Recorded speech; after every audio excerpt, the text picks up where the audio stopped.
Everything should be working now. Let me switch source. Alright, sorry for the long delay. I was just getting everything set up and everything. And there was like other stuff I needed to get set up earlier, and I just was kind of bored. That's why the timer kept getting pushed back. But that thing is working now, so we should be good on that front. Let me get the volume adjusted a little bit. Okay.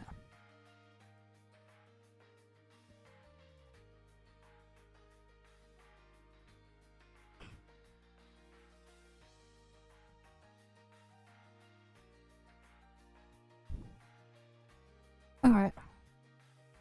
Let's get on in.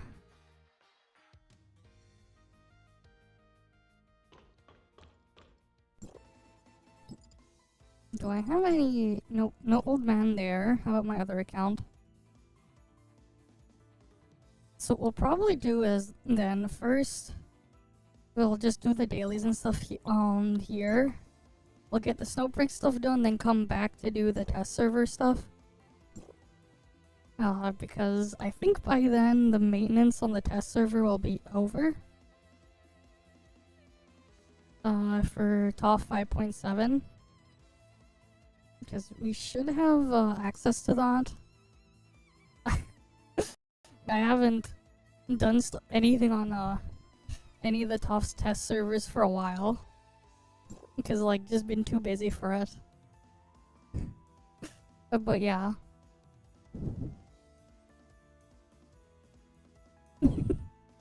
Hi hero. But yeah, we're gonna see like the next character on the test server later. Which should be a grown-up version of Grey Fox. It should be, if I'm not mistaken. Right, because her name is Agleia. But now, like... Egg. Alright, just claiming all my stuff here first. But obviously she won't be on Warp Server until Season 2. Okay, so we have... Comet... The Northfall... The Comet's on my alt. Okay, cool, and then Astral Hive and stuff.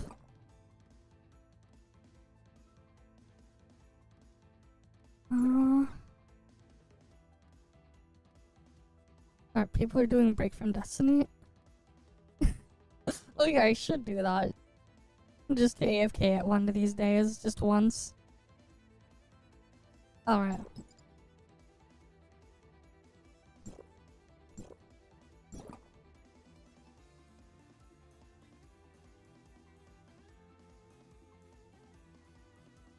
Let's get people for raid and final trial.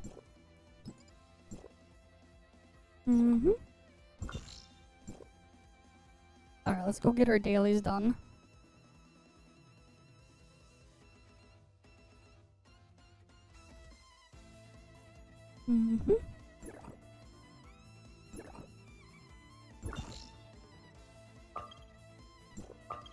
Oh, Northfall's over there.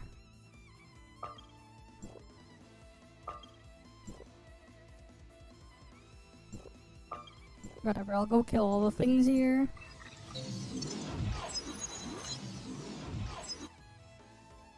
Surely we can get people to do a raid and final trial.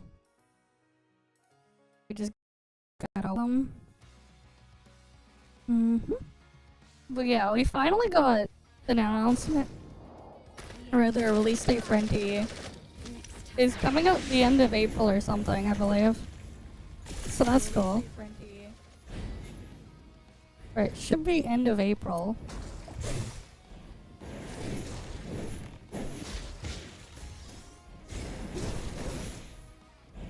Yeah, and I ended up replacing my keyboard. I got that in earlier today. Because it was the rubber pads on it to like keep it in place was like I basically lost them because they slowly peeled off or whatever. But also the 2.4 gigahertz mode wasn't working properly.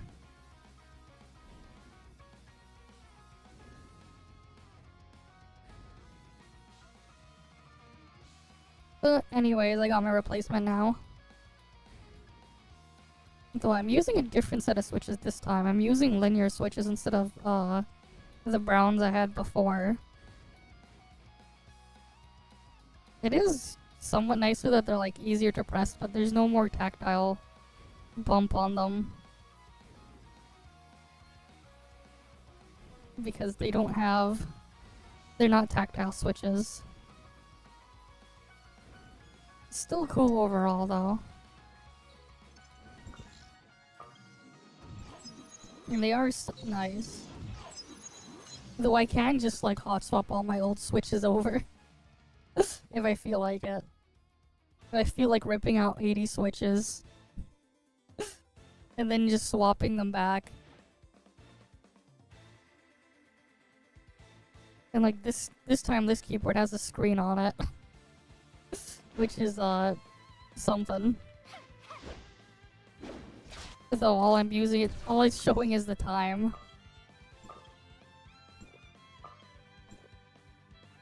Astral Hive and Exterminator? Okay.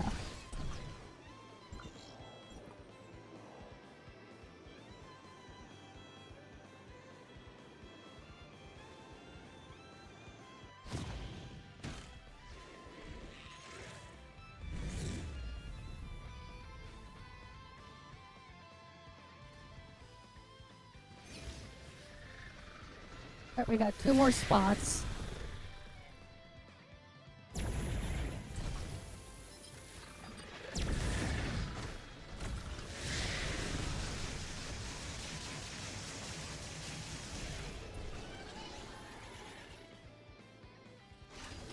Yeah.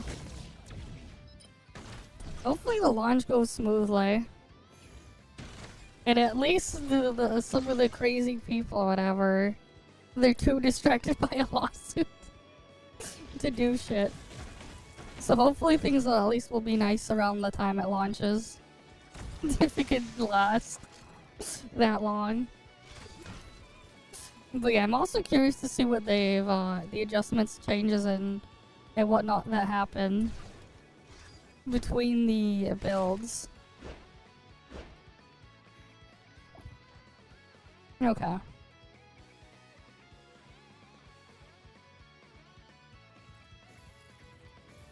And we got 1 more spot for Raiden Final Trial.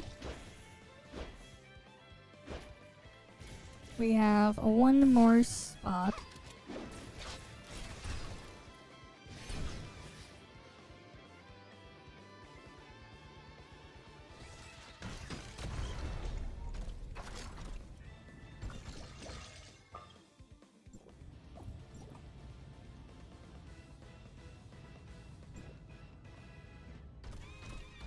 How come I don't get any Scythe Arachnids here, man? Or by Scythe Arachnids?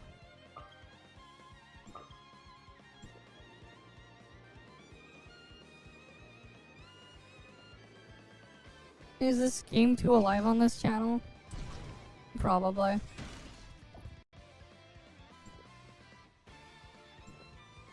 I'll try channel 4. Maybe channel 4 it'll be better. Why channel 4? I don't know. I just picked channel 4. But yeah, NTE, I think it's, what was it, the 29th or something?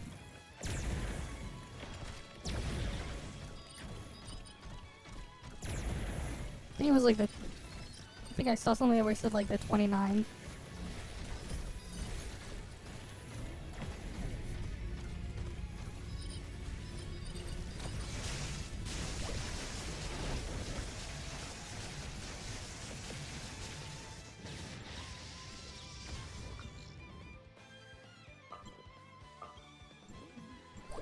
But yeah, hi Bootleg Gamer. Welcome, welcome.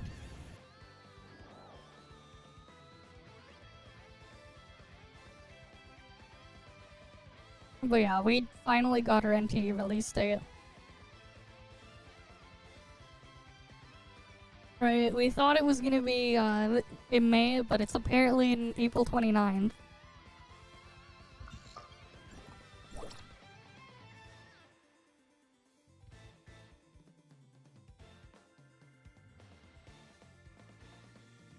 We got one more spot. Yeah, and then China's a week earlier. It's kind of weird that they have like that whole week gap.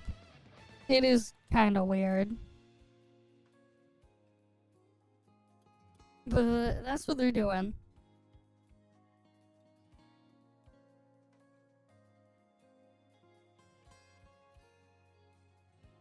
Right, that's just what they want to do.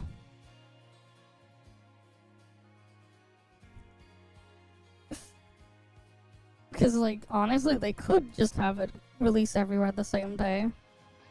It is kind of weird where they're like, we'll have global be a week behind. Surely that, it won't also mean, updates are also, like, a week behind, right? Honestly, I wouldn't be surprised if they do that, too.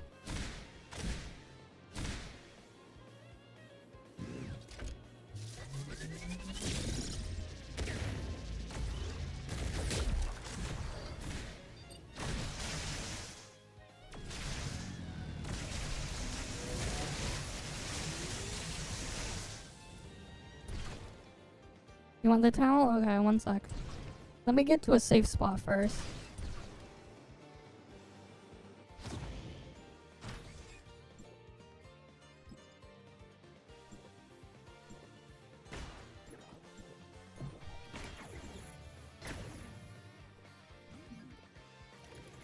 Alright, let's get you the towel.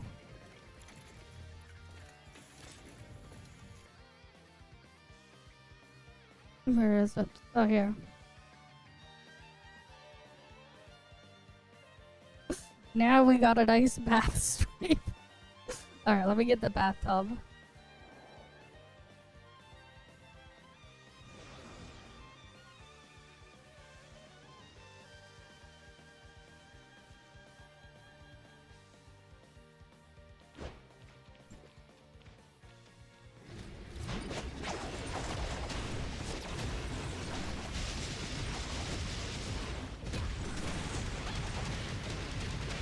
Alright, and then I'll do join ops after.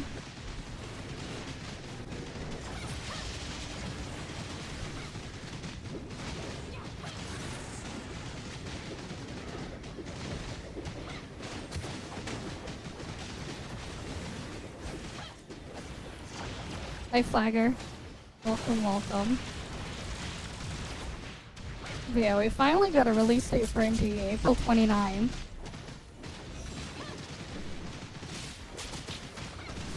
Time to kill Taltai.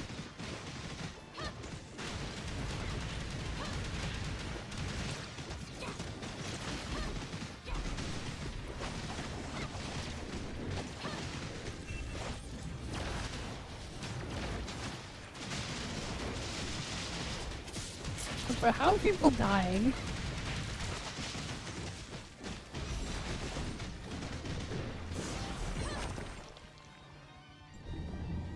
Like, actually people died. How the hell did they die? Did they just stand in its face? Whatever. It's easy anyways.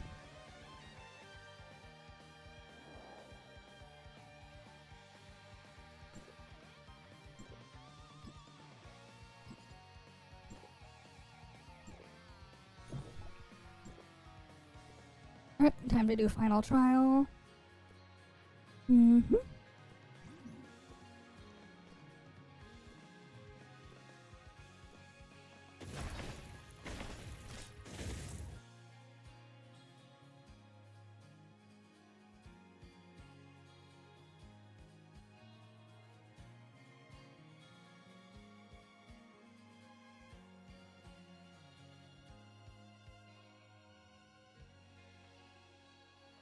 Okay.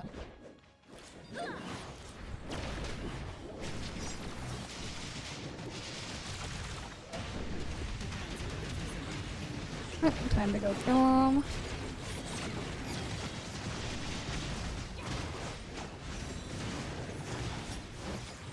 Alright, come on up, Subkick. There you are.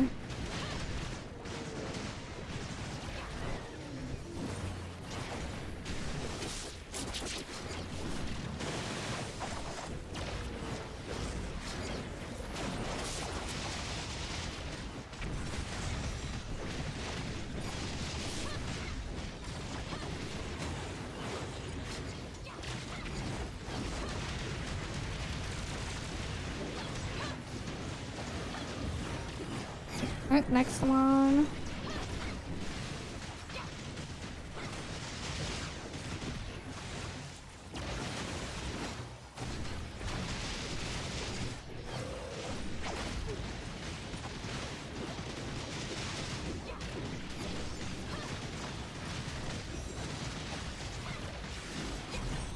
Easy.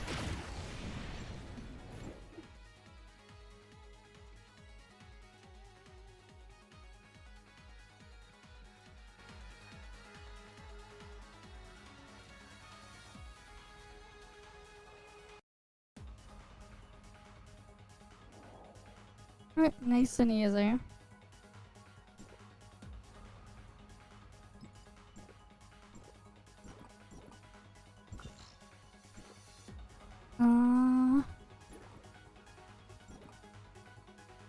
Alright, let me get the last daily done on my ult first. Then I'll do a join ops.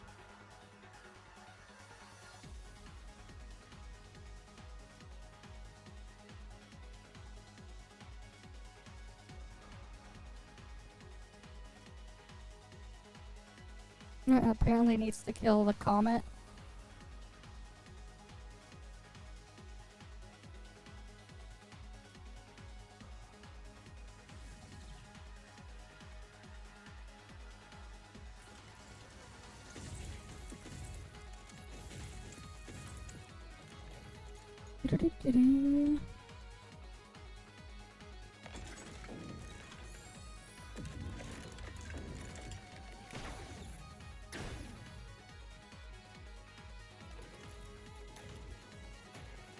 Hi, Tira.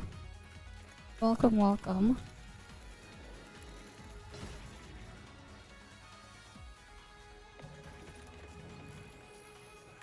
Okay, I killed it.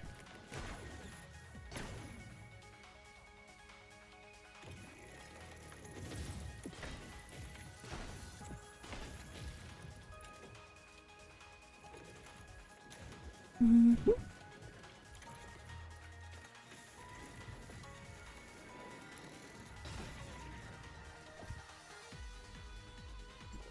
Oh yeah, I didn't do Void Abyss yet. I guess I could do Void Abyss now too.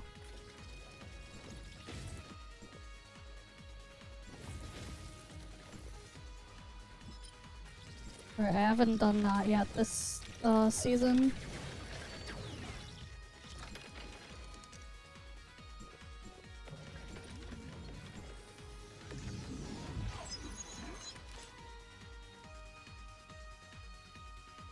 What even is the Void Abyss this season?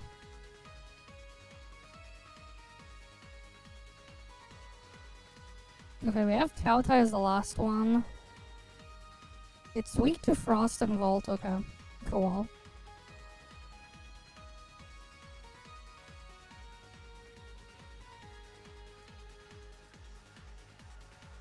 Yeah, I'm alright.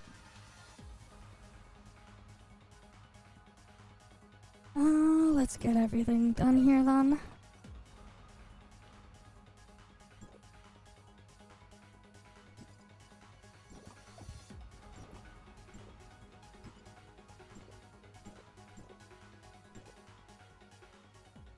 Let's see.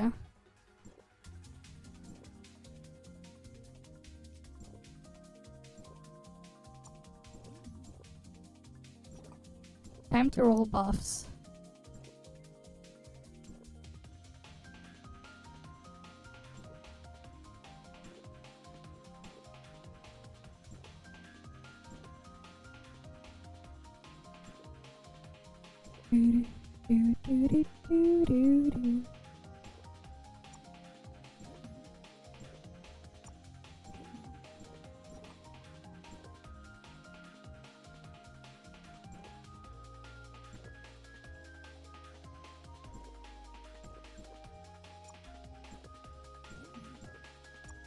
Gotta recycle those. Oh, perfect super boost. We want those. Alright, can use Obliterator.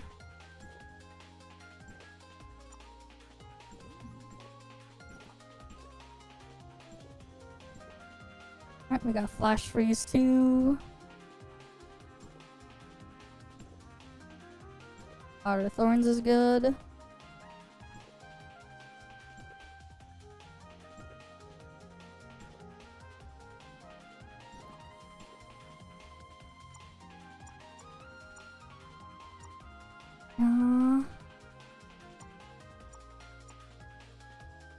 What do we want to get rid of first for now? Take out Electron Halo.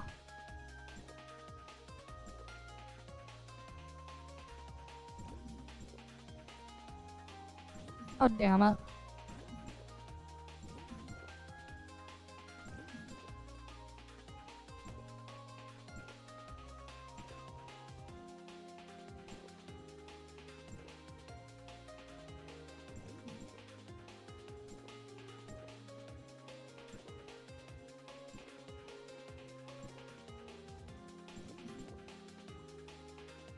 Ooh, Heart of Thorns too, I want that.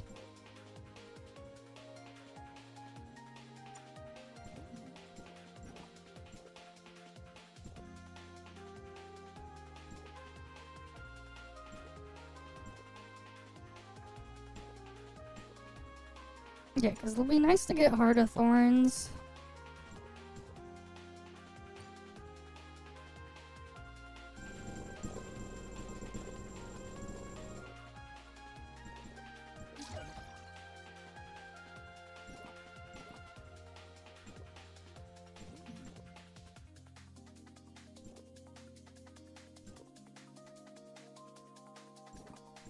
Okay,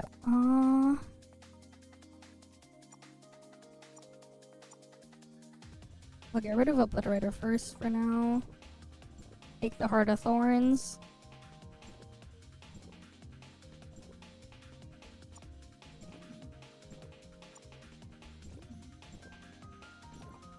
You should uninstall. Welcome, welcome. Alright, I have Flash Freeze 3, and then we have Heart of Thorns 3.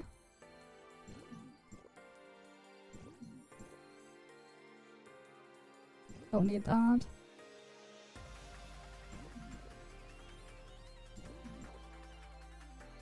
Shadow Burst.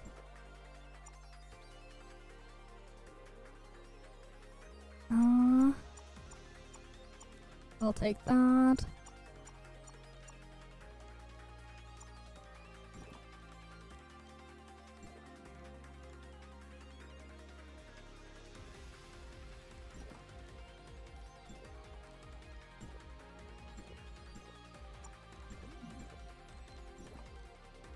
Yeah, no, it was better to just reroll.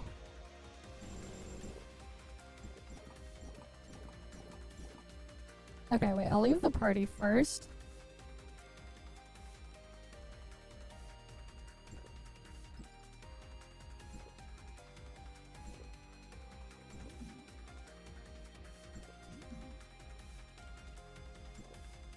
Honestly, I feel like just doing that now.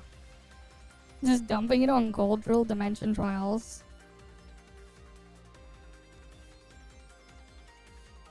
Because, like, I'm not even gonna do anything with the gear that drops, and I don't want to keep cleaning it out. I don't really need the condoms much anymore. I'll still do the daily. But we're just rolling buffs for Void Abyss.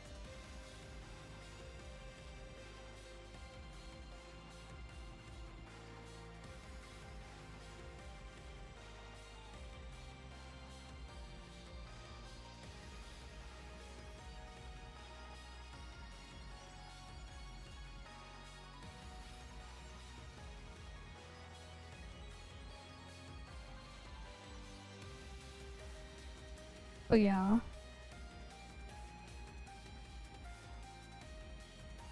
Yeah, Tautai is altered, so mechanically altered is good to get.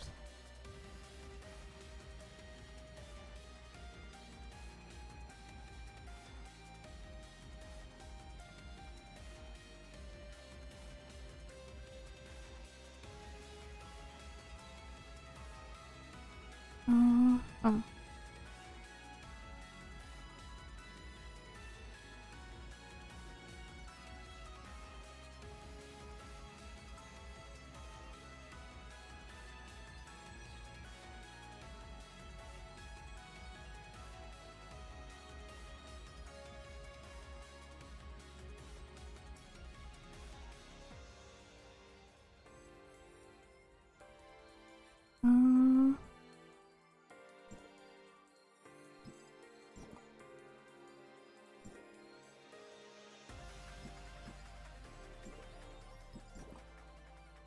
Okay. Let me see what else I can roll on yet.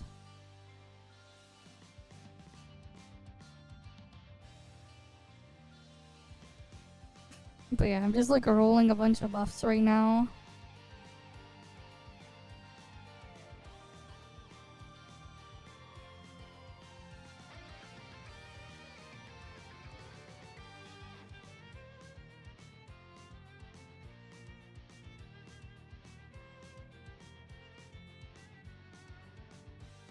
Doesn't need perfect super boost or elemental core.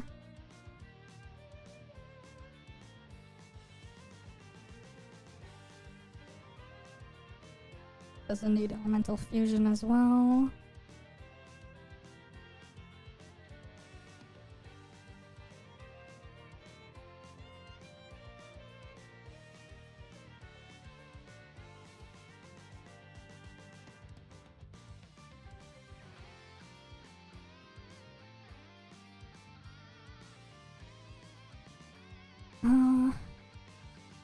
Let's see.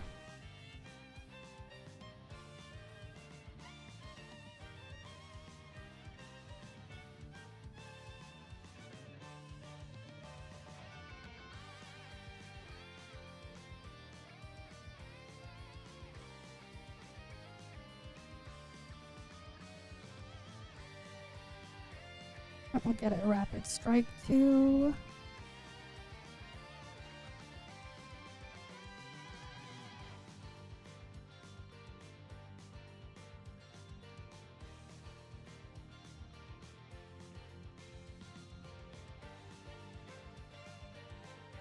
I'm like trying to like find space to fit all the buffs I want on it.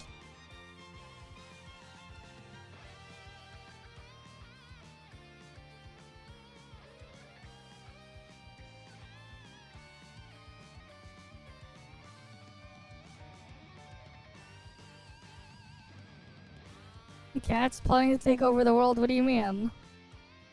Why would they be plotting to take over the world? That makes no sense.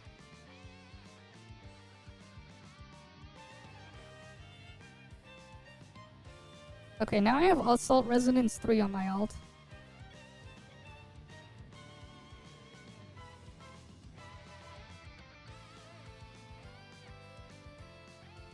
And Elemental Fission 3 somehow.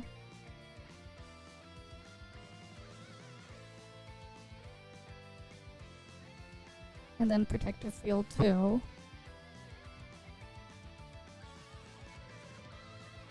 Okay.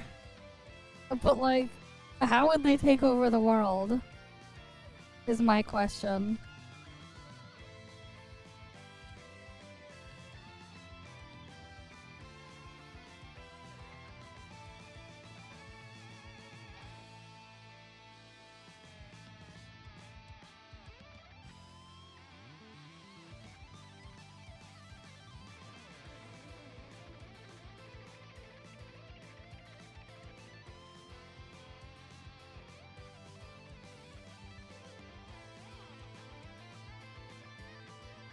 Manipulation, sure.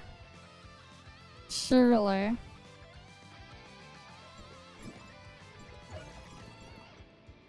Surely that'll happen.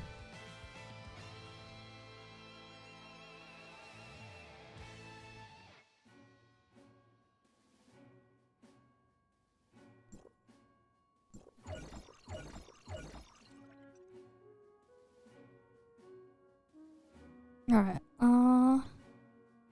if I do a join op, and then what else? How did it not count sign in 3 times on my alt, or my main either? That is so weird. Oh, I can go to Bygone once.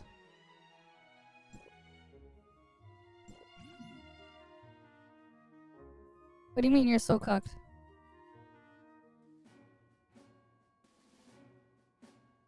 Yes, they increased the amount because of the thing.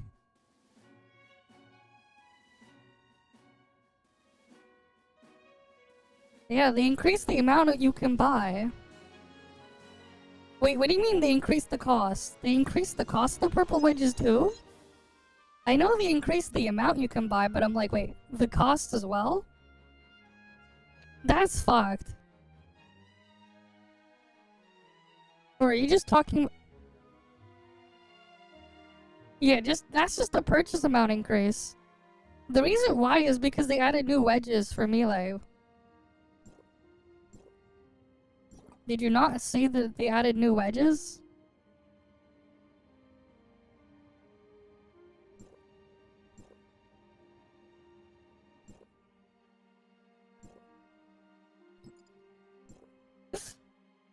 I think it's like, it wouldn't be a problem if they just made them unlimited purchase and you could just do them whenever.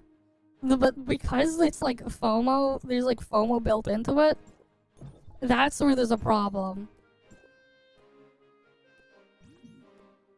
That's the problem there. The problem is that you can't just like, be like, whatever, I'll just get them when I need them. That's why it's just like so painful. Because of how they set it up there. It's...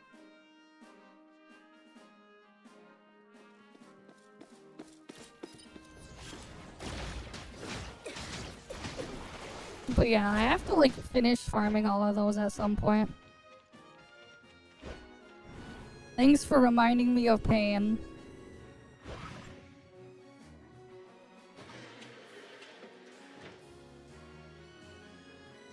Because like, yeah, I'll have to get that done at some point. I have like 2 weeks to do it. To finish the current round and then thing.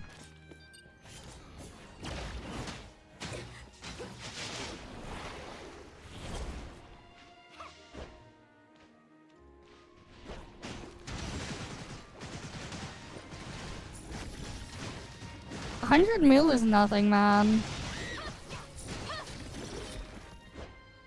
100 mil coins is nothing. You burn through coins so fast. I'm pretty sure I spent like 400 mil coins already this patch.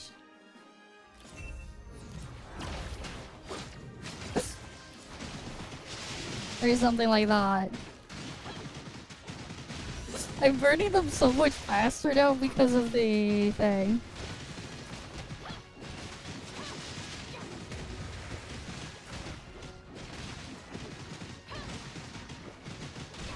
No. Okay. I know I spent well over 100 mil. The reason why was, because I literally sold over 100 mil of blue, purple, and green materials. And I went broke in like one session. Just like was setting stuff to go craft. You know. But yeah, most of my my coin farming is just AFKing exploration, wave 99.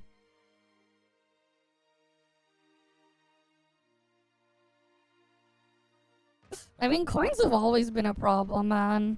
I just don't want to do Mystic Maze for coins. It's the fastest way to get a bunch of them.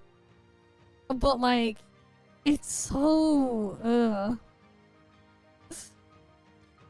I'd rather just like AFK farm a bunch of mats and dump them. It's just so boring, man. It is.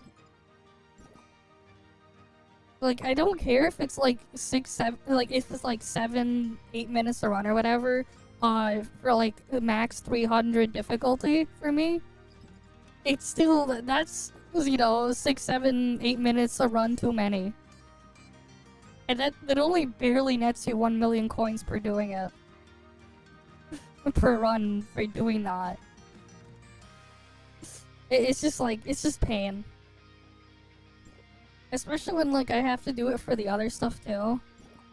The wedges. And I've done way too many of those. I really hate doing those. It's just pain.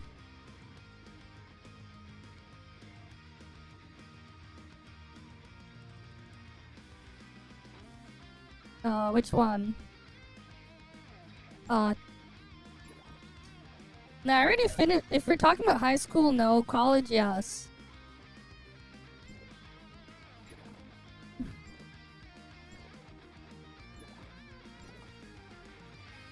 But like, yeah, ToF has been out for like, 3.5 years on global now. That would be so much better if they just like added an endless mode and just give you a bigger multiplier. Because you get so little per run and it's just pure pain.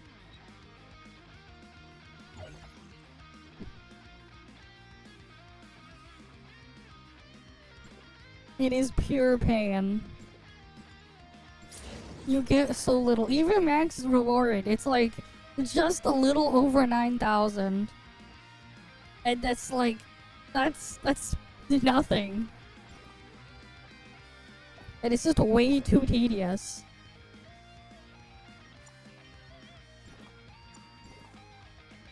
Right.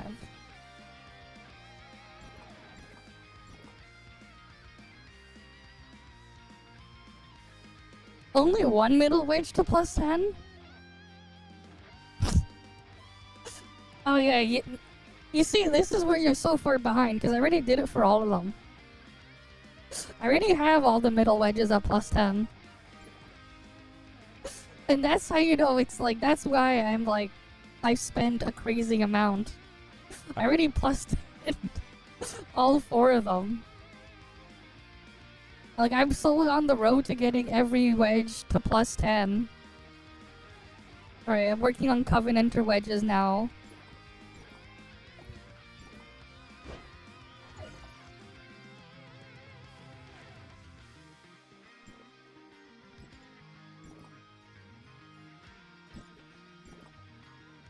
But yeah.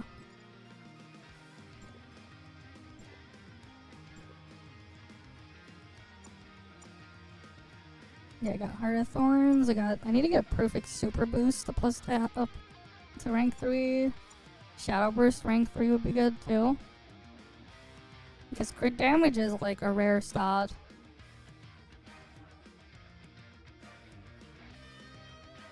You know the Covenanter wedges are not exploration, right? We're talking Noctourger Manual 65.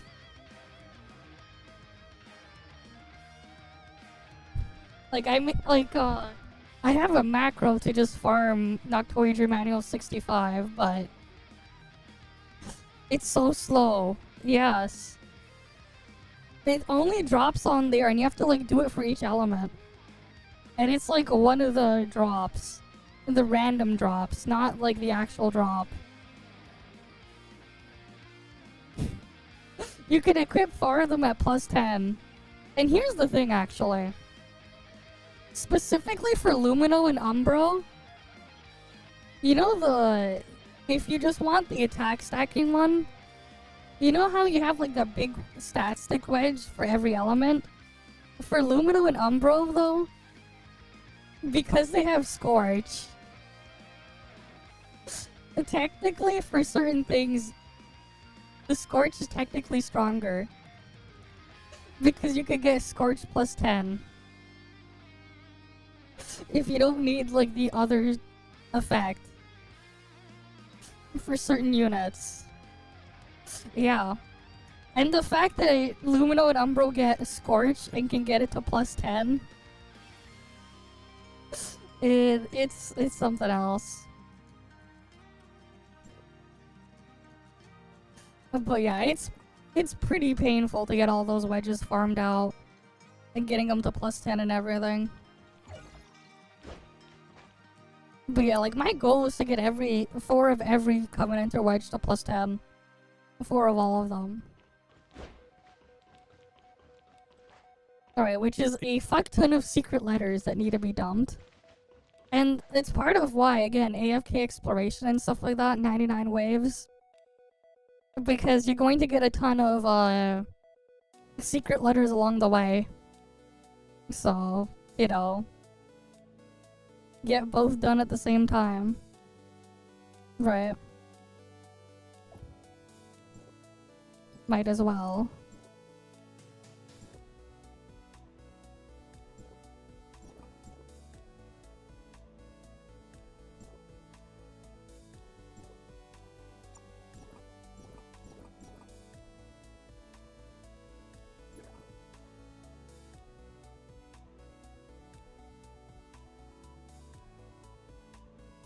Yeah, converting an exploration, then AFK exploration, yeah.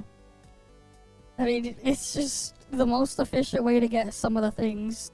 Not the most efficient coin farm-wise, but like, you basically gotta do it.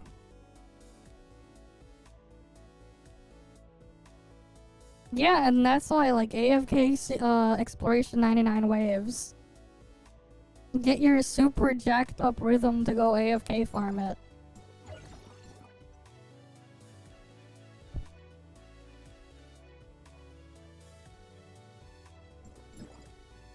Like, my AFK team setup is just rhythm with Fina and,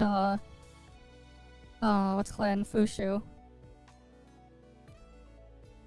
I tried putting the new character in place of Fina, but it's clearing it so much slower because my Fina is kind of crazy. But then the other thing is, even though I have all the electro wedges at +10, she doesn't do enough damage to compete. She's too slow. Meanwhile, Fina with her signature weapon and all the other stuff is she just puts in work. So like, is Fina better in the AFK slot? But also I have I6 on Fina, so she'll actually do electro damage. She could actually benefit from the thing.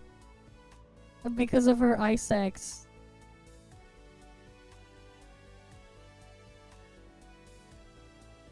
The thing as well though with Zulu though is like her signature weapon isn't even good if you're gonna do AFK stuff. It's like pretty bad for that.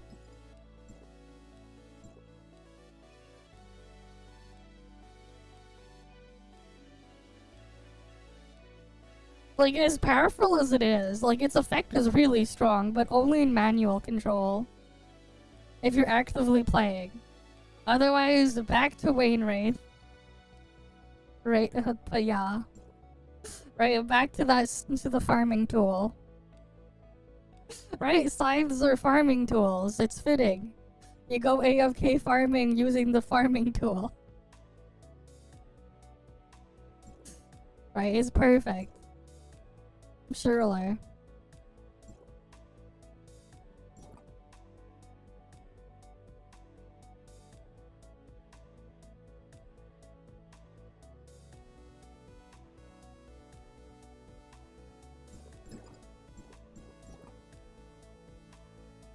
Alright, let me just do Void Abyss.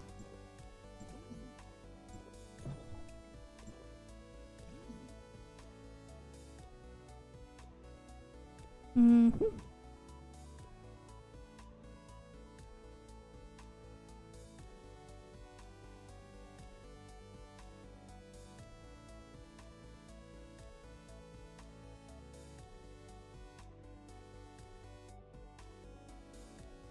Alright.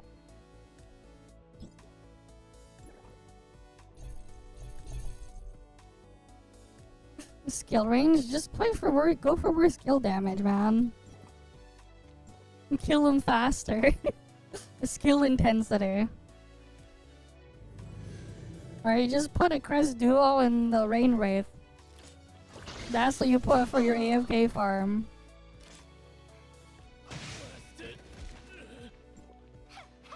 But yeah, like... with Rhythm as well, when I'm AFK farming with Rhythm, I don't even put the Electro Skill Wedge or whatever on. I just put all 4 of my morale wedges. My morale +10 wedges, all 4 of them.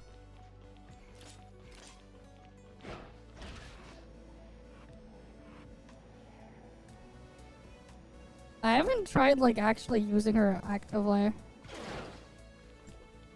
NTE is April 29th. Apparently. The release date's April 29. The May was just a placeholder.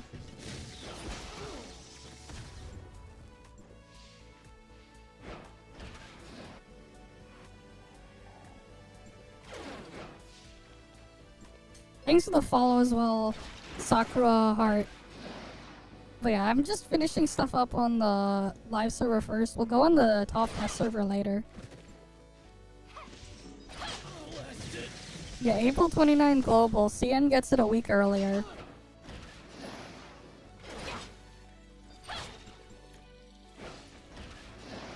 Yeah, 23rd on CN.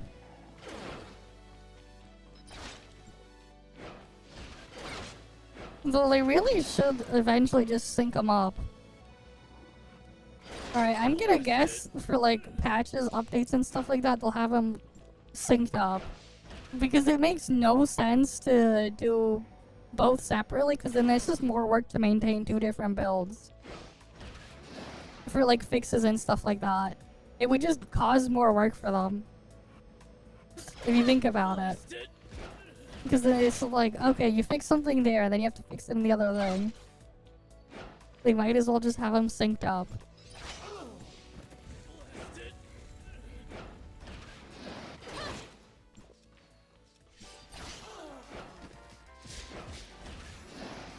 But yeah. End of April.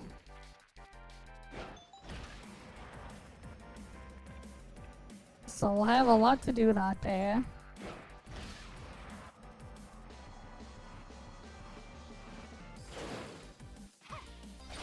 Yeah, who knows, man?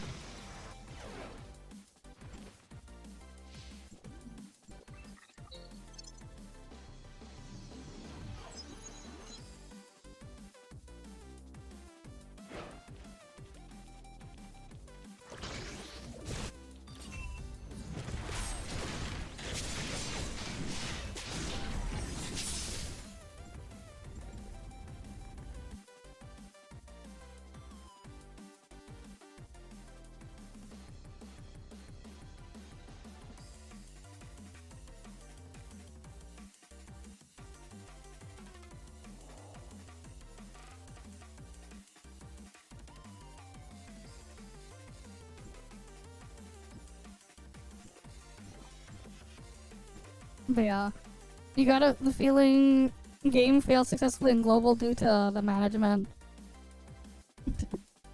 That's their own problem they'll have to figure out. Alright, it's gonna be on them. Surely they won't fuck it up, right? Surely they won't.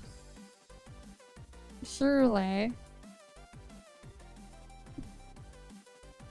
Yeah, I mean, hey. There's at least some good news. With a certain group of weirdos fighting over shit. It's a little bit safer for them right now. As long as it holds. Anyways. Whether or not that happens is, that remains to be seen, of course. Yes. I mean, they have a legal battle too, and stuff, right? Apparently. So... who knows? Anyone's guess.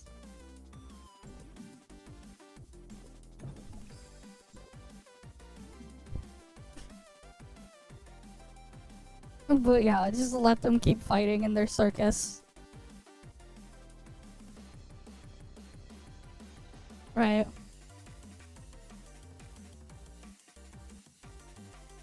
I mean, the more they fight each other, the more distracted they are. Like, it's low-key actually a good thing. They're too busy and distracted. Let them kill each other. It's great.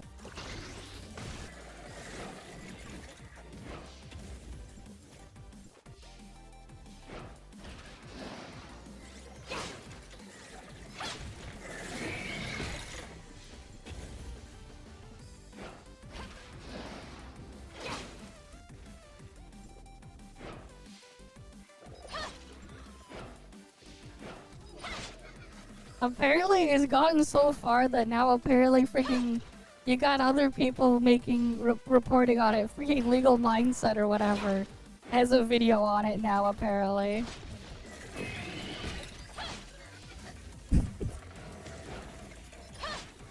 Well, that's their own problem to figure out.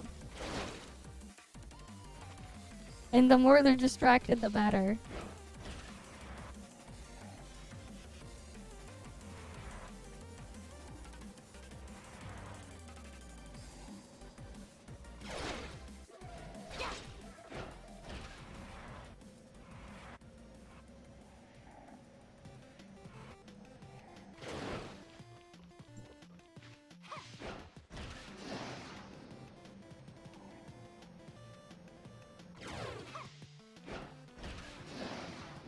What do you mean more Luna Memento?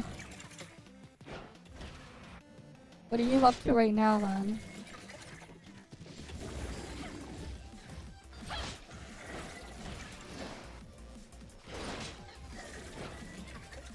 I see. I need to make a new AFK farm for Luna Mementos. Where I just AFK farm stage difficulty 2. Like, figure out what's the most efficient way to stop at. And just have it keep AFK farming that. I need to make a new macro for that.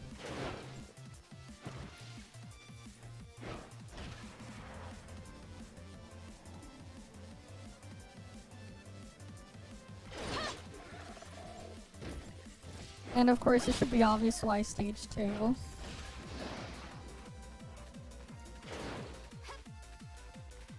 I need, I don't know how many thousands, but I need a couple thousand Luna Mementos. So I can craft all the weapons that I have the blueprints of. I'm pretty sure I got all the blueprints to get every current weapon to smell 5. I just need everything else to craft them.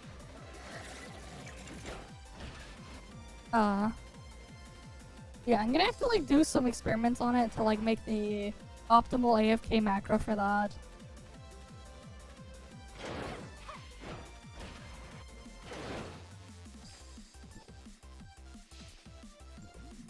Yeah, wave 15 or wave 16 is probably a good idea.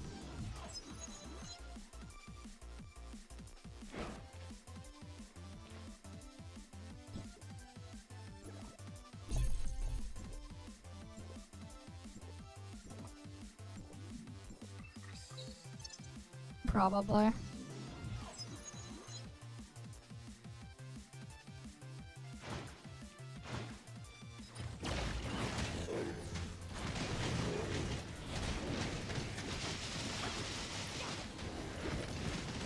Yeah, that's fair enough.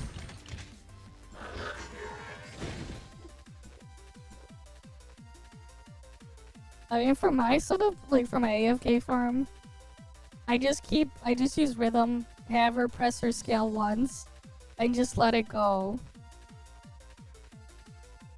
So like her thinking just go all over the place.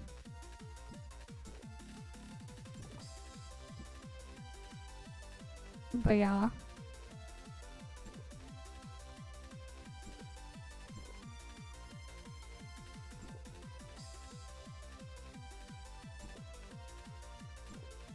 Alright, we got another perfect super boost.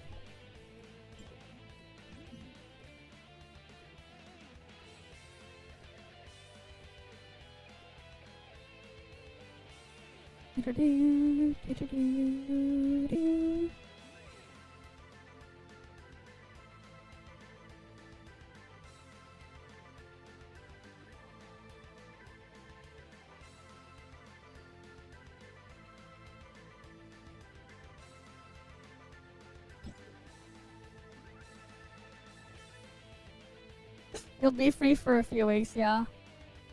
Honestly though, like, getting macros set up to just farm everything. Do you have like an Android emulator installed to run the Android version of the game. Because if you don't, I highly recommend getting a setup.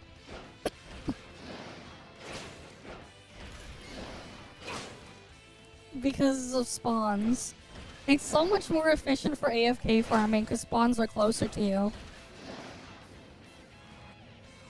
And it's like easier to abuse spots. Yeah, like get an Android emulator so you can run the Android version. That way you can also just like, you can put scripts in there to automate restarting the things as well. Very convenient. It's... If it wasn't for the Android emulator, like 90% of the stuff I have in Duet Night Abyss I would not have. Probably 99%. Shit's basically unplayable without it. Even with all the things that they've added now, it's still like, it still helps automate even more things. Because like, I basically get to automate mostly. It's not, sometimes it breaks. Farming defense stages for wedges.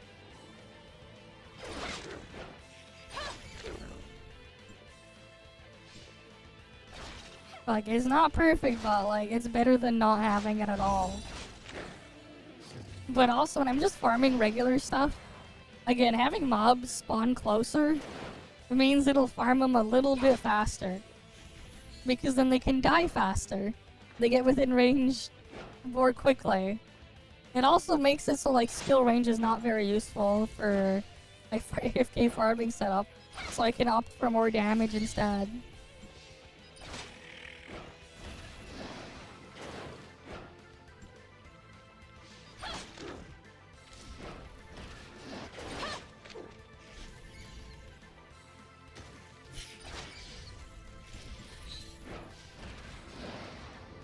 But yeah.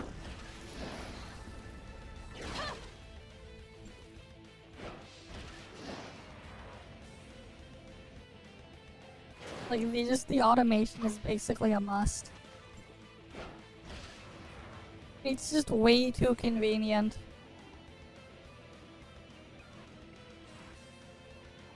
We need auto retry for expulsion and defense, not Voyager manual.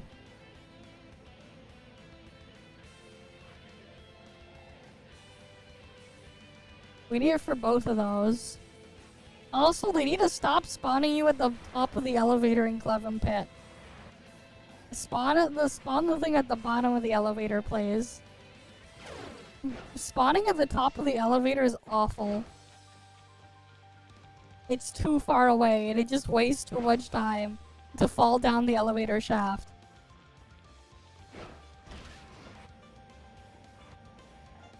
The map where there's an elevator that you spawn in, that's the Clevin Pit.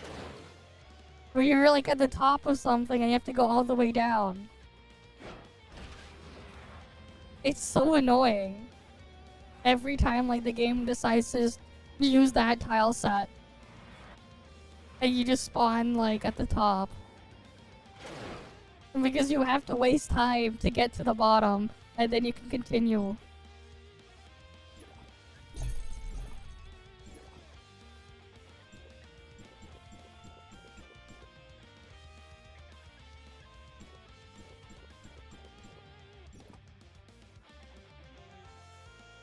Alright, they refuse to fix it, but they should. It's awful.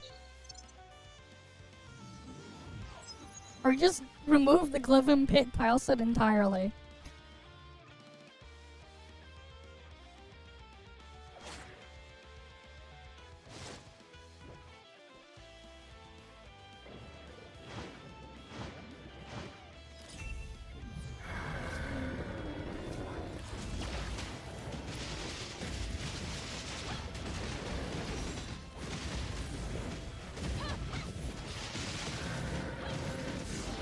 Yeah, I hate the original entrance there. It's so terrible. But yeah, Hyuxum. Welcome, welcome. But yeah, and also hi to you, Reptile. Yeah, I'm just doing the thing here first. Getting, my Voidabest done.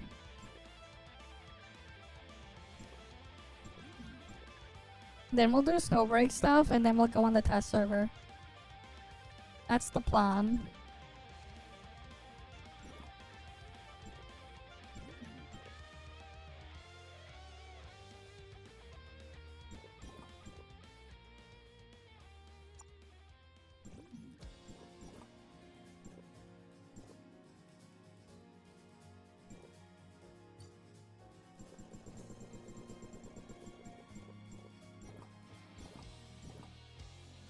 Yeah. It never ends, man. It never ends. It just keeps going forever and ever and ever and ever and ever. It never ends.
I have no idea.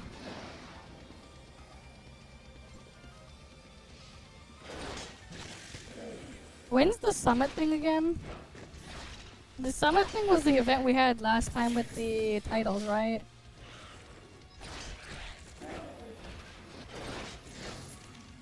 It was the thing where we had the one where we just...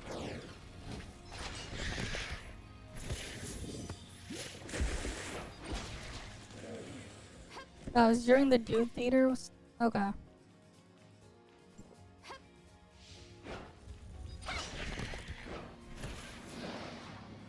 I see.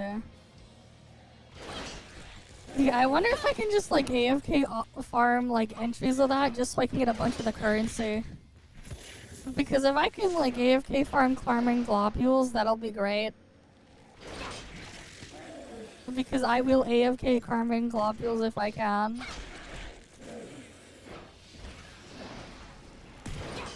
Like I will set it up to do that for me.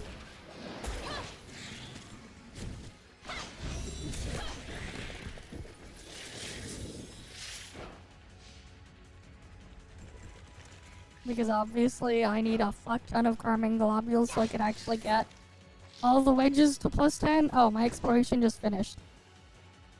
Give me a sec. I'm gonna go set another one.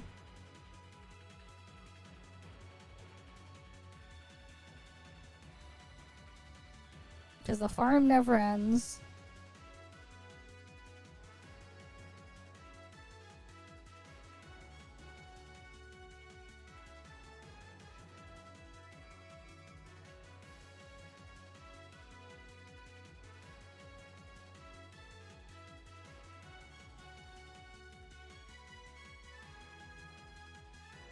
Right, off to do another 99 wave exploration.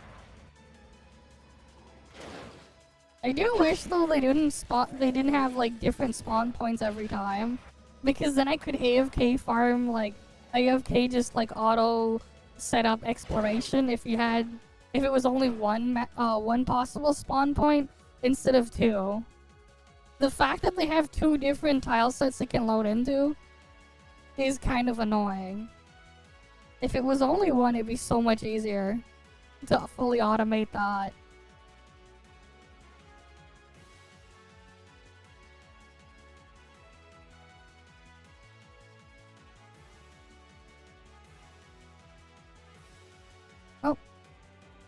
Time to have that thing AFK there.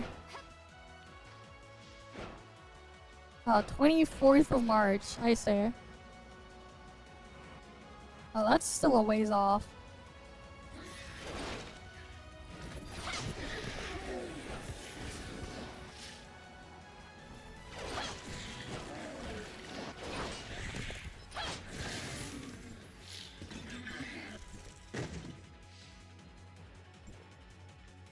Not just the one in front of the defense point, in front of the freaking starting point. For exploration would also be nice.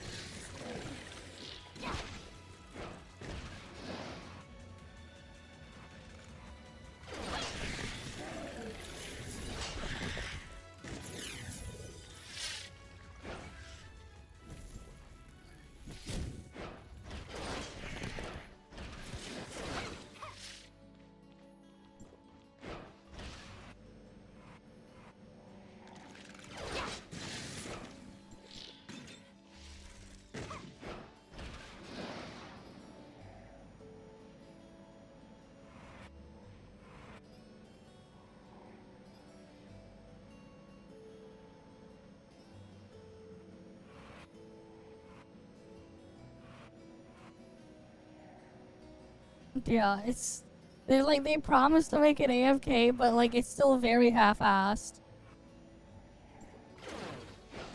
Their freaking AFK setup, I think, is still super half-assed.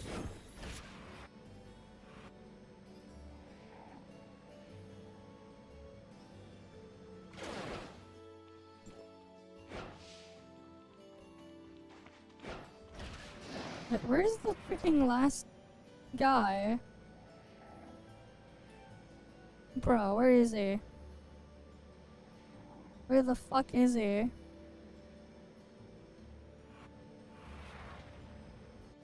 I can't find him. Oh, he's over there.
Yeah, they have some really Pepega ones in them.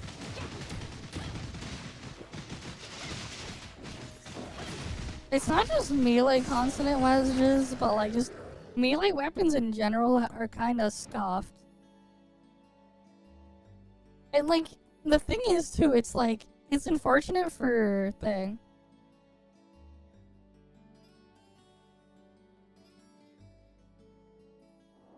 Yeah.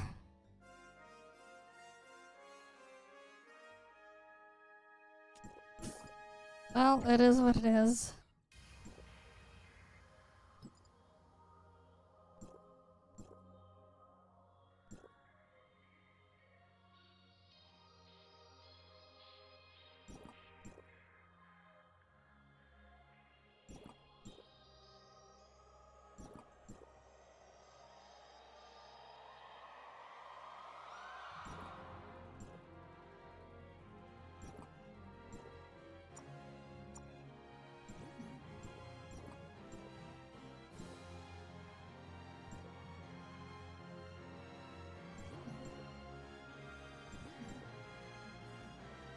Bro, that's perfect super boost.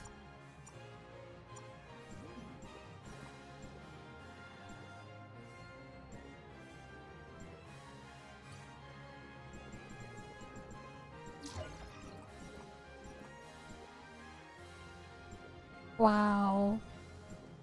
Now it gives me that.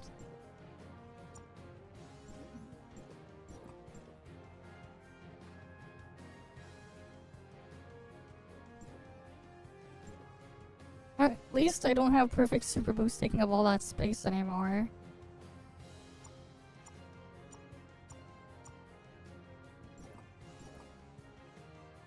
Alright, let me roll some of my ult.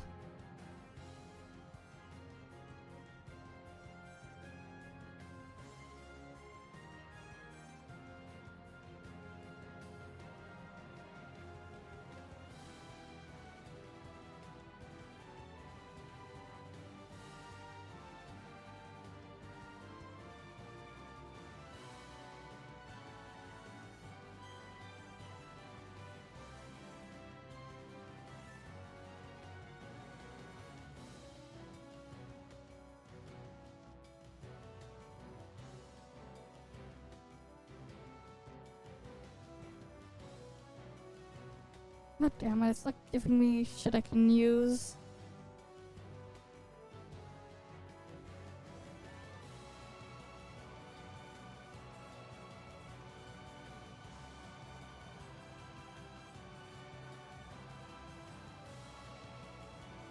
But I already have those maxed out. Yeah, rolling buffs is so pain.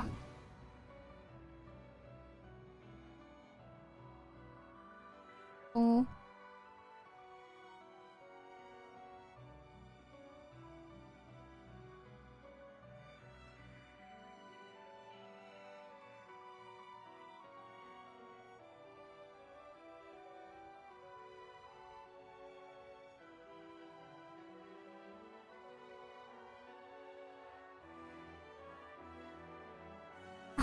God damn it.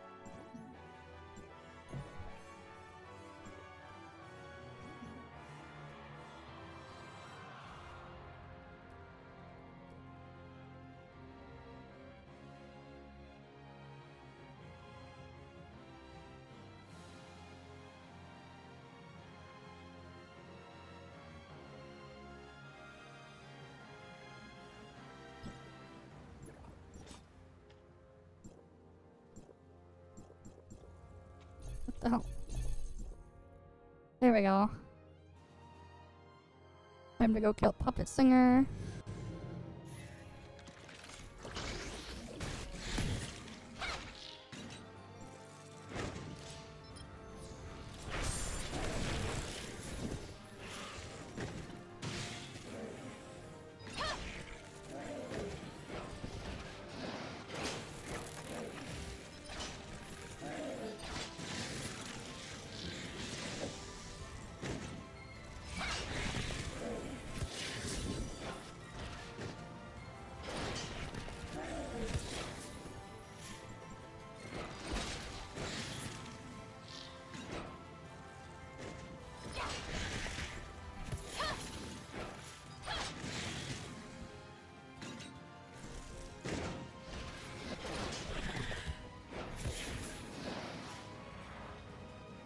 Oh, nothing there.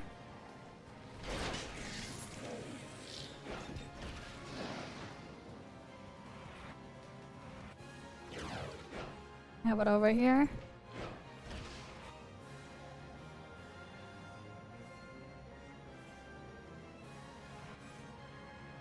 How about here?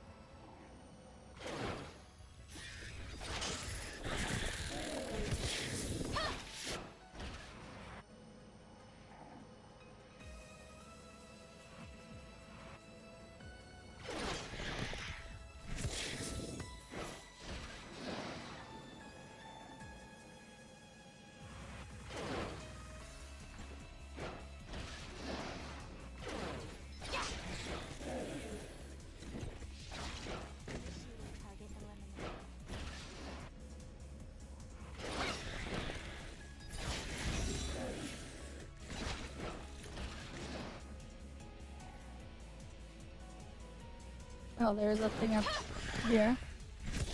Or down there.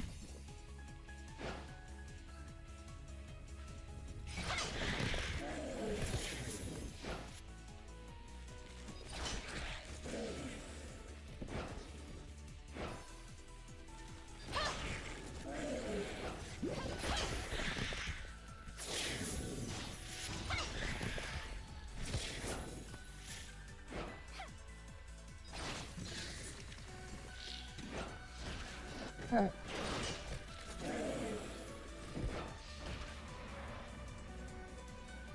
Oh, we got all 32 buffs this time. Do do do do do do do do do do do.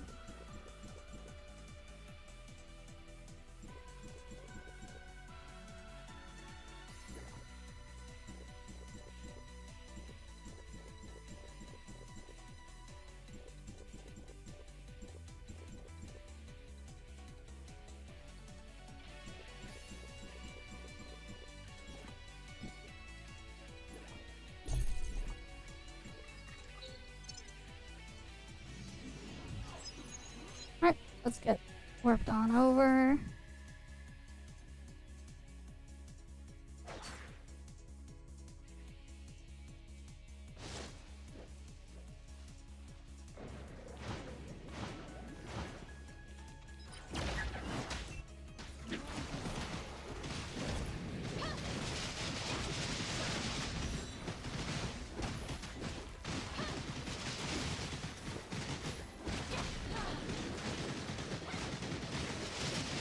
Gotta go kill Papa Singer.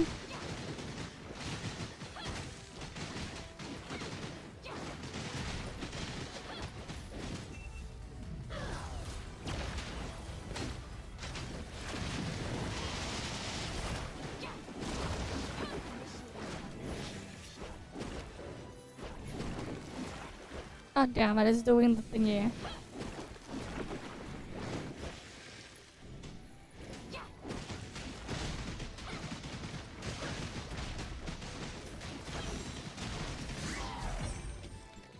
Alright, at least it's dodge. Alright, then we just gotta do a VA 6.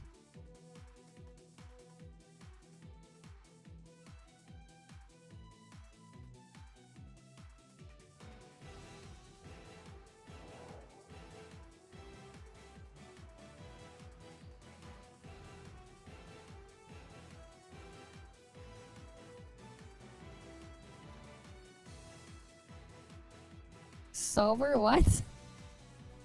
I don't drink. I'm always sober. Imagine drinking.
Got Electron Halo.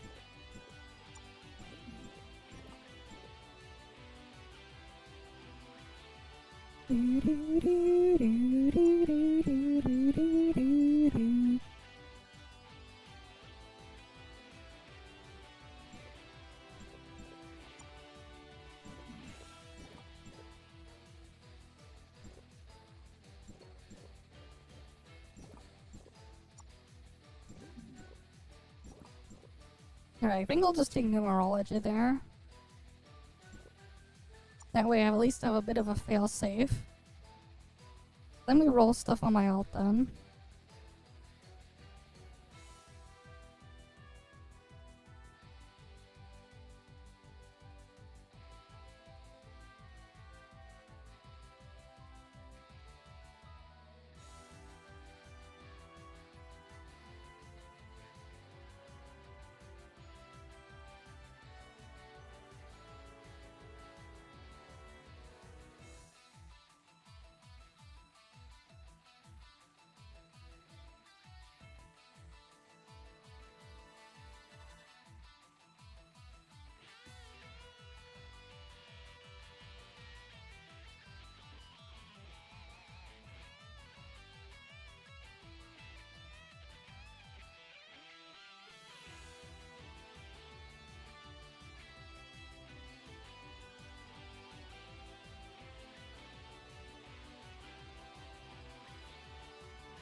But yeah, I'm just like rolling buffs.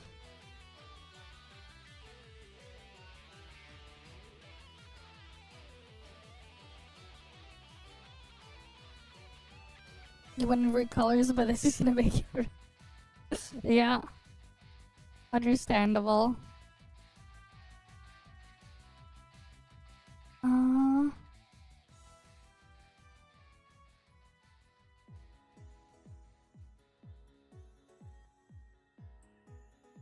Meanwhile, I'm like rolling buffs on the other thing. For this, see if we can get anything good.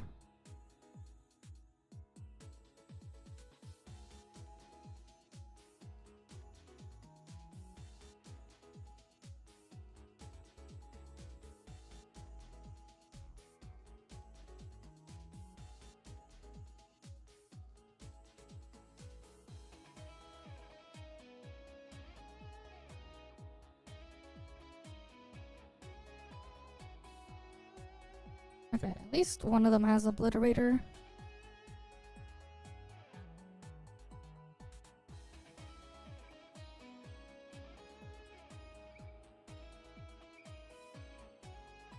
Okay.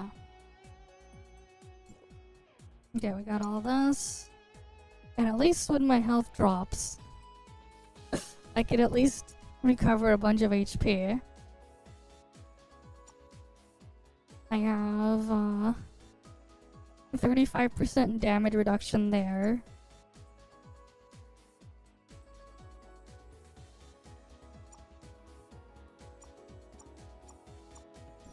Okay. Time to go kill Tautai. Here, you know what? Here, I'll give you the blow.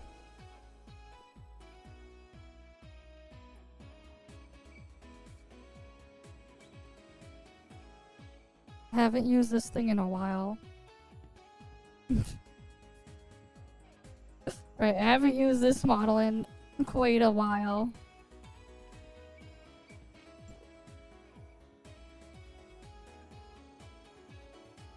Oh, cool. At least it's also weak to frost as well.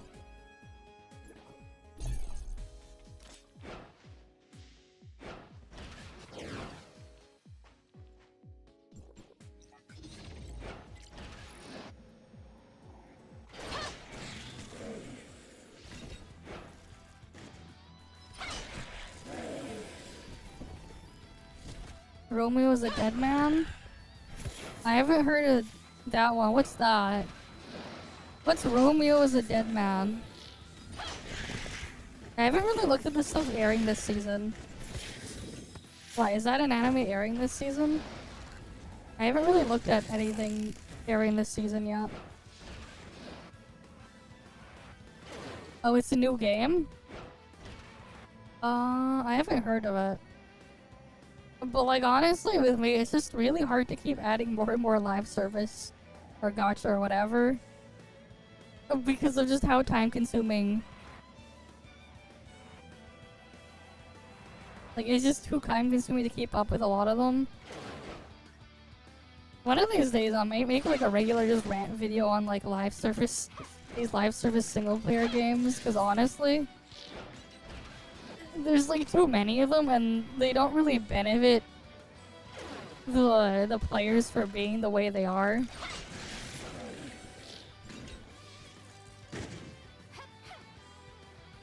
And stuff like that. And also just like keeping up with them.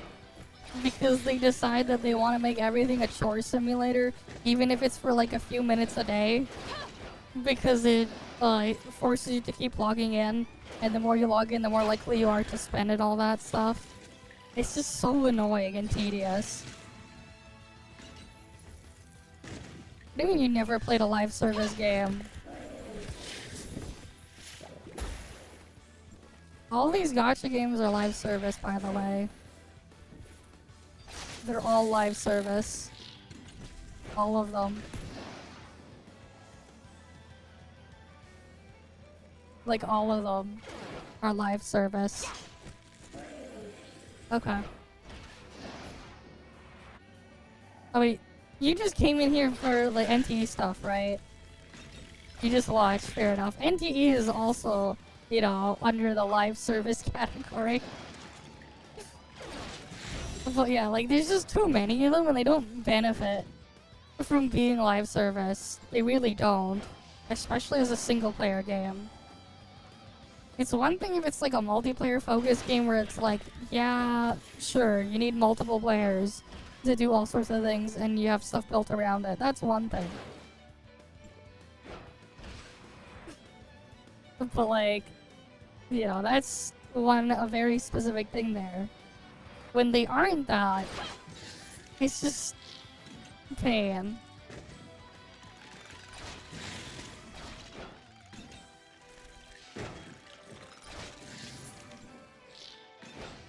Yeah, it's not even yours, it's not even your account or anything, the data's on the server. In some cases too, the best thing that can ever happen to some of them is to go end of service in the fashion of things like what's called Mega Man X Dive or like Animal Crossing Pocket Camp and stuff, where they basically just make an offline only version with all the content. Even more so when they adjust how the game progression and everything works because they're not live service at that point anymore.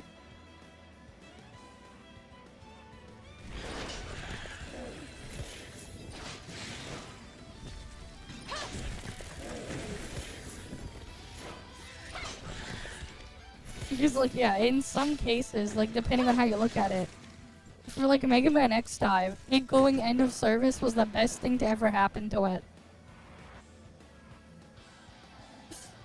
Too bad though, as a Mega Man game, it's just inferior to all the other Mega Man games you can play. As cool as some of the stuff in there is, as the Mega Man game overall, it's just inferior to playing the Mega Man X games and stuff like that. Especially when some of the collections for a lot of those, the actual Mega Man games cost the same price. It's just like, I'll just go play the actual Mega Man X games instead. US is the best thing to ever happen to Concord, true. Concord is its own problem, though.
Easy.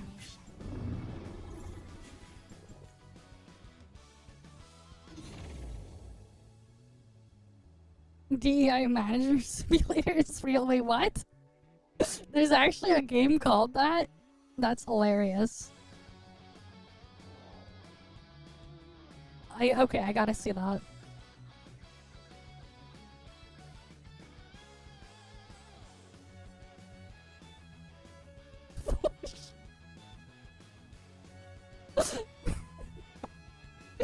It would be funny if as a joke I go and like play it or something as a joke.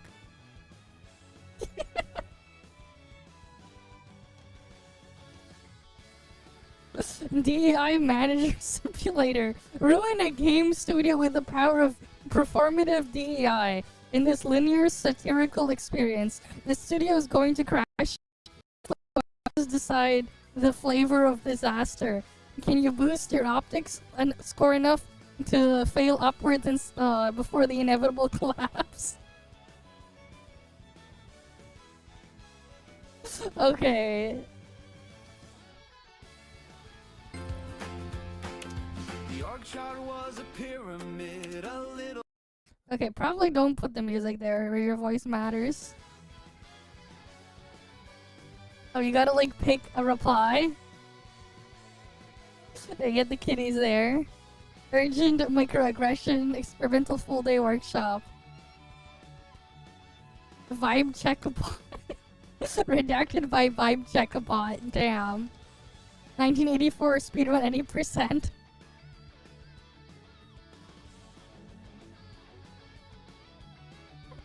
Okay, this is hilarious.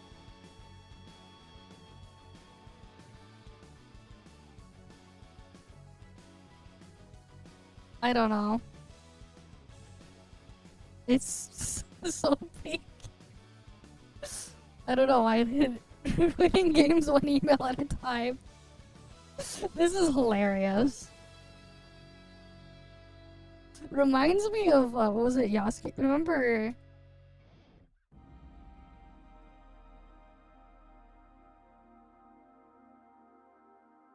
Yasuke Simulator? I remember like some of the freaking posts in the community hub.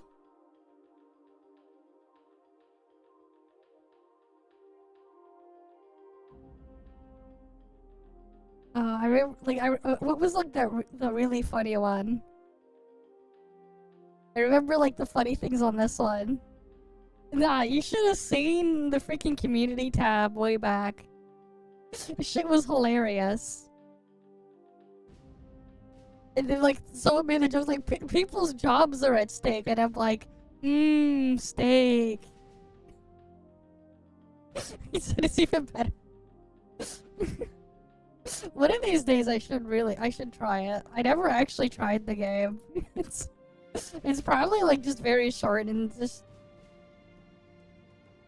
any more ex-Ubisoft employees complaining.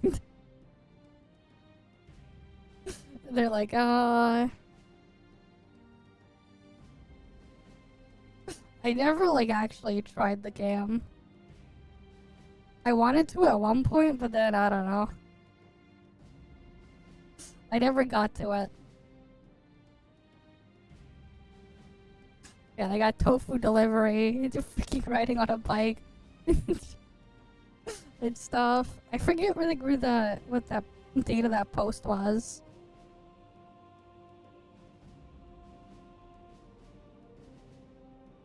But like there was like some funny screenshots and stuff.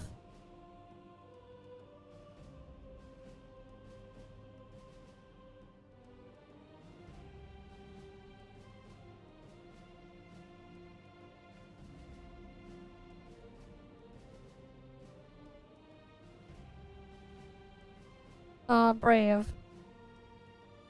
I know, it's very brave of me. It's a very brave browser.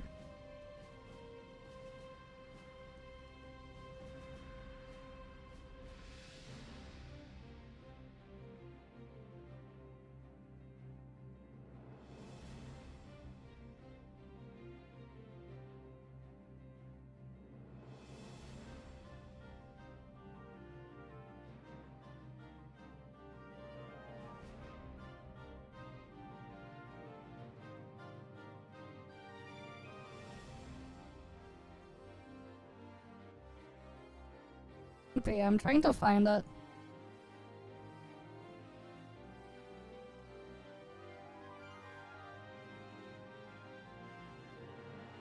I forget where it was. But I remember like I took a screenshot and posted it somewhere. I'm like trying to dig through to find it.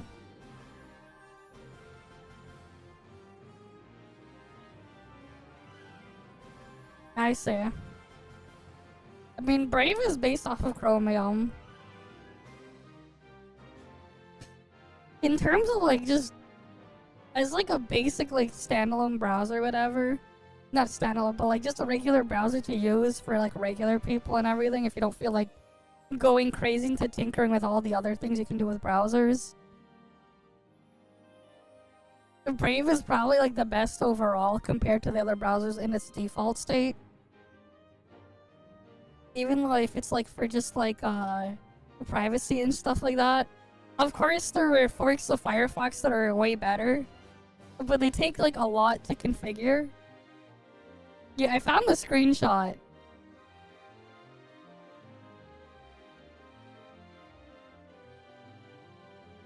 I found the screenshots I took back then.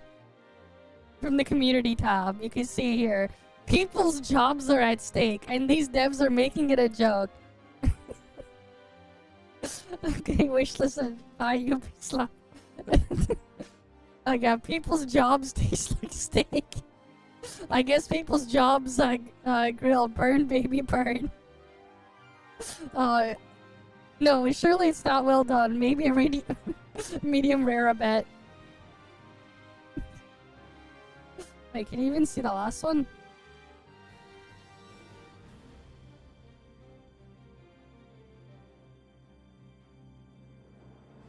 Maybe medium rare. They're not well done. Maybe they're medium rare.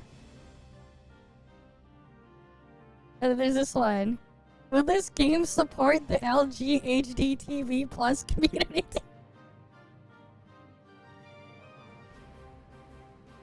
I mean, I think it's possible.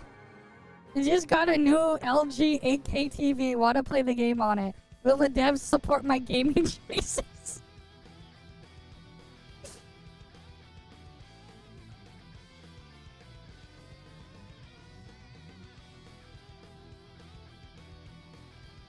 Oh wait, that one's in a bad resolution. I mean, hey, they got a new LG HD TV. You know? Only if you, while you're buying, if you got it while you're PLM buying large matches. That's disappointing to hear, as unfortunately, I obtained it by paying money for it. They prefer Samsung QLED. Please don't bring your bigotry here. This is a safe space for OLED destruction. It better support CRT for its critical CRT is left behind. Not having 16:10 is ratio is fat screen shaming. I wouldn't say it's fat screen shaming because it'd be skinnier if that was the case. The jokes that were like posted like within minutes of it going up. Because like I saw it, like I saw this page go live and I'm like, what the fuck is this? And I took screenshots.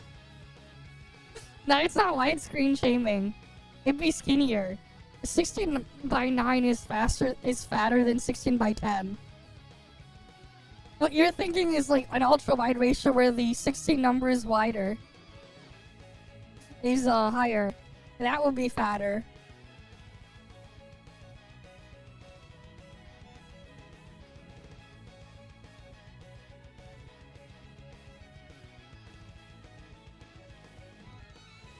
I don't know how like Steam community organizes everything here, but like yeah.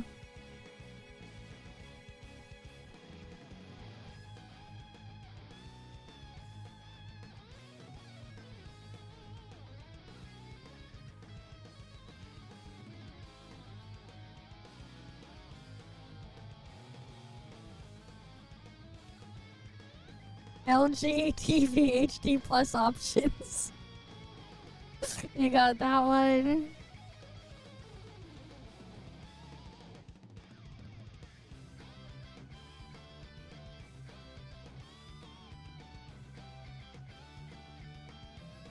Yeah, right here, I found this one here. Will this game support the LG HD TV plus community? They got pages of this shit. It will be supported in 109 countries. And there's all sorts of things there.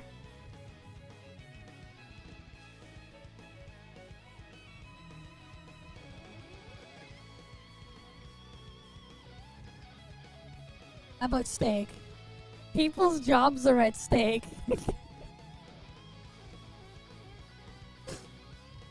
Steak, very yummy. I like steak. Is it a ribeye or a traditional Yasuke Wagyu? But yeah. People were like making jokes of this shit way back when.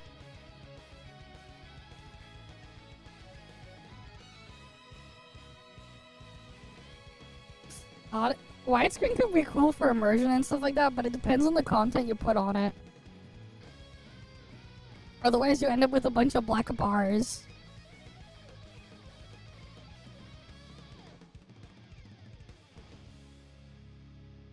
Alright, we'll do Snowbreak real quick, and then... we'll get to the thing.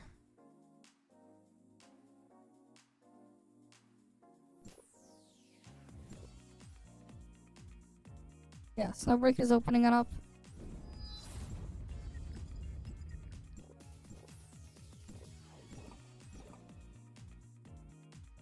Now we just close out a ToF.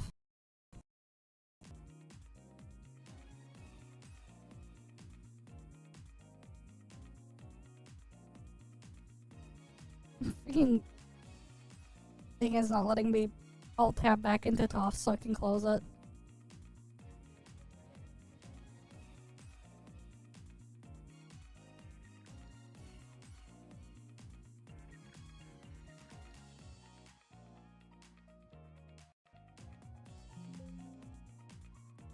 Okay.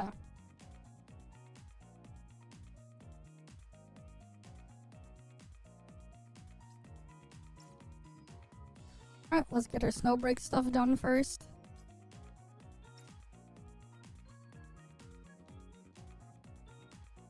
Is it really? Wait, what happened then?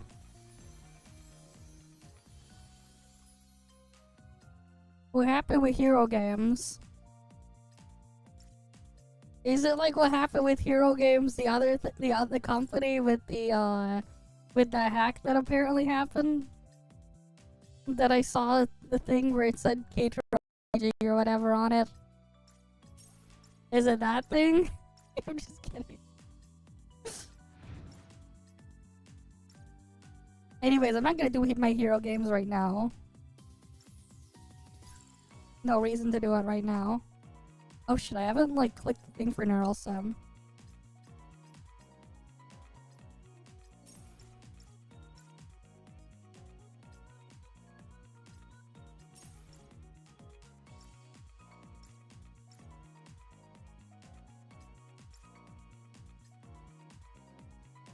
Okay, I'm gonna do Underground Purge. I didn't do this yet. But before I do that, give me a sec. I'm gonna go close my window.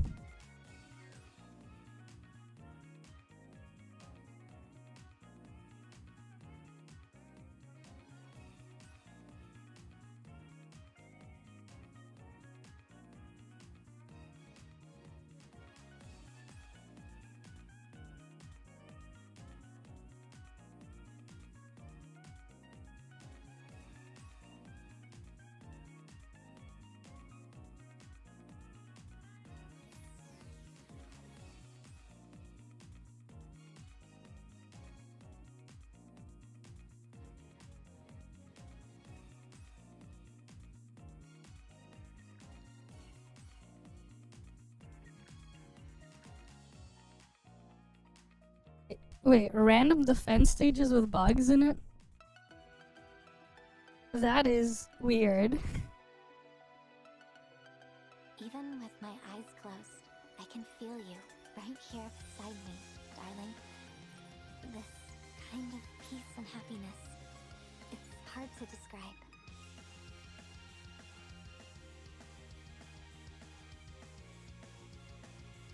And it's unbeatable. Okay. That's unfortunate then, that they have those bugs.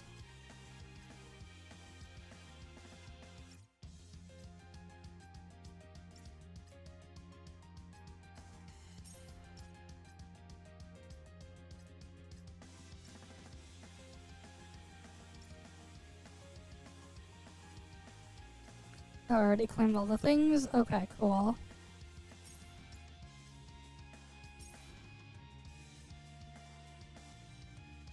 The 29th of April. But yeah, NTE is coming out April 29th. We got official confirmation on that. April 29th now. Before it was like supposed to be May 15th, but it's now coming out April 29th.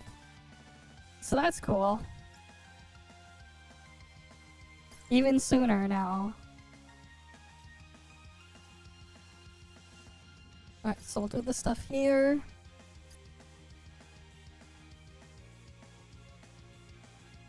And then we'll go check on the test server for ToF.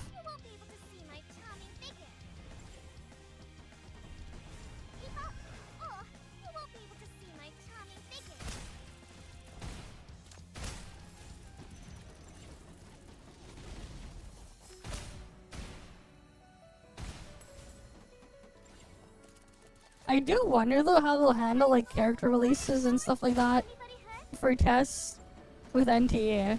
If they'll do the same thing they do with ToF, where they treat it also as like an early preview.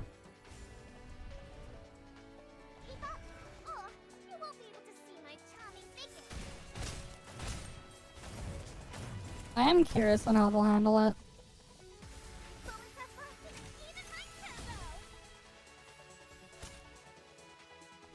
The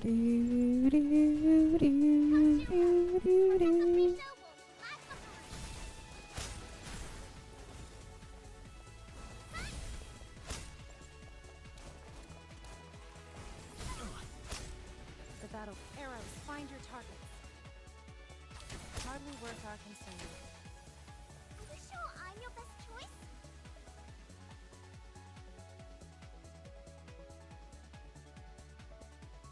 I won't wander off this time.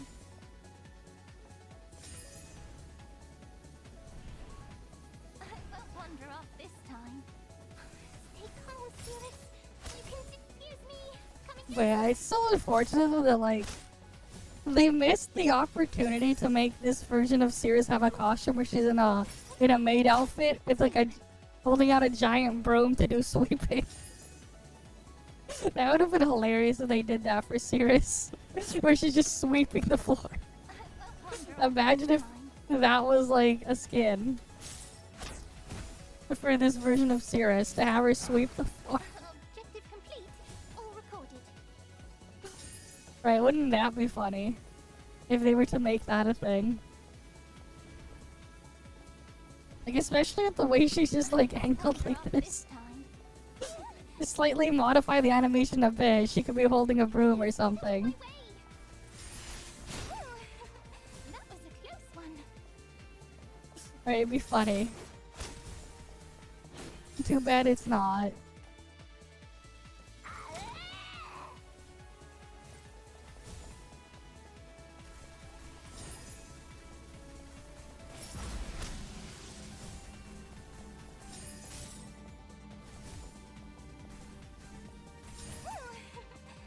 a close one. Please, get Or a dust mop, yeah, anything like that would be funny.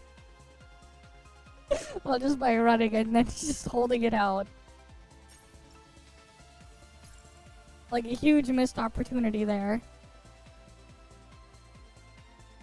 keep up, or you won't be able to see my charming figure. Keep up, or you won't be able to see my charming figure. This gun doesn't have an auto-load program. Bullets are faster than even my turbo.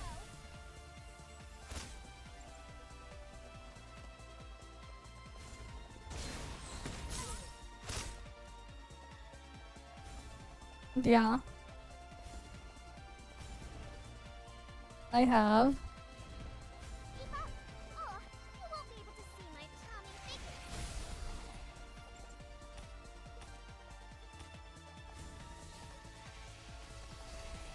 Let my arrows rain.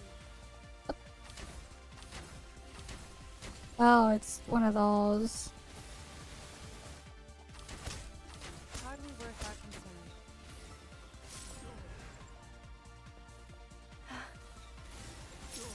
Objective complete. Precisely as the simulation dictated.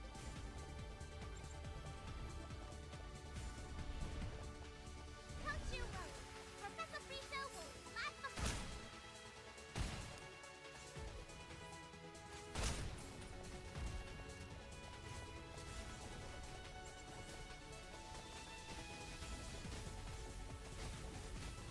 Time for a firepower shuffle. The battlefield is mine to control. Hardly worth our concern. Your defeat was never in question.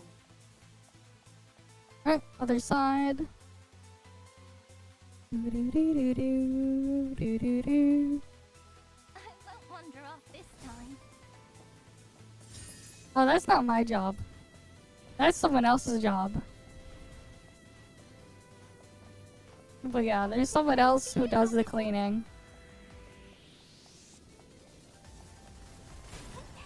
But yeah, I don't really do much cleaning. Cause that's not my job.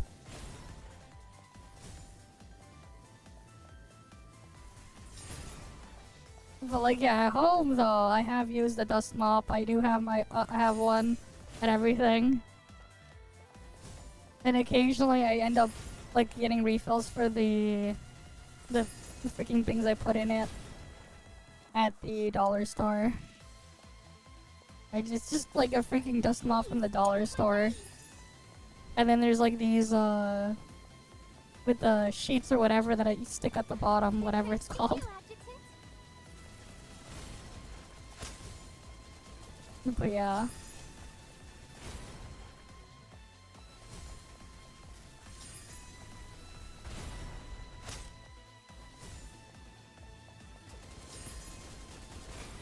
I did it too. Well, yeah.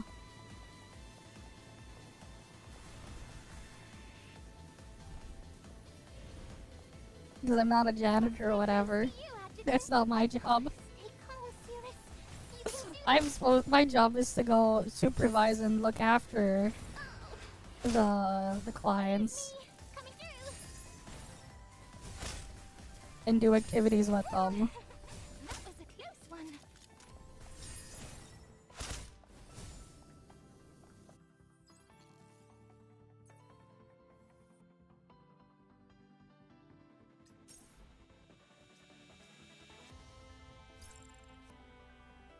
Alright, next one. Don't you worry. Professor Frisho won't lag behind.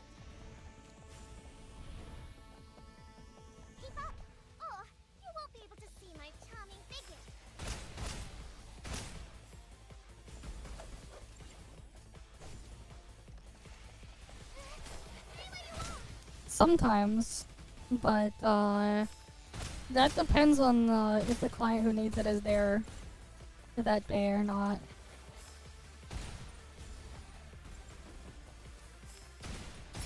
That's their weakness? Noted.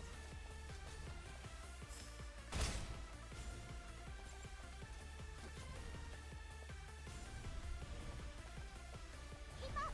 Oh, you won't be able to see my charming figure. Bullets are busting even my turbo!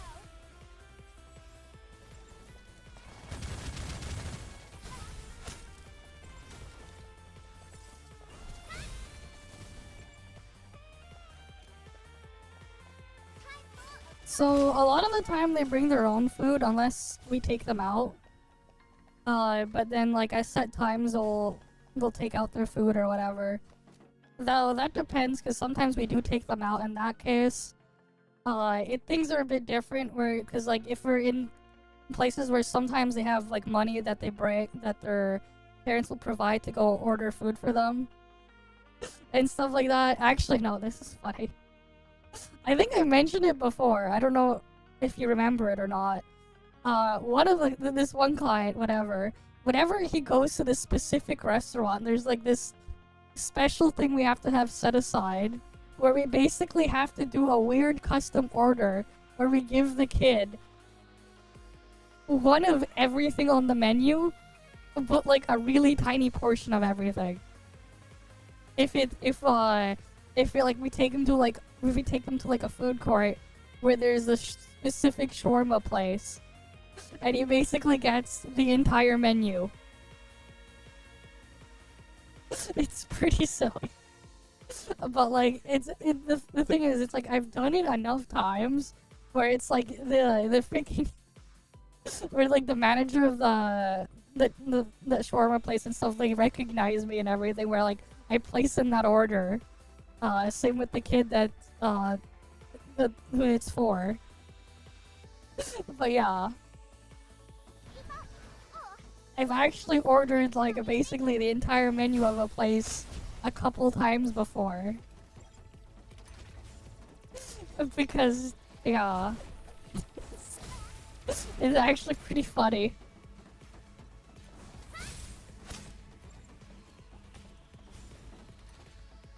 But like it wasn't too expensive because it was just like small portions of the entire thing. It's like a weird custom order, and they end up spending I think like it's like $20 or something like that. That's their weakness? Noted.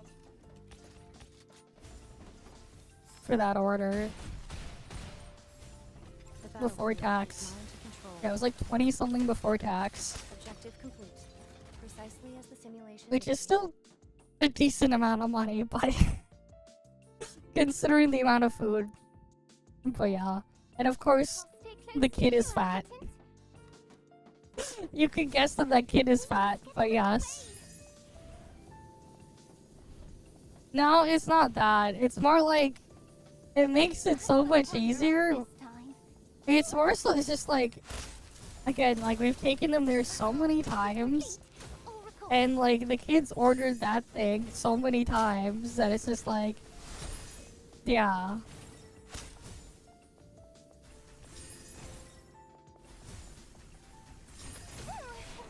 That was a close one.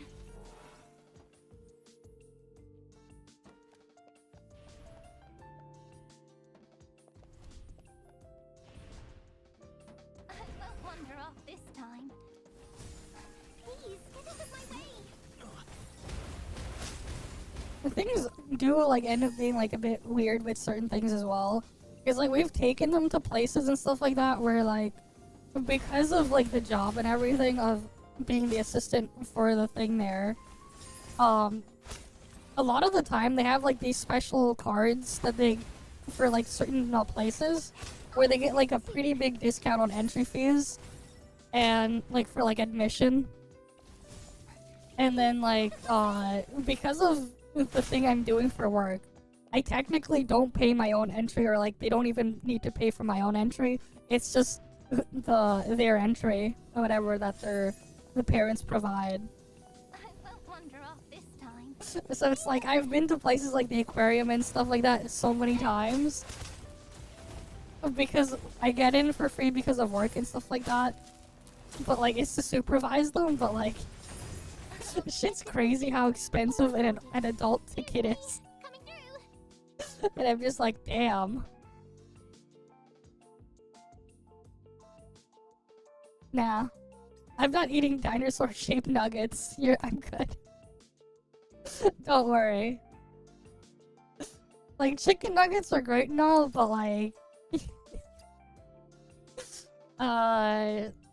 Nah. Actually, I haven't eaten chicken nuggets in months.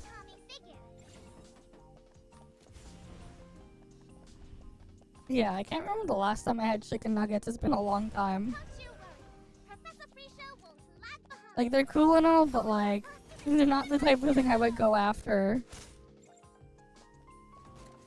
Compared to like anything else I could eat.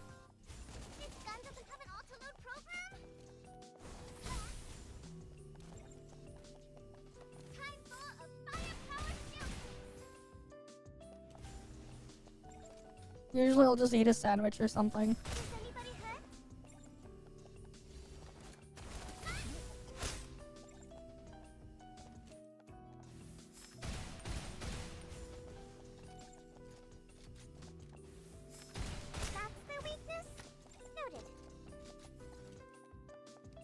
Wheat thins. I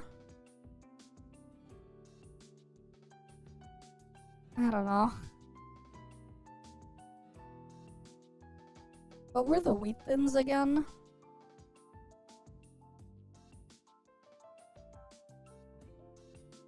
I swear I've seen them before. Oh, those crackers? And the crackers stuff, they're nice, but I don't usually get those crackers if I'm gonna go get crackers. Yes, I actually did play it once.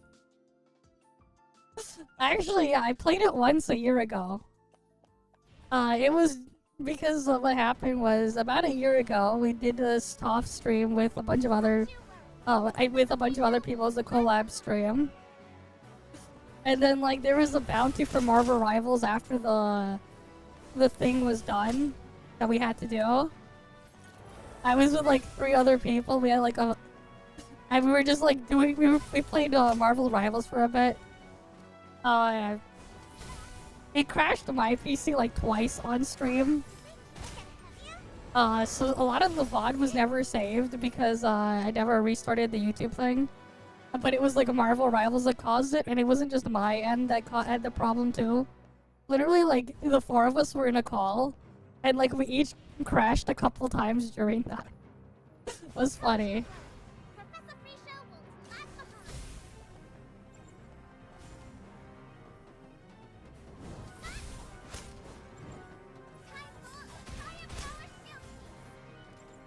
To be honest, I usually just like end up going after, if I'm really gonna go grab a snack, what I actually prefer to grab are like the unsalted chips.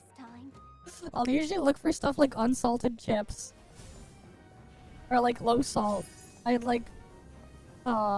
buy stuff like that.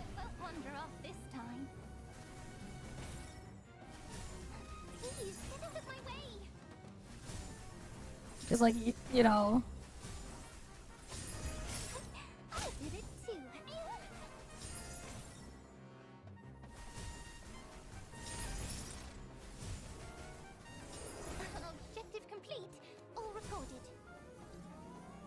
But yeah, I don't really need to eat all that much.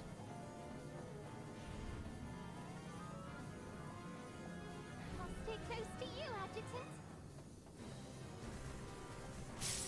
I did it. Please, get out of my way. Alright, like I only need so much food. Actually, I remember the one time I tried to do a subathon, it was funny, I lost weight. And then like I went to work like the day after, like the next day, and they're like, my boss was like, did you lose weight? I'm like, Did you lose weight over your brick? I'm like, wait, what? And then I check, I'm like, oh shit, I actually lost weight. Was funny. I'll stay close to you, Adjutant. Stay close, Felix. I have an exercise bike, actually. Excuse me. Coming through. But yeah.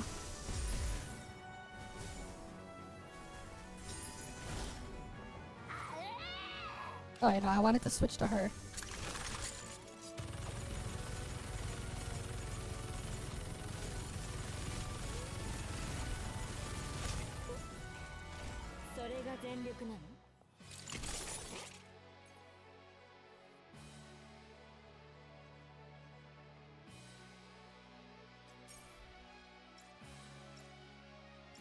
Yeah, close enough. There we go.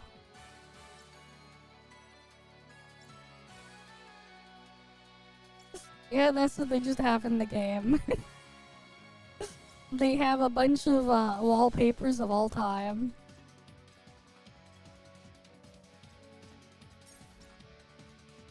Right, they're wallpapers of all time.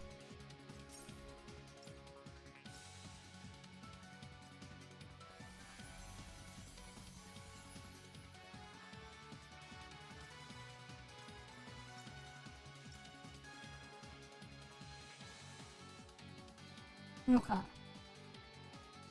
Let's grab the rest of the stuff here that we can grab.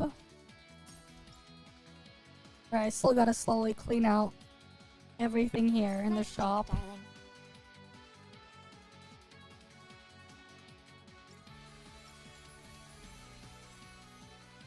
Alright, let me check if the test server is up.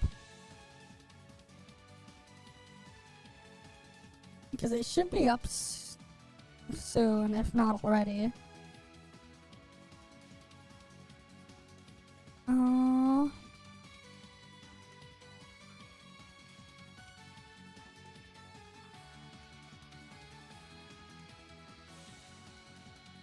Let me check.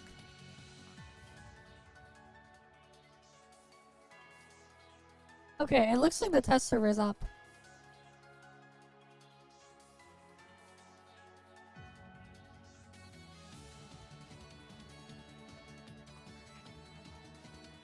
Alright, we'll keep the ToF category alive again. Oh, I don't need it to be at that page. Let me get the Agleia test open.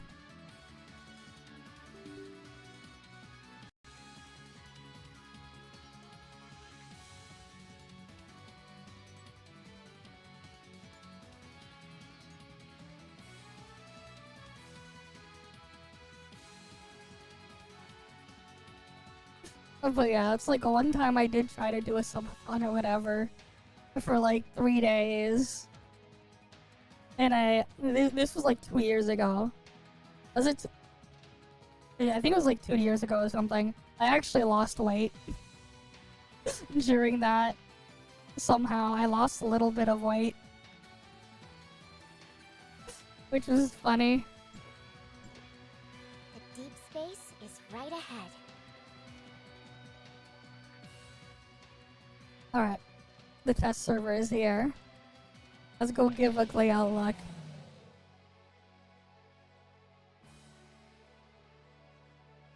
Okay. Oh, it copied me from over here, sure.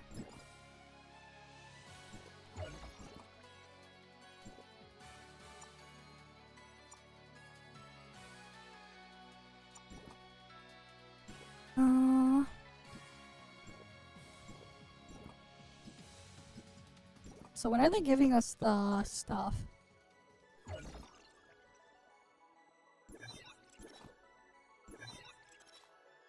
Wait, what?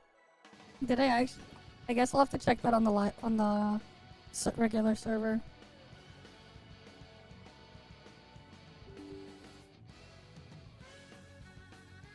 I didn't check if I had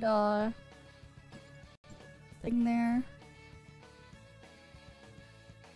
Yeah, no, this is the test server.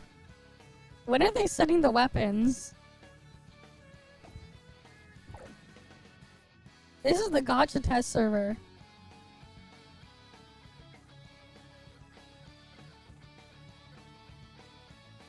Let's embark on a new adventure. See, Big Gray Fox is here. Let's embark on a new adventure. Okay, her A3 is pink. You who awakened the witch, are you ready to make a pact? But yeah. Oh, here.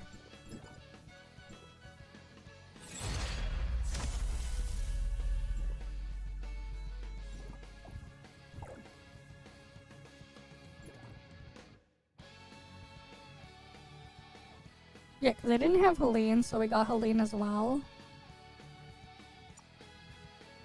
This is her weapon. Increase frost attack by 26%, yeah. Data current damage multiplier to 100%. Sure. Then equipping that one gives it an additional 20% final damage.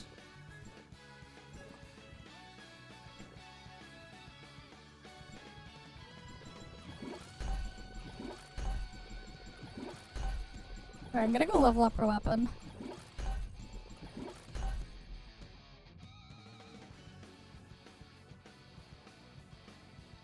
Oh yeah, I should have gotten a new Clovis supply pod.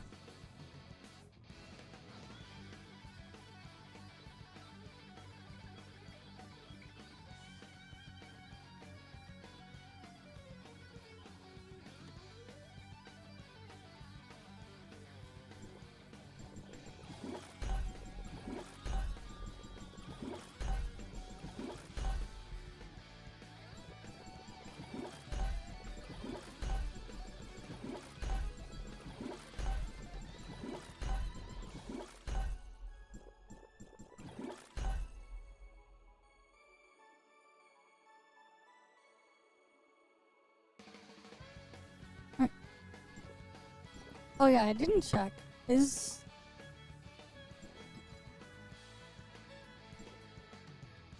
Did we get Chiyu on standard now?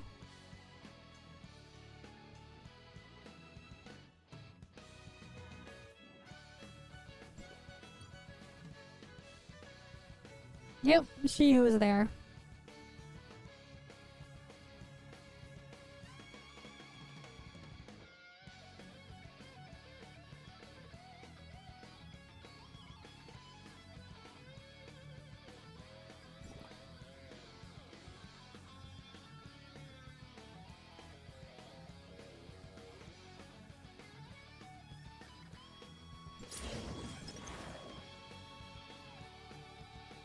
Wait, one sec. Oh, that's the wrong tab. I thought I had that tab there too.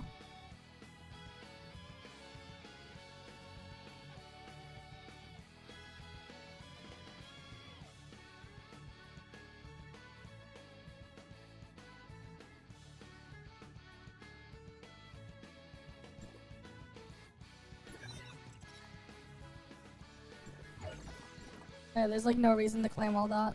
Let me get the weapon.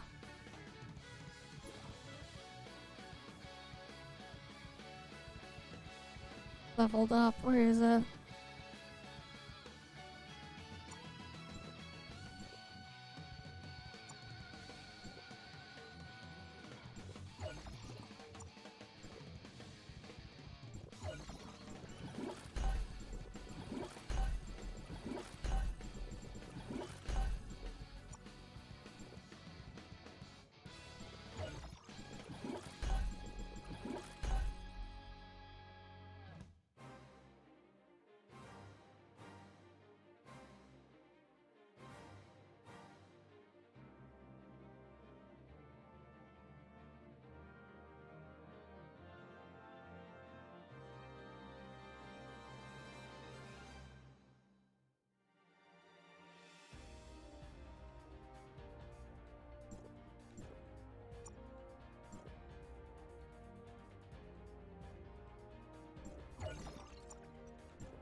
Give me a sec. I forgot to like claim my clothes supply pod on the gotcha server. So I'm like doing that on both of my accounts right now. And then we'll look at her cat.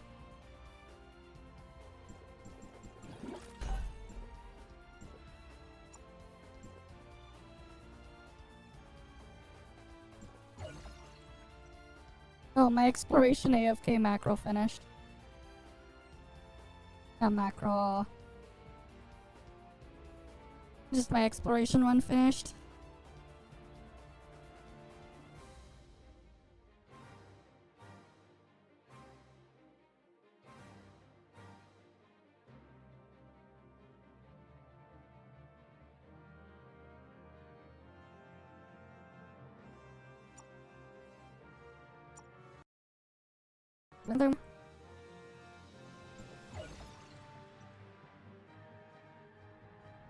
Alright, just bear with me while I do that.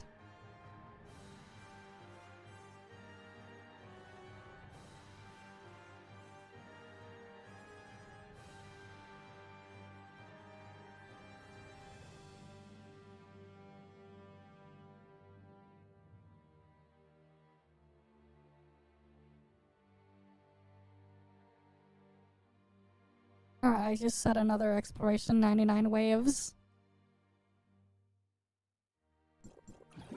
Because it doesn't take long for it to get cleared in thing.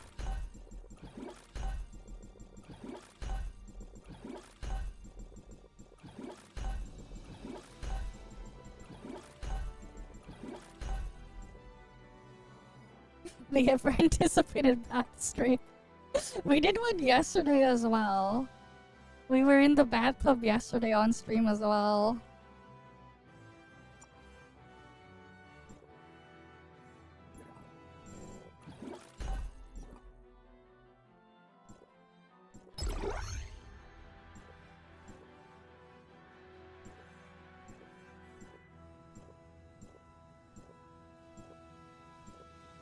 Oh yeah, I have to level up a bunch of traits as well.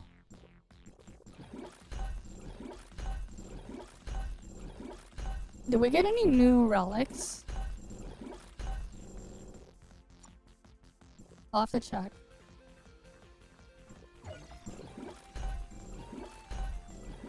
Well, we're gonna look at the new update right now.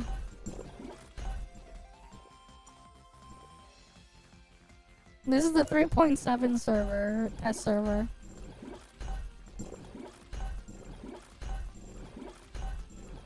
Well, mainly we're gonna go mess around with Agleia, and then we'll see what's new.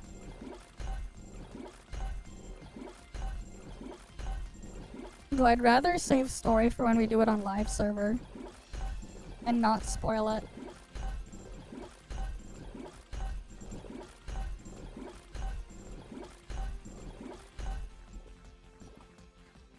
Okay.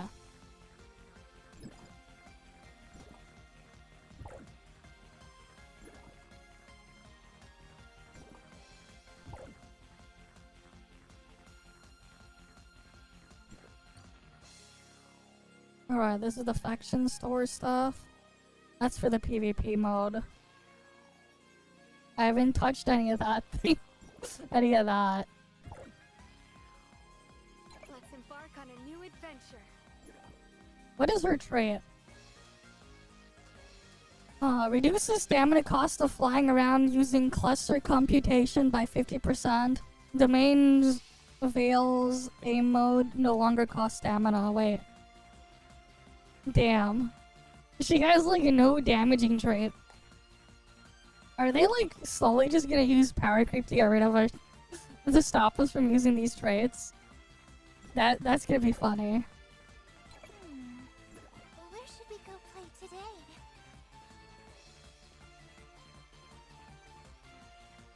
Yeah, that's 18% frost damage.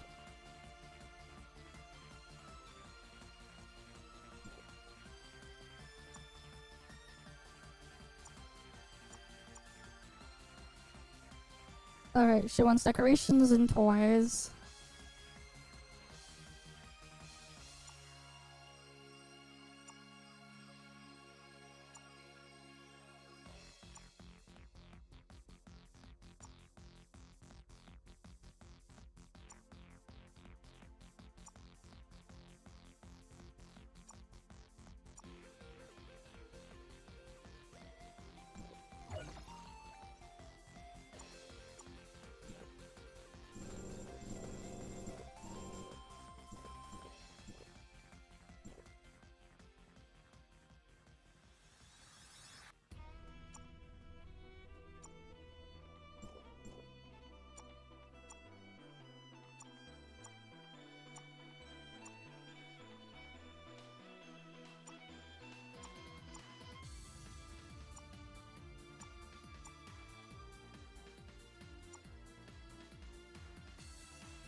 Wait, do I not have anything that can give a tiny amount of something?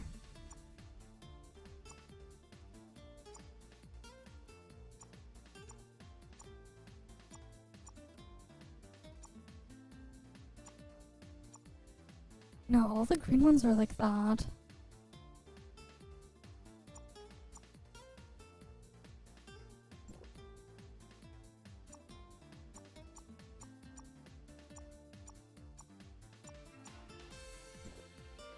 Or whatever, she'll be 7,000 into. Let's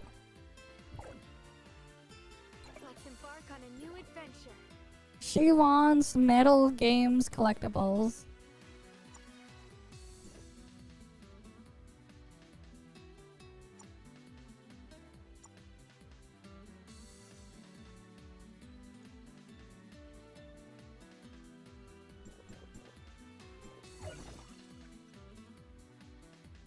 Where's the Seeker's badge? That was easy. Alright, now I have their traits unlocked. Let's embark on a new adventure. Don't worry. But yeah, here's the new character here. In her out of bounds spot.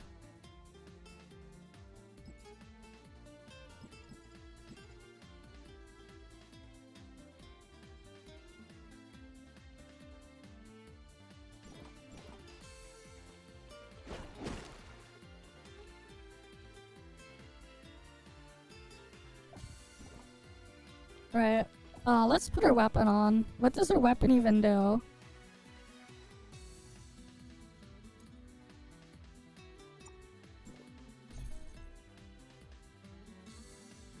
Alright, let's see. What's the skills here?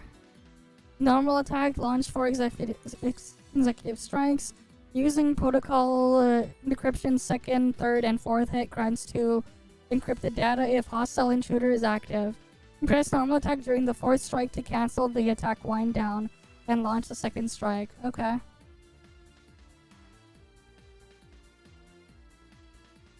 Oh, what's this one? Process injection. Oh, this is while airborne. If Super Administrator is active, press normal attack during third strike to cancel the wide.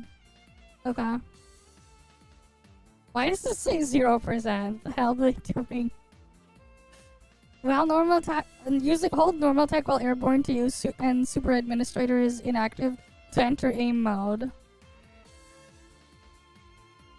Okay, aim mode moves toward the aiming direction and consumes significant amount of endurance. Okay, wait, there's a weapon guide.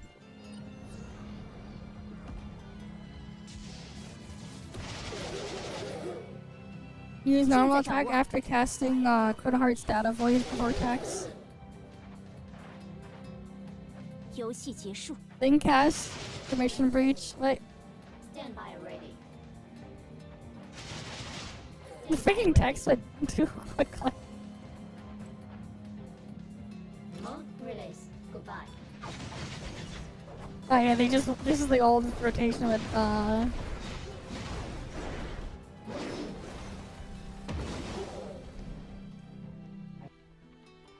Wait, let's see the thing again.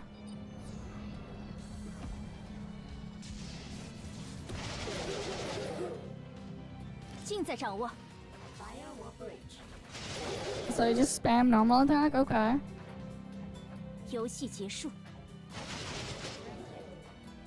Stand by ready.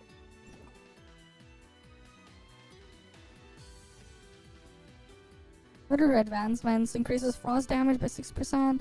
Launching the second, third, and fourth strike of protocol decryption now grants 3 encrypted data instead of 2. But that just changes the multiplier data 100%.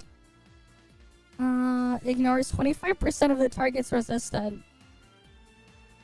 Okay. Increase frost damage by that thing. Doubles the target address cost by the first, second, and third strike. And then permission breaches damage. It's not permission breach, right? No. Increases final damage by 26%. Then there's this thing. A 2-second freeze on enemies hit. As well as a Fantasia 99% slow, only on monsters. Wait, she can apply the Fantasia slow? What the hell? Look at her holding the weapon though, look at this. It's just a VR controller.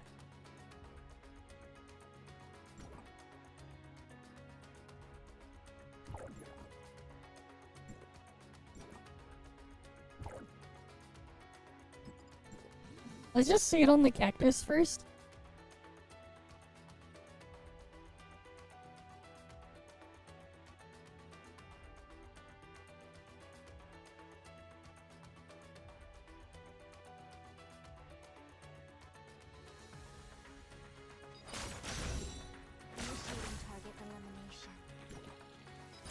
She has some sort of gauge down here.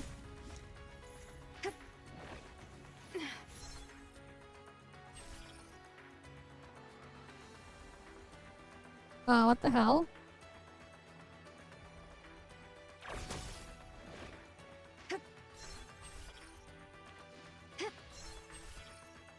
Wait, she can just blink.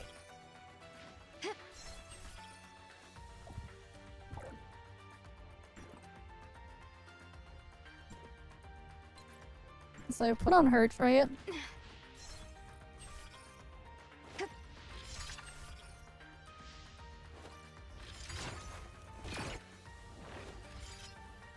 Oh, she can. Oh, she can fly by riding on a thing too.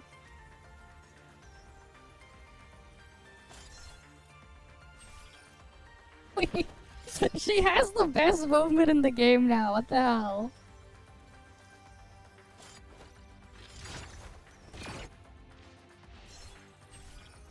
You can blink, and then you can like ride on the thing.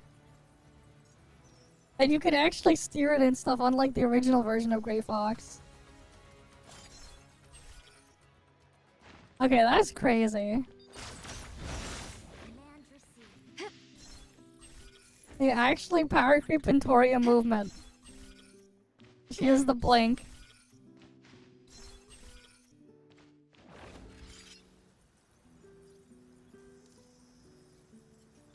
Wait, Wait, her endurance consumption while flying is really low. It stops as well if you're just not moving. If you're doing that. I think it's better than Ventoria then. She was playable for a long time. It's just that now there's an adult version.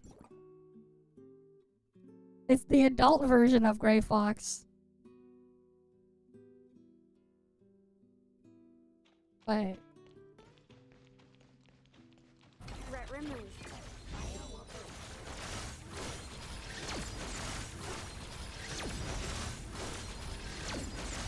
It's all under control.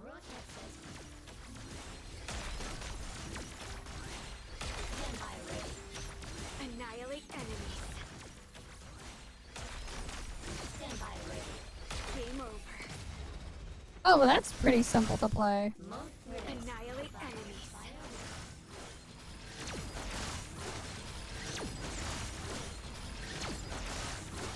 Threat removed. Then you just go up in the air. Annihilate enemies. It's all under control. Wait, you could just play her on field like that. Okay, that's like very simple. She was tiny with Big Booba, and now she's just bigger.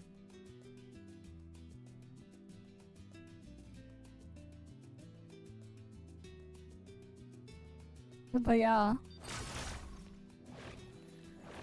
Oh, she has a really cool dodge animation here.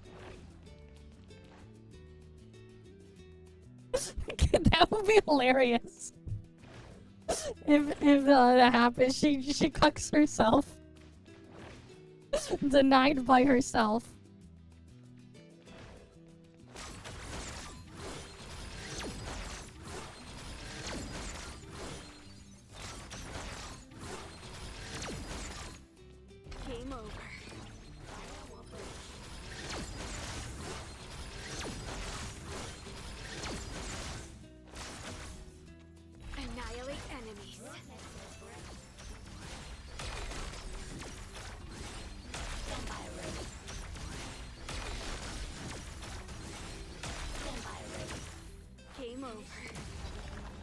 Magic surge. Monk release. Goodbye.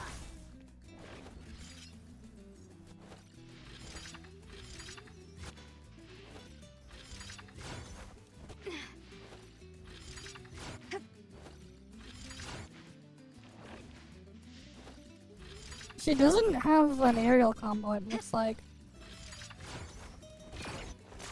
She doesn't have a traditional aerial combo. The only aerial she has is when you use her skill. Interesting. Shooting target eliminated.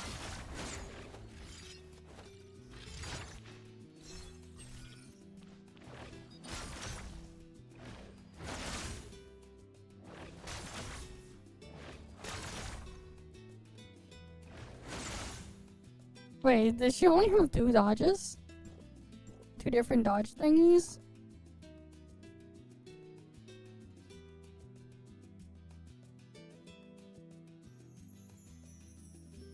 Press dodge during that one to descend.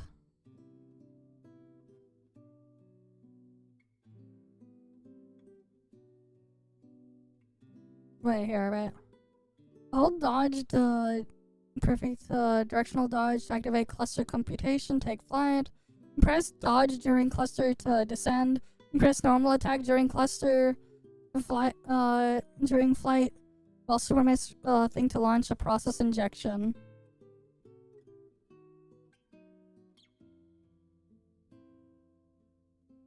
Wait.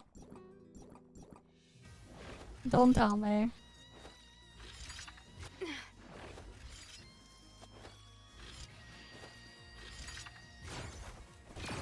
Nope.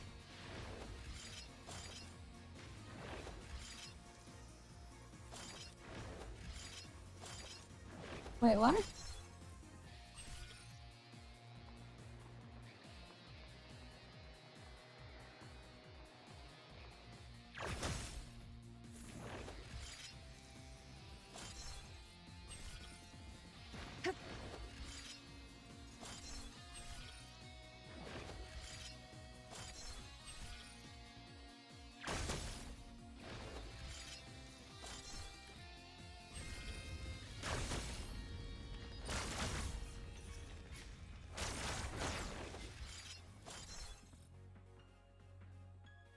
Alright, I'll just like identify the target like that.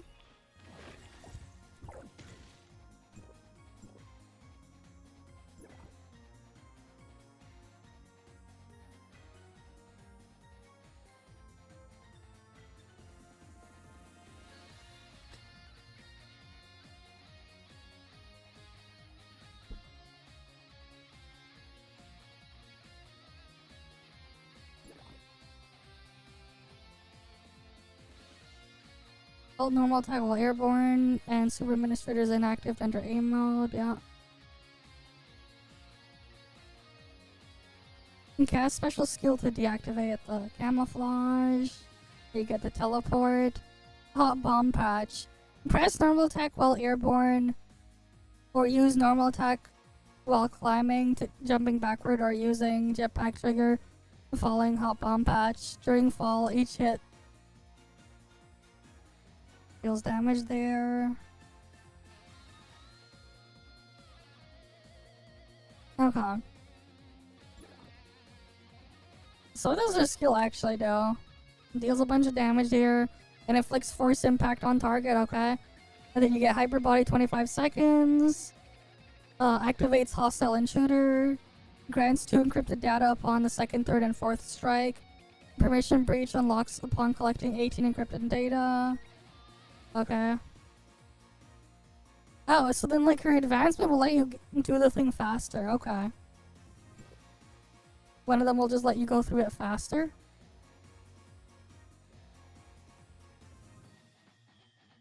Yeah, that's what it looks like there. That's the first advancement.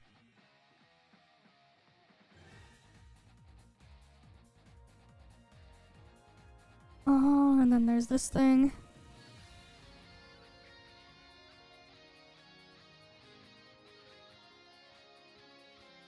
Okay, it's pretty simple rotation then.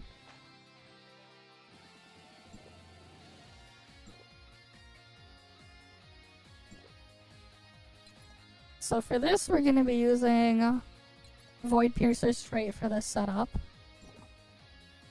How much damage are we gonna do at A0?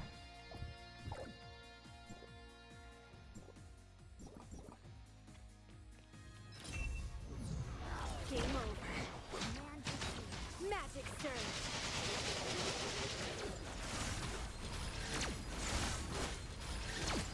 It's all under control.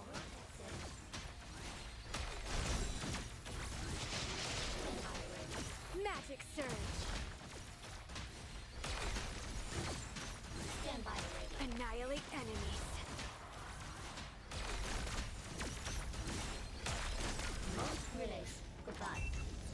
Threat removed. Annihilate enemies.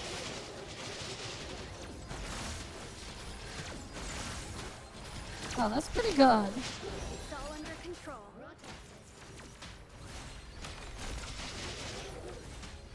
Game over.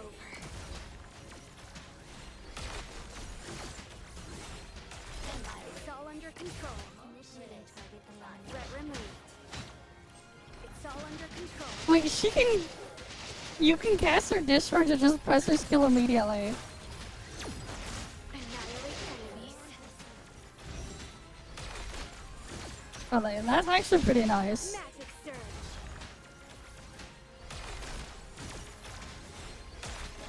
It's all under control. Threat removed. It's all under control.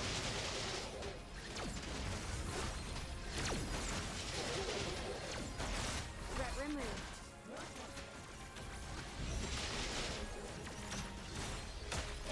Game over.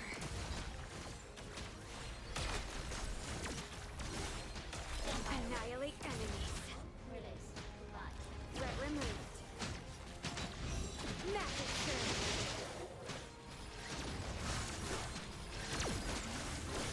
surge. Damage here is crazy. It's all under control.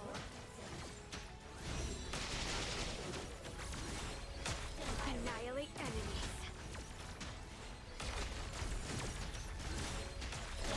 Magic surge. It's all under control. Game over.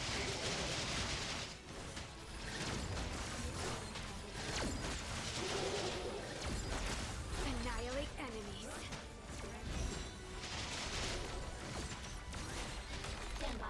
Okay, we're at 28G. That's A0. That's weaker than A6 Lenses, though. Makes sense. Keep in mind that is weaker than A6 Lenses.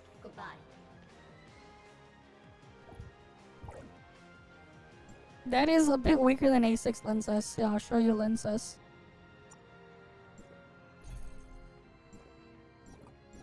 Here's A6 Lenses damage. It's all under control. Magic is remarkable.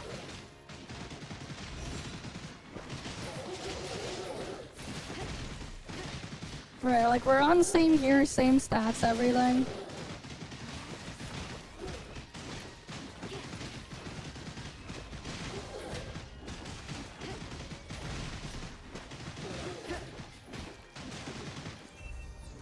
Annihilate enemies. Fire suppression.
Right, like, look, we already beat the damage with that. We're still using lenses here.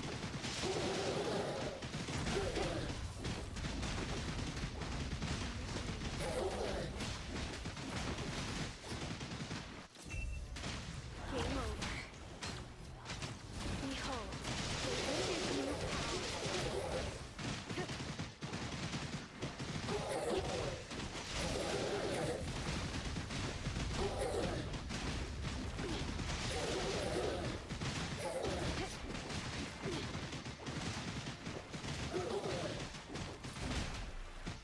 Yeah, so it's 37G versus what, 28G?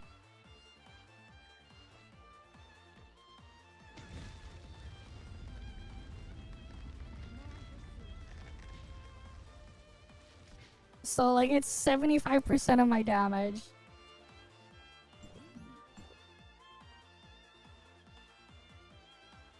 Right.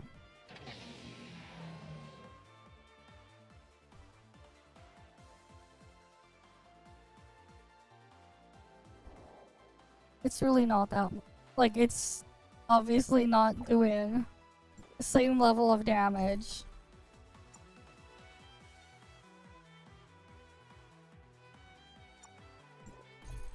Trade is the same that we're using. Either way.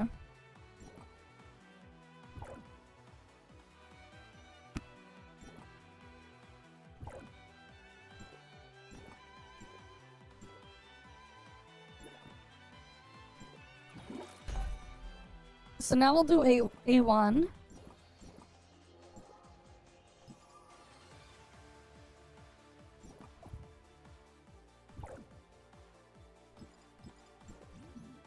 Alright, we'll see A1 now.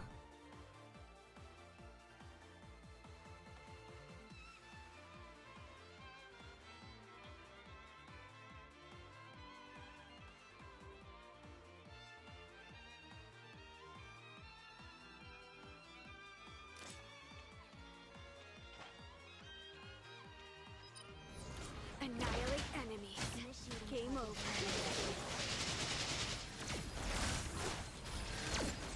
Magic surge.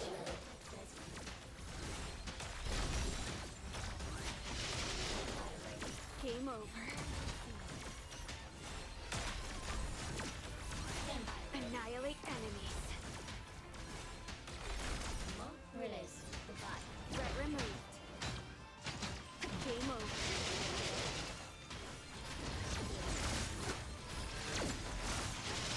Annihilate enemies.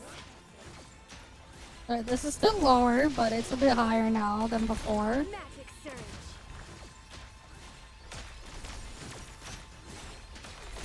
Threat removed. Magic surge. It's all under control.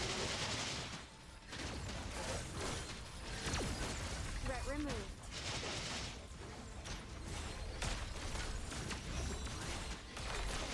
Game over.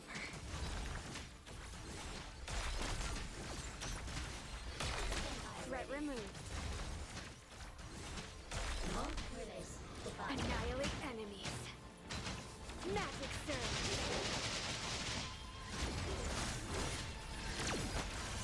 It's all under control.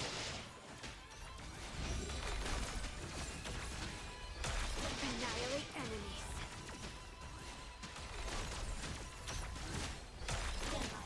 It's all under control. Threat removed. Game over. I mean, obviously the new character's gonna be better at It's A6. all under control. Overall, I would say she'll be better at A6.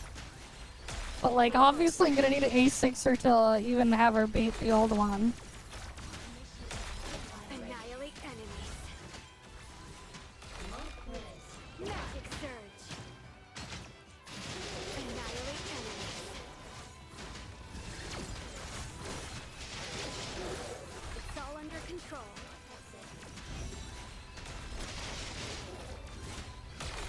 Game over.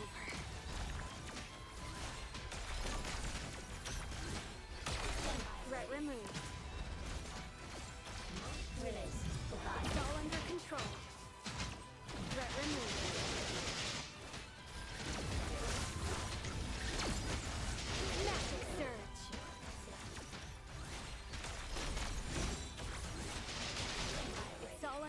control.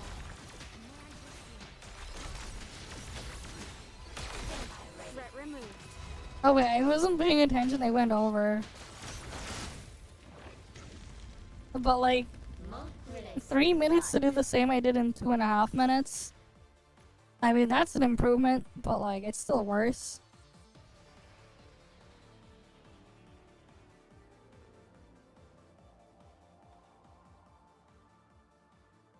Yeah, so it's like 20% behind now. From that was like plus 5% damage, roughly.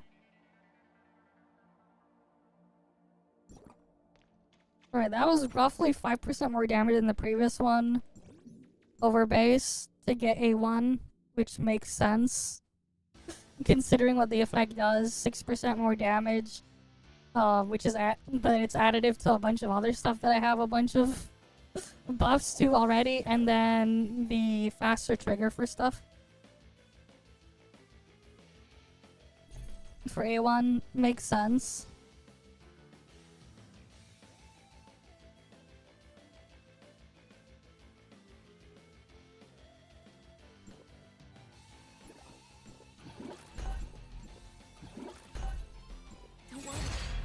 Oh yeah, now we can use her with pink hair now. Let you down. Because her A3 gives her pink hair for some reason.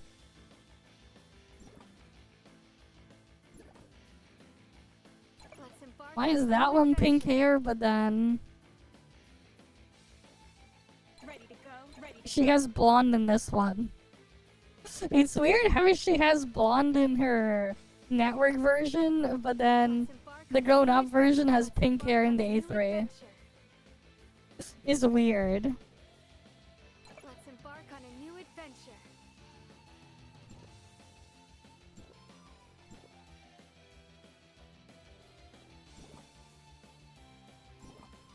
Okay.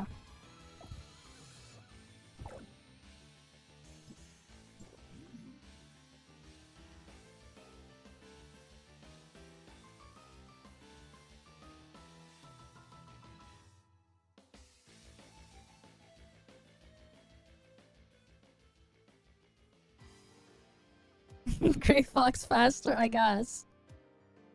Alright, let's see her damage at A3 now.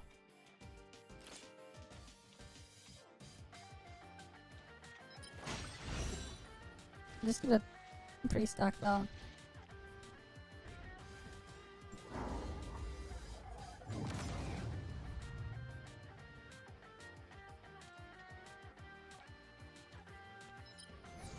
It's all under control.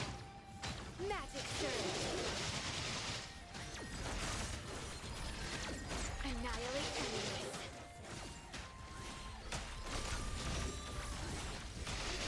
Threat removed.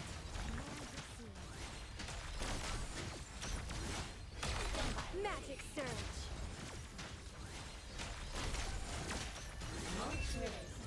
Magic surge. It's all under control. Game over.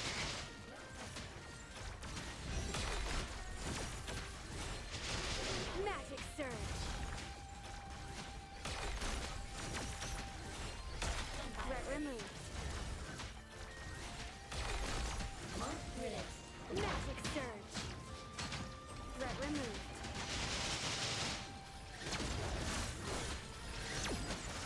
Magic surge.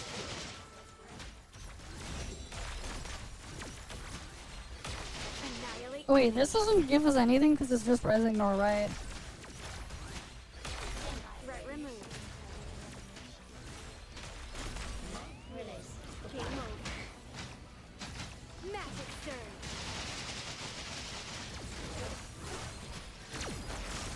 Annihilate enemies. It's all under control. Magic surge. Annihilate enemies. It's all under control. Annihilate enemies.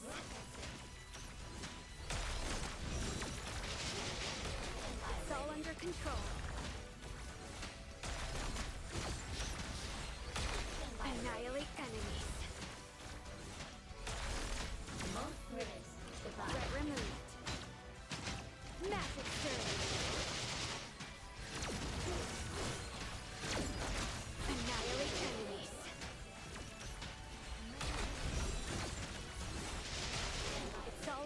control. Magic surge. Yeah, so we got 31.7 G at A3.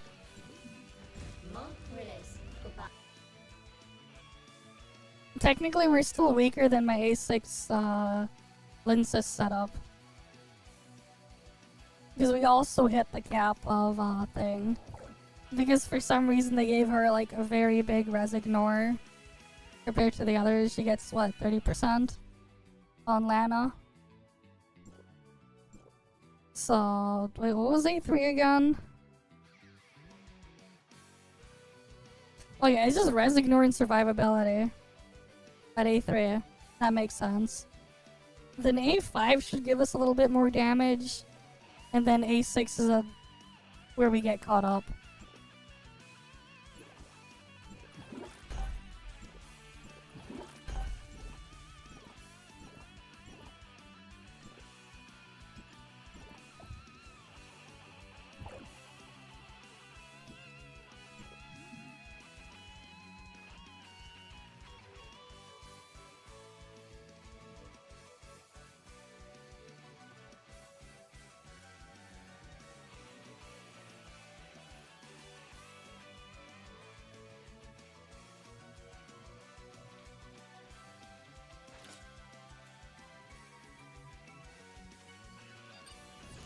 Threat removed. Game over.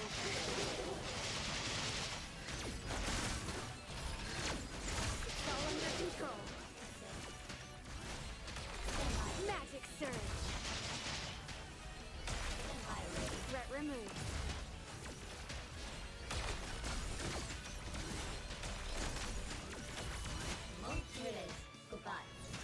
Magic surge. It's all under control. Magic surge. Game over. Threat removed.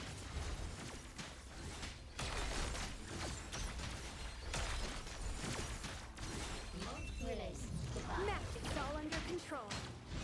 Game over.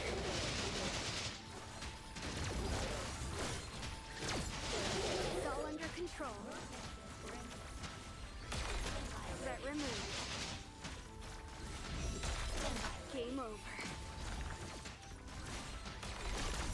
But you need to have the advancements if you want to play the rotation with the lane. Annihilate enemies.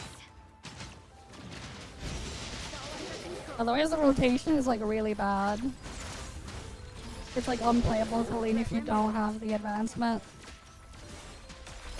Annihilate enemies. Magic surge.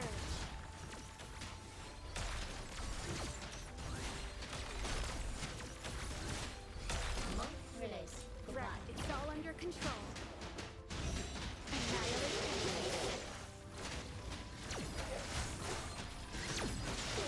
It's all under control. Threat removed. Game over.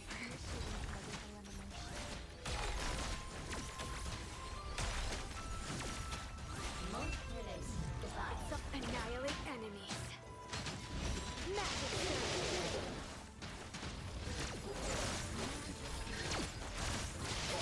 Game over.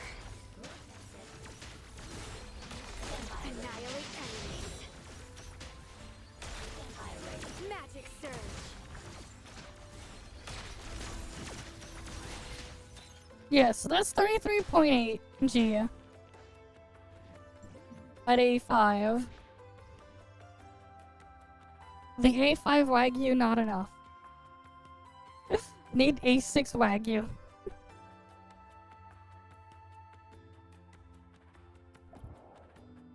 Right, we're like 33.8 there.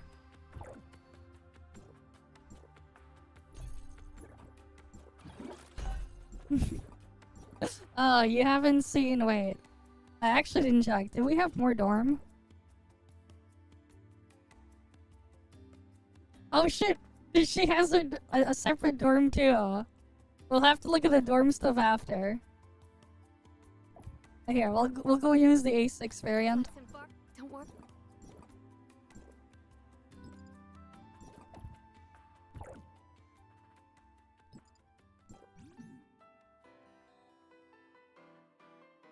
Of course, hacker with AI, yeah.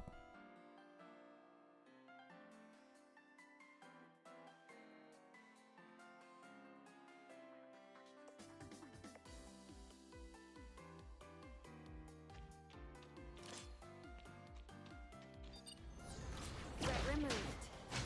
Game over.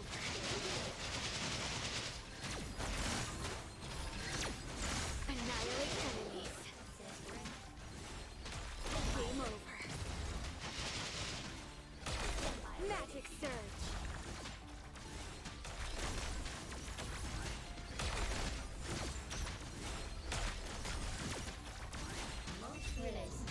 Annihilate enemies.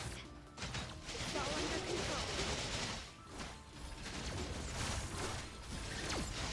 Game over. Magic. Okay, the damage here is so much burstier. It's all under control. Because I get to go through the things a lot faster. Threat removed. It's all under control. Game over. It's all under control. Magic surge.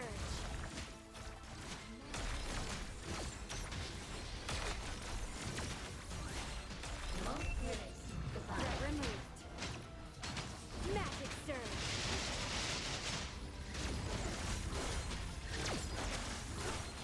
It's all under control.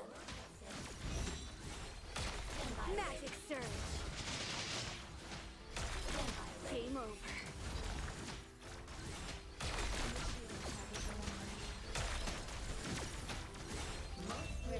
It's all under control. Annihilate enemies. Game over. Annihilate enemies.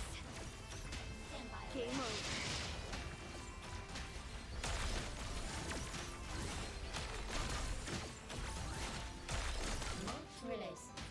Annihilate enemies.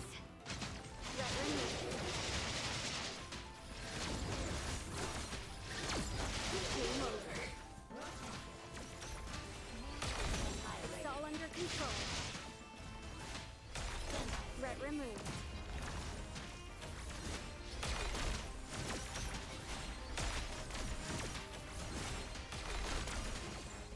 Alright, 43.69.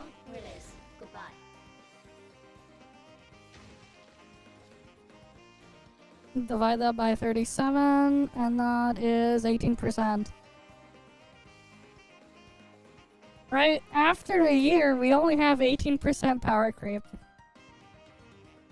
There we go.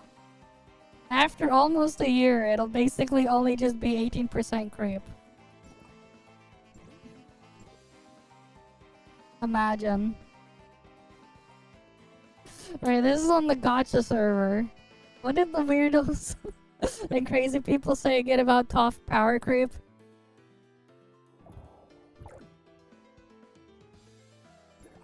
Oh wait, when was Lince's release date again?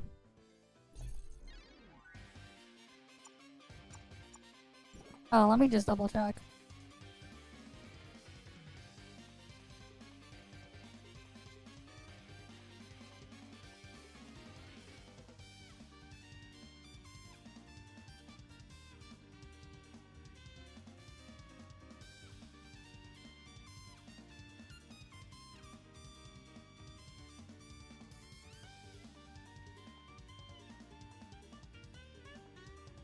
May 6th, okay. And then that'll be in... Catch up on everything else I've missed over the years.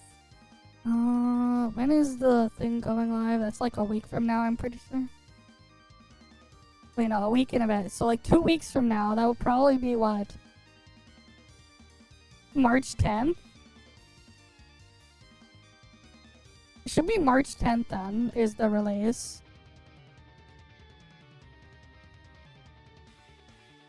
So this is like 10-month difference. 18% power creep in 10 months. Basically. There are many ways. That's your power creep right What's there most for you. important is following your heart.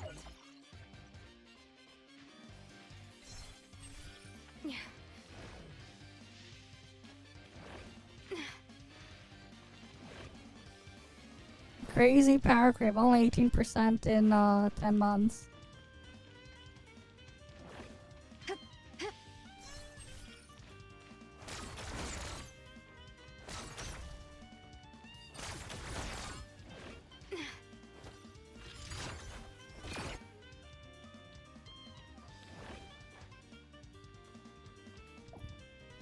Okay. Well, her birthday's not her birthday. Her release day is Mario Day, I guess.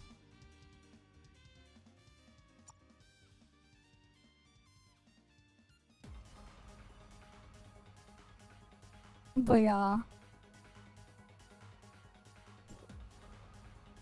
Right, like we combine it and like add everything up. That's about 18% power creep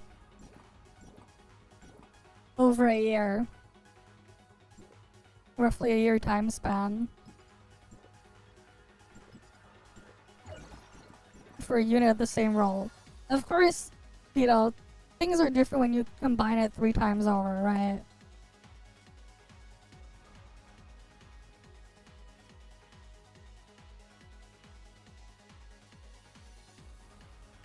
Like, obviously, I'm doing 64% more than I was doing a year ago. Because of the things I changed, but There are many ways to finish. if we go by those What's metrics. most important is following your heart. But like, yeah. Congratulations on finding treasure.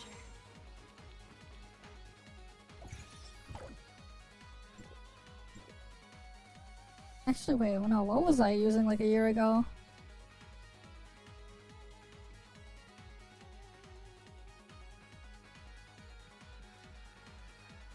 Like, we would have been using Gray Fox in here, and then what else again?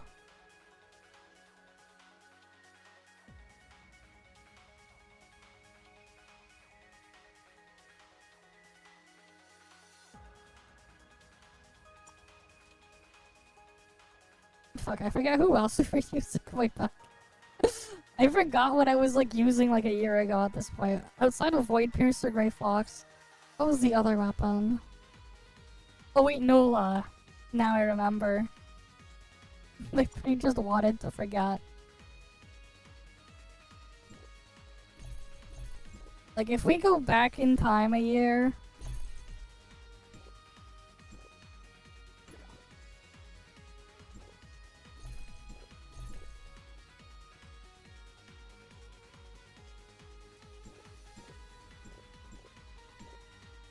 And then where's Grey Fog? The older version of Grey Fox? Or the younger version?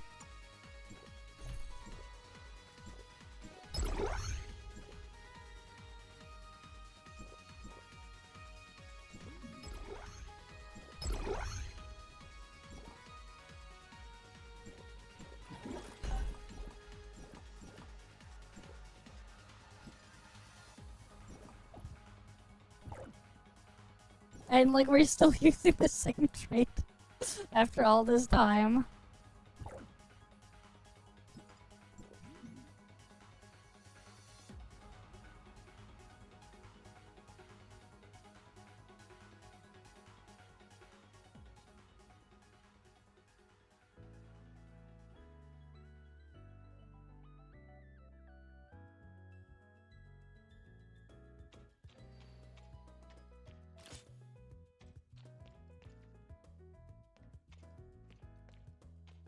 You will not escape.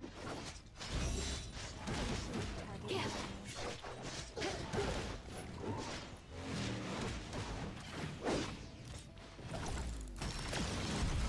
over.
Yeah, I'm never gonna miss using Nola. Frost Nola.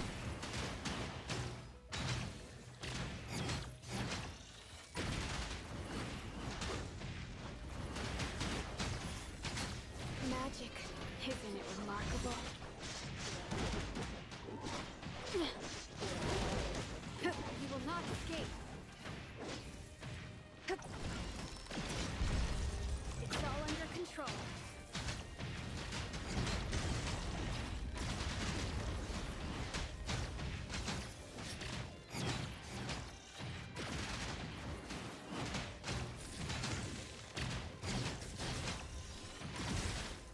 Yeah, so 18.3G.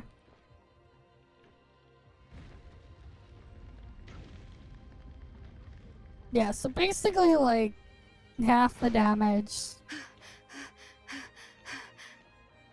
compared to like using a modern version of everything. Basically half the damage I'm doing with the old stuff. But that's also me replacing 3 weapons and comparing 3 versus 3 instead of, you know, 1 versus 1.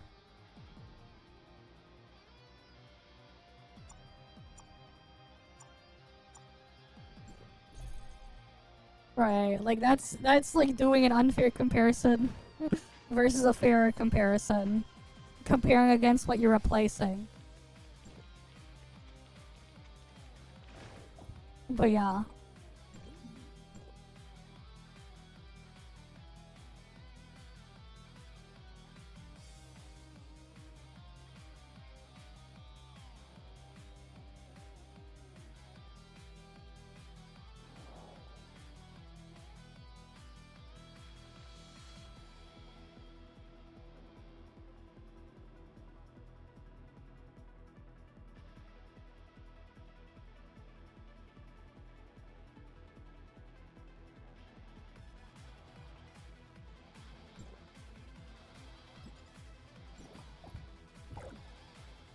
Okay.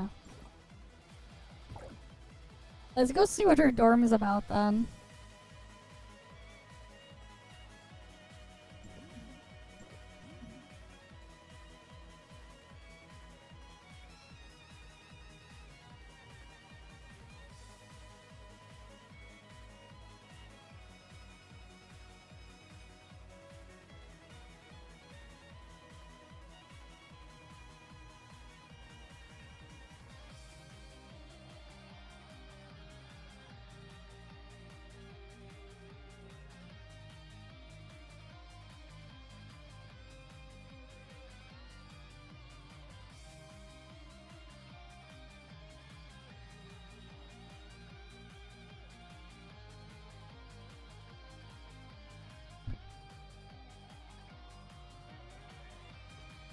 Wait. She has like the bar in her? Okay, wait.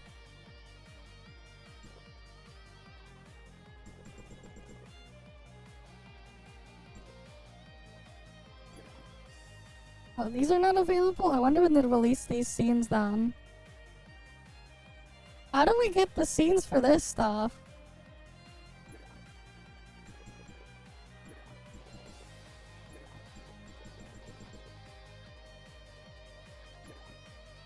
Where do we get this two special scenes here for her? I can't even get her special furniture. Where's this stuff?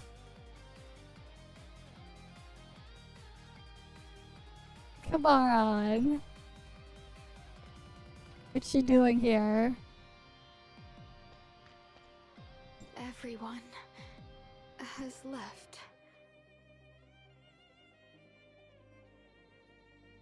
We can't see her in the bathtub. Wait. She's in the bathtub, alright. Too bad all we see is a lot of steam. The researcher has arrived. Welcome.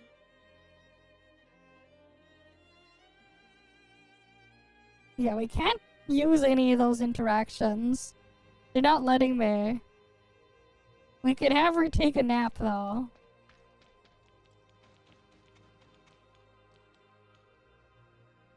Or not. The researcher has arrived. Welcome. Alright, she can sleep there. Everyone has left. And we can have her sit on the sofa. Wait, what? This is the network map. Oh wait, it's like a fake view of the network map. It's just a big screen there. Of just Asperia. Oh, you can kind of... Okay, that's a cool little detail. Oh, you can change the scene too.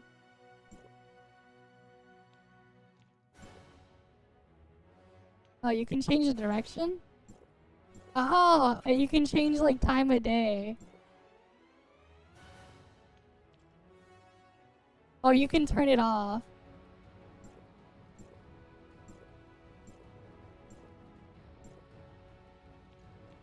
Okay. I mean, that's not really anything crazy with technology. That stuff already exists. You can buy an LCD TV that you can, like, see through. You can only do this with LCD, though. You can't do this with, like, micro LED or OLEDs.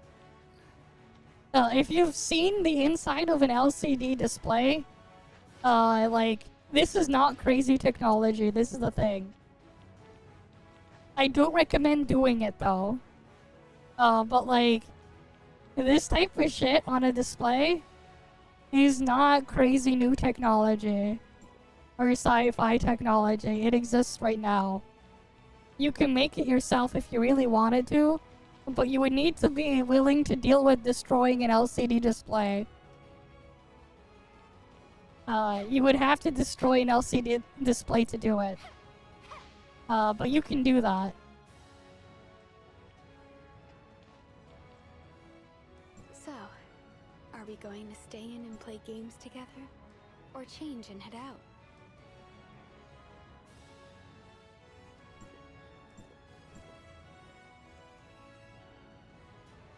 But yeah.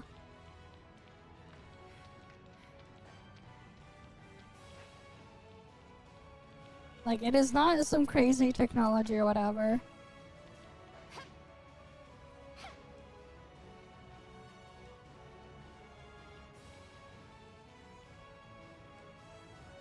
Meanwhile, if we go to the younger version of her, into her room when she's younger.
Want a game together?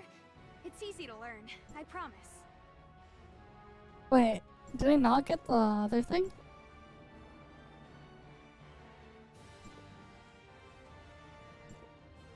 Oh, I didn't buy all the scenes here before. But she doesn't get that many clothing options or thing here. Want a game together? It's easy to learn, I promise. Alright, we'll have her do game on. Where is she? Oh yeah, this, I remember this. Hey there! Just let Odie know if you need anything.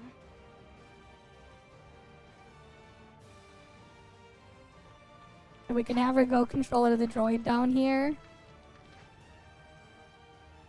Hey there! Just let Odie know if you need anything. repair the RC car. And like you can even like pick a car, you can go and drive it.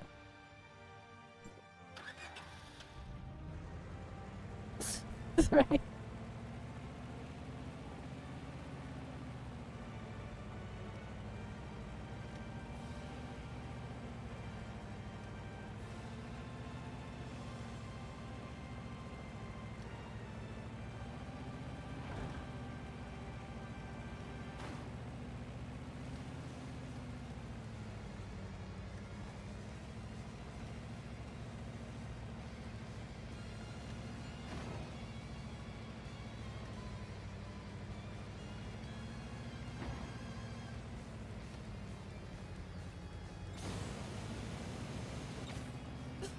But yeah, you can do that.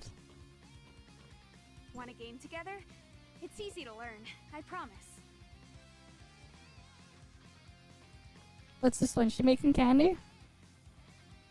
Oh, you can watch her make candy.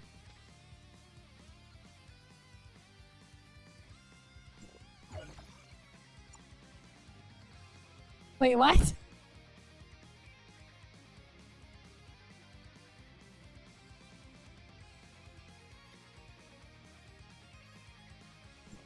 Wait, you can actually eat the candy? I did not know that. I actually did not know you could claim the candy. Damn. Thinking.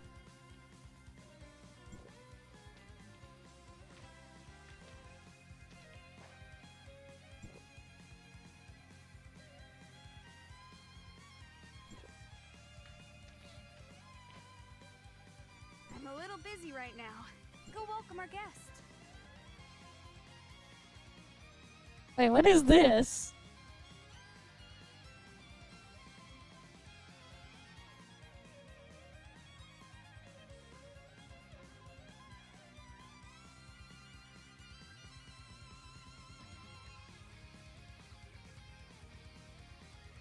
You just go falling around in this thing, I guess.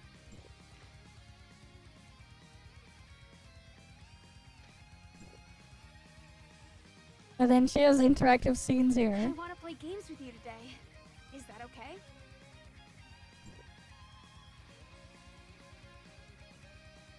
Guess which hand the candy's in.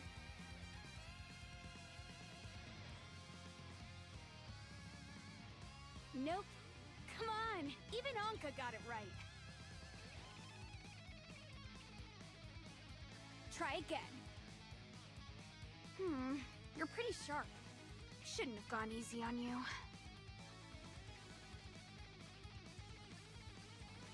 Try again. You're pretty sharp. Okay. Then there's this one.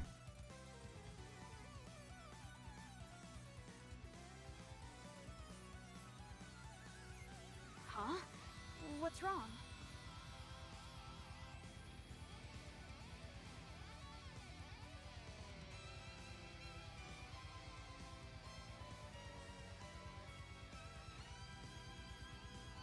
Hey, check out my new high score!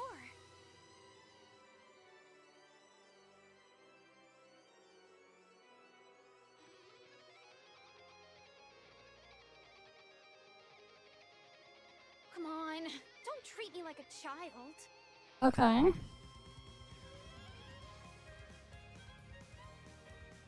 Huh? What's wrong?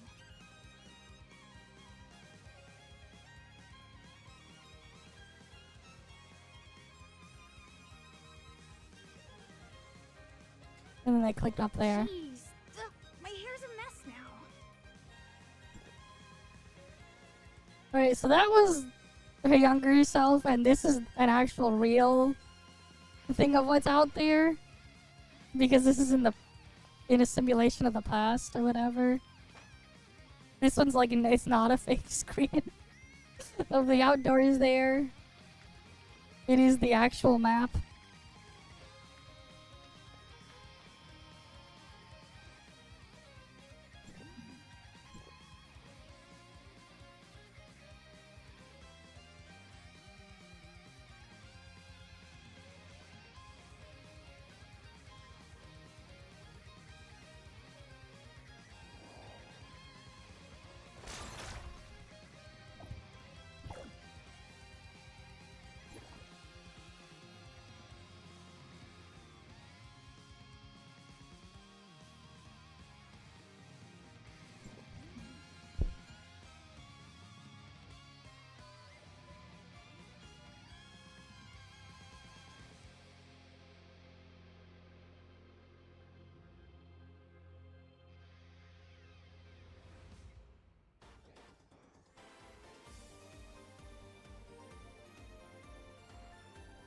Okay.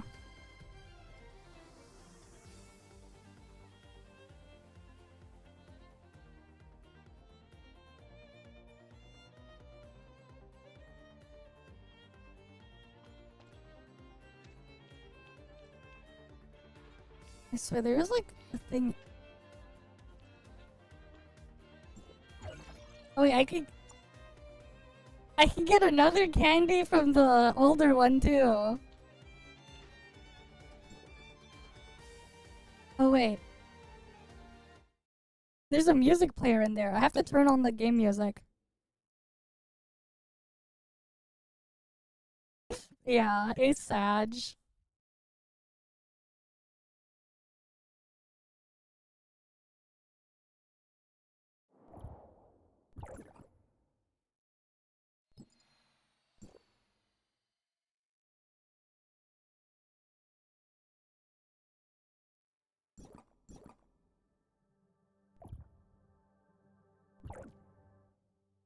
Let's embark. Oh wait, that's the pool party, my bad. I wanted to go back into her dorm. That's fine. We can have a pool party.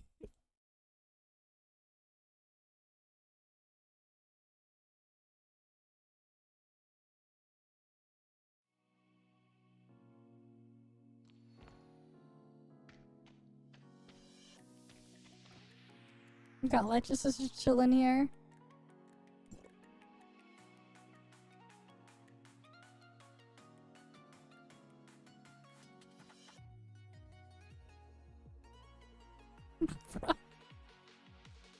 What the hell?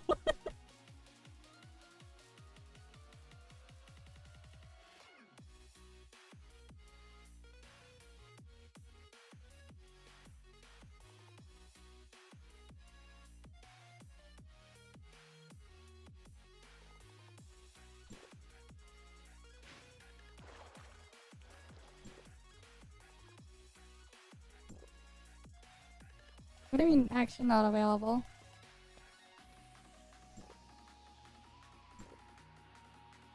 What action do you need for that one? Yeah, I forgot about this mode. I forgot about this. This was a thing. It was added a long while ago.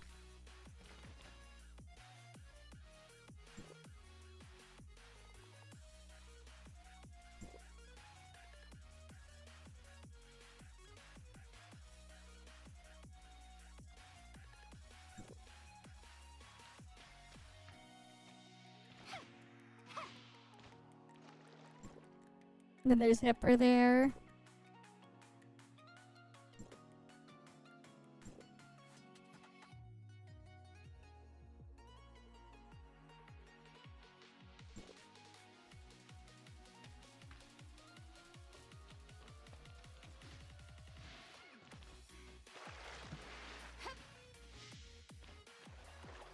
And Lexus is here too, but she doesn't. Not Lexus is. Aster is here, but she has no swimsuit. She. They never made a swimsuit for Aster, so she's like, I forgot my swimsuit.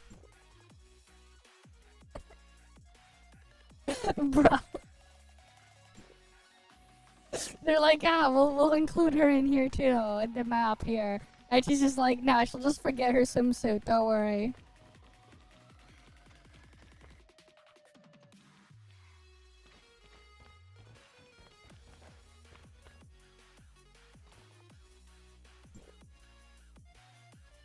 Oh, you can take pictures with them as well.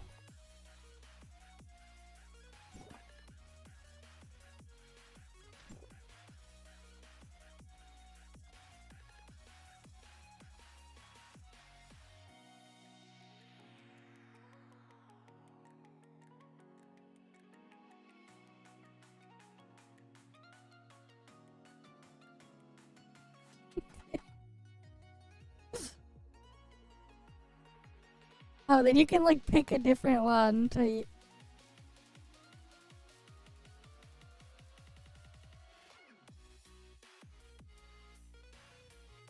There's no sound effects though.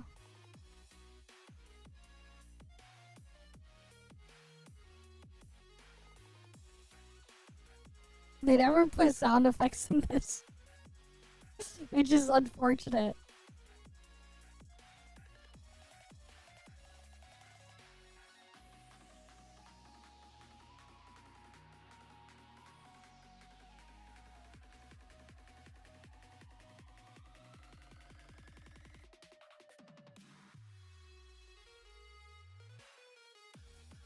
Okay, we can shoot the bubble gun at her.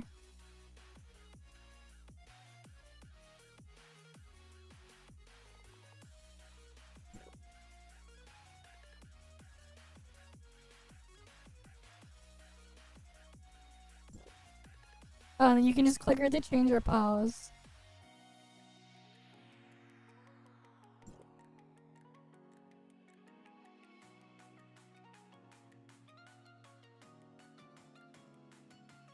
I guess this is the same thing with the rest of them, then.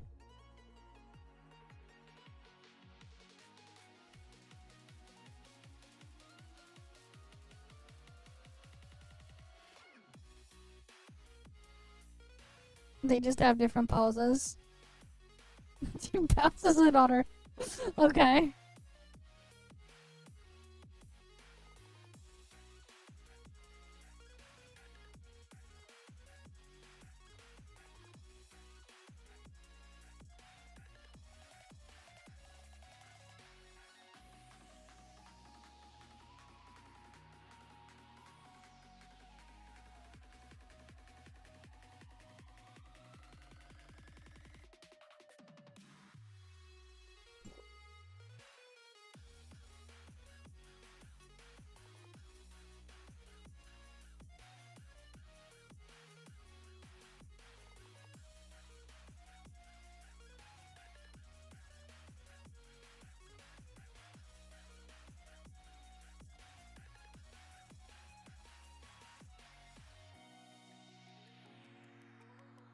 But I think it could also be just because we're on the test server, like the voices aren't there.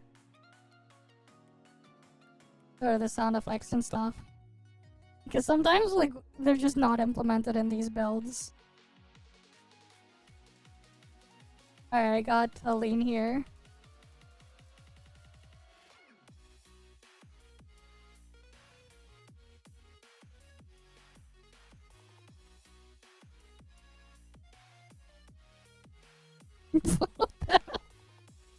Just went right in there. Right in there. Damn.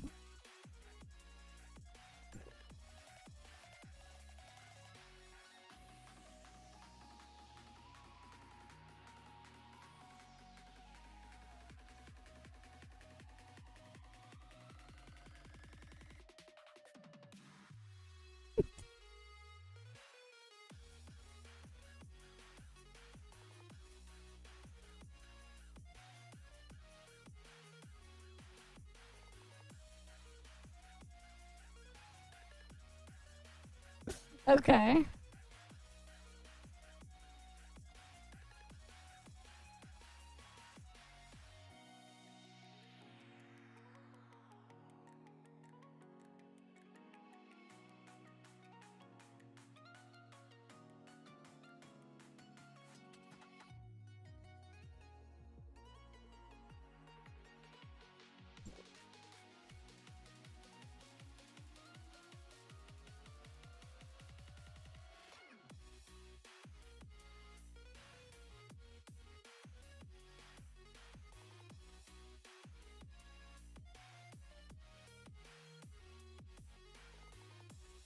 And the drink.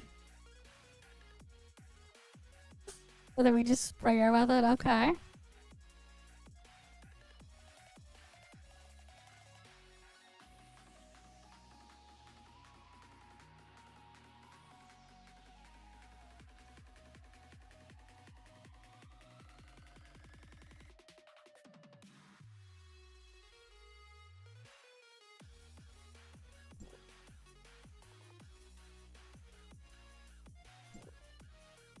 And then this is just like... Oh, you can edit each of their poses.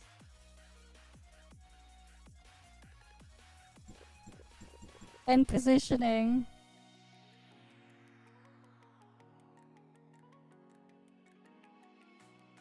cool.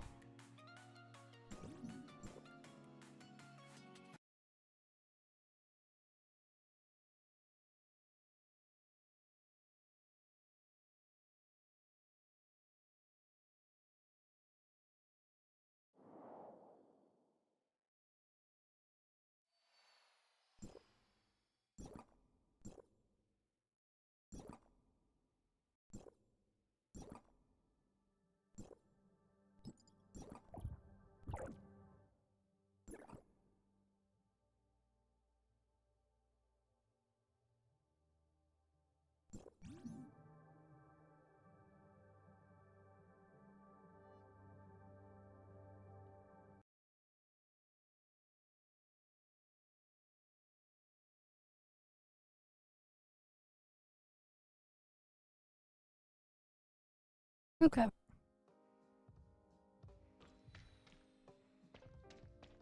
Yep, that's the music that plays in here. I swear I thought there was like another like interactive item thing here. Everyone. And you can get the candy from Grey Fox once a day, it looks like. Or from Agleia, from both versions.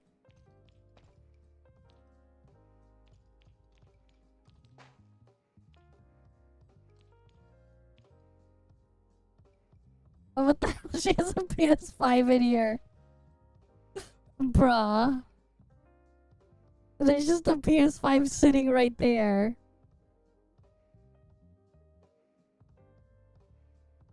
The Xbox Series and consoles are right there too, like.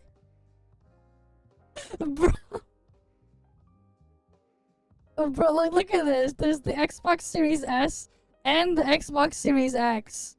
They're right there, like, this isn't even the one with the disc drive.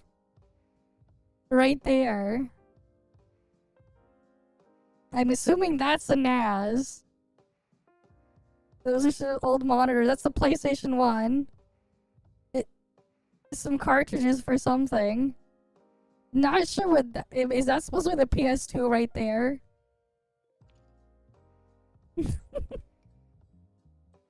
Oh wait, no, she has another PS1 down there. No, that's a PlayStation 2 right here.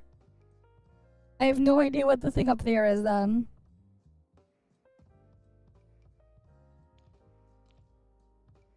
Game boxes over there. I assume that's a computer right there on the floor. I'm just gonna make that as an assumption there. Okay.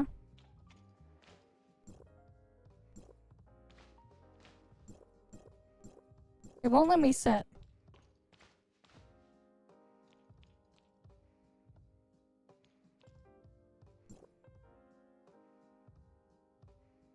Cutting edge VR peripheral for PlayStation.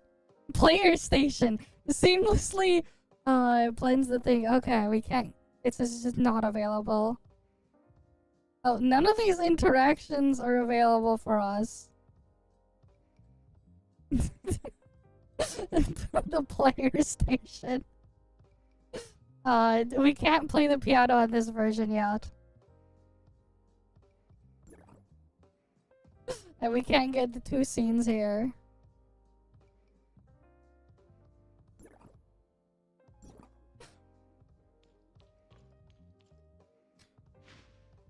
But why the PSVR? Why not a different thing? Why SNES controller's right there?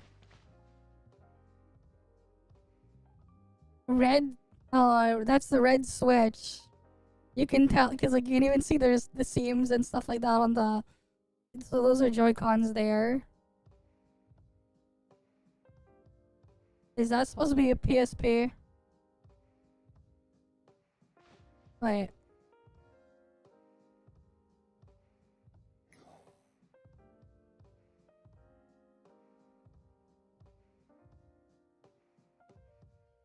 Yeah, I think that's the PSP. Wait, no, that might be a Vita, actually. I don't remember. Did the PSP have like the transparent thingies there? I know the Vita does, but not all over it. It might just be like a scuffed model. Yeah, that's some weird knockoff PlayStation controller right there. With like some attachment to go put your phone in. Some of those like have those Chinese knockoff controllers. Which some of them are actually better than the actual real controller. Because some of them do have Hall effect sensors and stuff like that for the joysticks instead of the crappy sticks in the regular controller.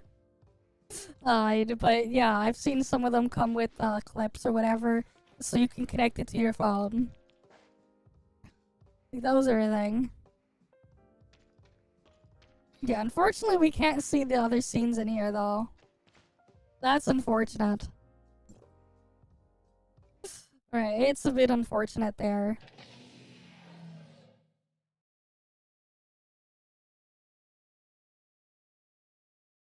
Because otherwise, yeah, there'd be stuff there. But, you know, it is what it is.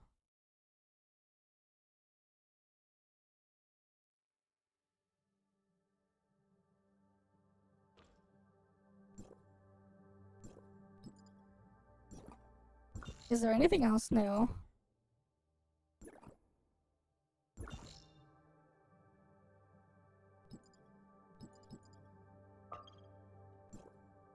Wait, how I did not get that space rift there before?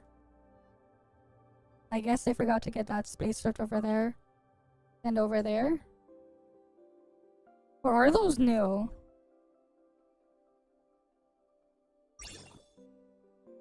No, I forgot to get them before. Never mind, they're not new. I just never got them for some reason.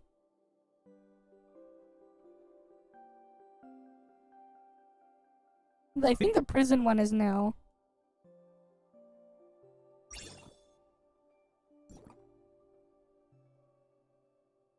Yeah, okay.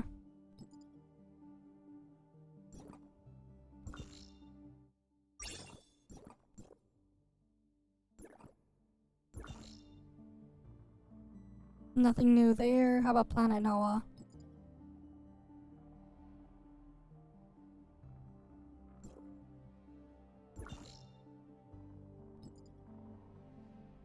Yeah, because I never did exploration or anything down in here.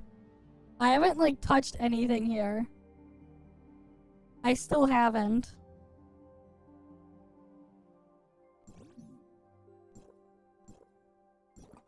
Okay.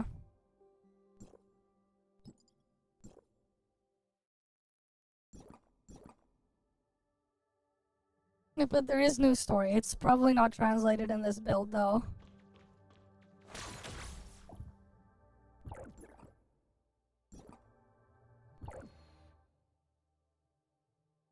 Let's embark on a new adventure. Let's embark on. You who awakened the witch. Are you? Let's embark on. Don't. I see. I haven't, like, done anything there. I just did the story and that's it.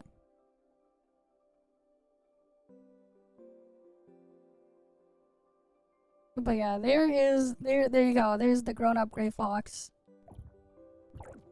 Right, that's the after and here's the before. Where is it? Ready to go? All right. Here's the before. She's shorter here.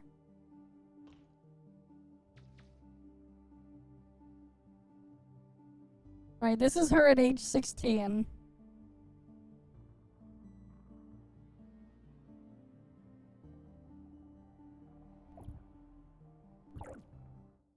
Let's embark on a new adventure. Don't worry. And this is her after.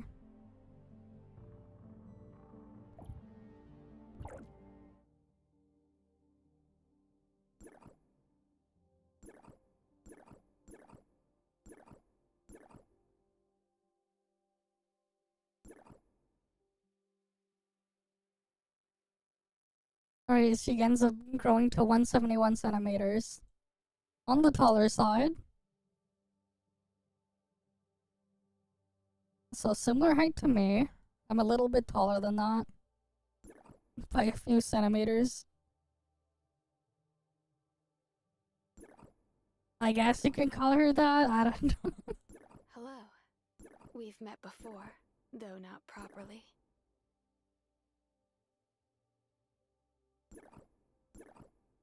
The Audie from before probably won't ever come back. I should try to accept this new one as she is now. I could have never predicted him to be a servant. After we reached Kylo, my brother suggested I change my codename, so I borrowed his because he also witnessed what happened in Wednesday. I didn't realize it would cause so much confusion. You can keep calling me Grey Fox, and in return, I'll keep calling you Researcher, okay? Thank you for giving everyone different endings. Will I be able to see them again someday? Even if it's just in-game. Sometimes, I wonder if the Authorizer could really change everything eventually. Yeah, so there's like all sorts of different voice lines. Those ones are in here already. Okay. She has a lot there. Honka. Boss. The Wednesday crew is back together. I want to celebrate. Brother. Researcher. Everyone. Okay, I wonder what those voice lines are for then. I mean, she's older. A lot older now. It's still the same voice actress. But, this version's a lot older. Right? This version's a lot older.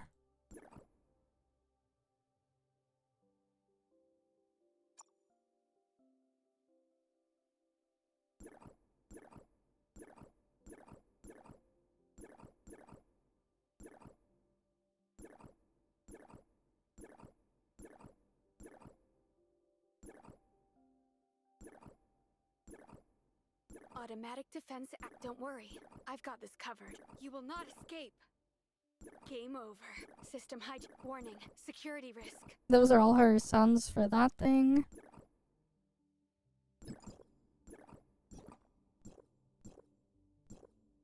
And then her chat should be in here somewhere. Right, because we've always had this feature that nobody bothers to look at.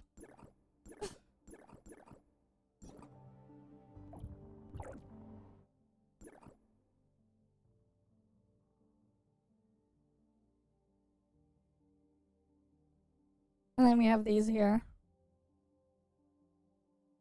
I never did these for. I never did these for these ones.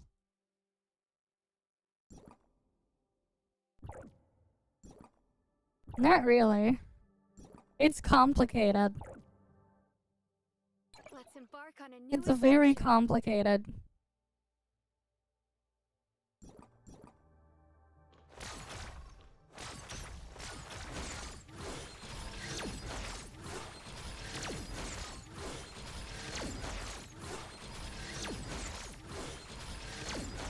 She's technically old enough to be one, though. This version. Because the younger version is just a simulated version from the past. A long time in the past. New supply materials.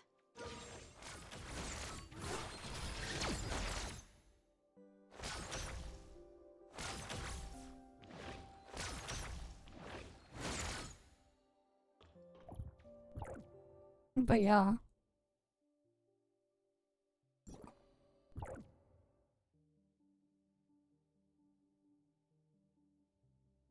I forgot, what was her trait again? Her older one? Oh yeah, that was for benediction only. Right.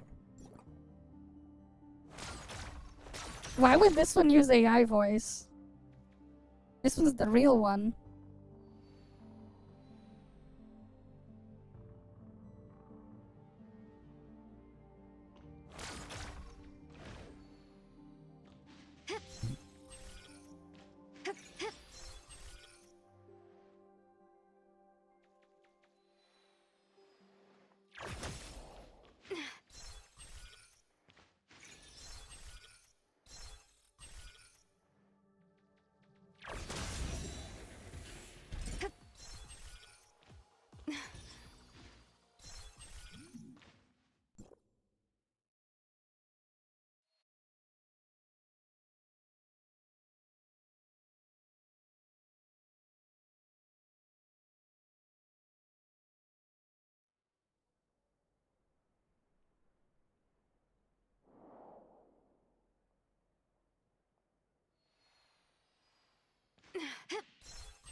Wait, what was her trait again then? Let's embark on a new adventure.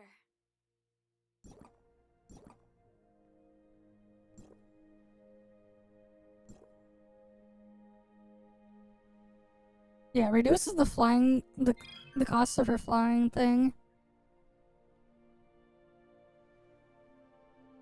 And then...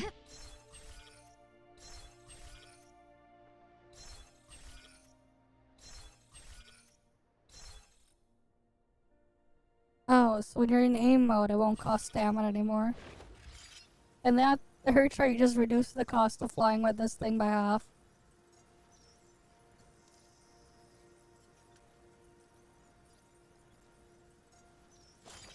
You can't go like straight upwards like Entoria, but like... It's like good enough, cause like, hey.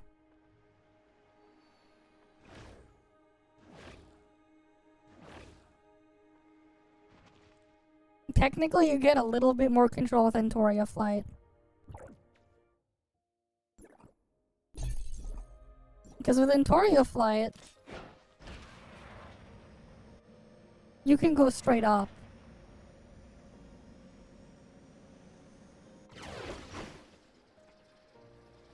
Which you cannot do with, Agleia's, thing, Grey Frog's weapon. Whatever you want to call it.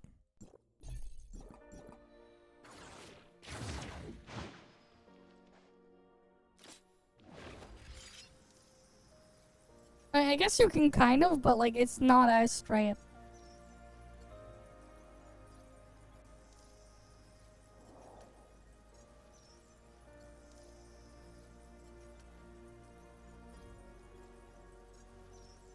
But yeah.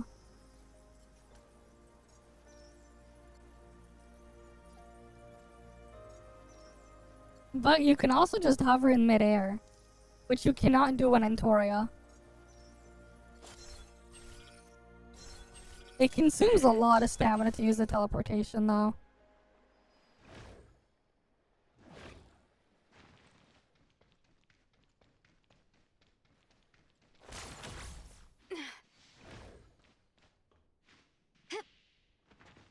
You don't use it for combat. Why would you use it for in combat?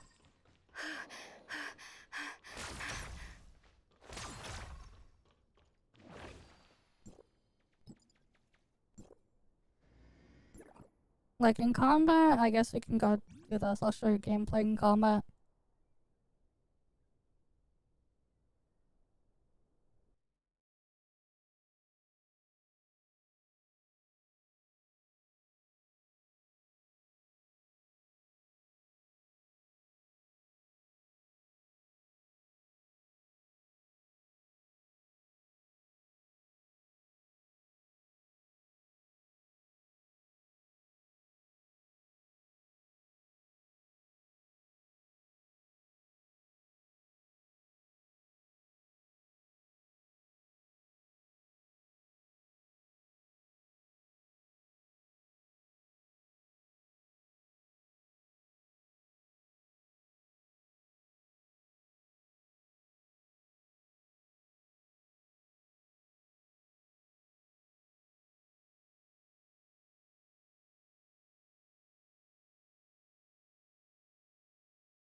Okay, I'm back.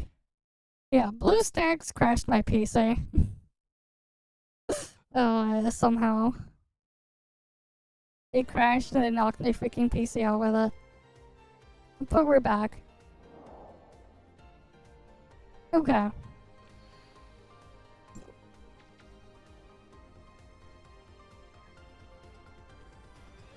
It is what it is.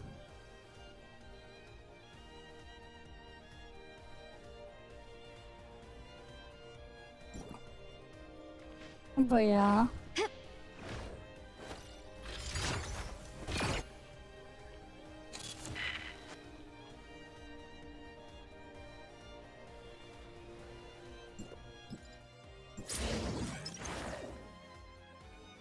Okay, that's a bit loud. But hey, at least we're back, right?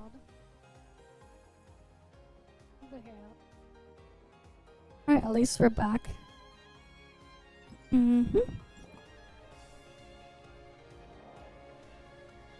Let me check something real quick. Is there anything else we need to look at the test server? I don't think so. Because I don't want to do the story right now.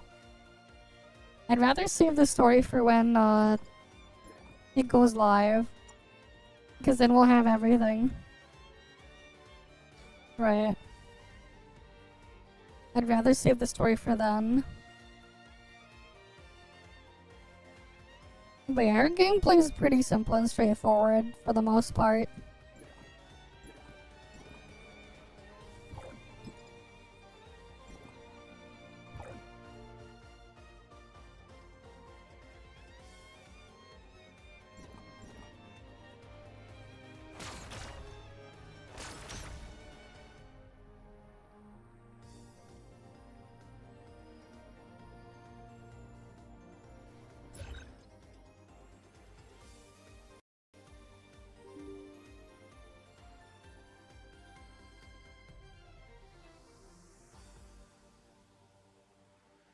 What do you mean?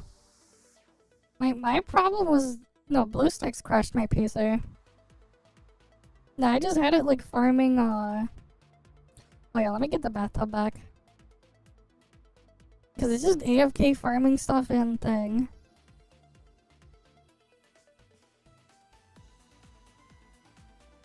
Where's that tub?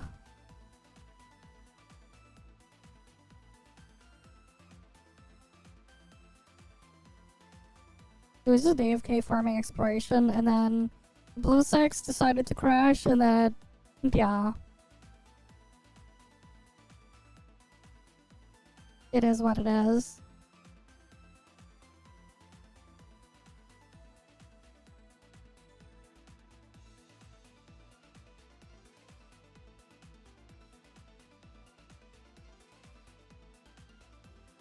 I'm not gonna update it again, man. Usually when stuff is working, I don't really feel like updating it because it's kind of annoying.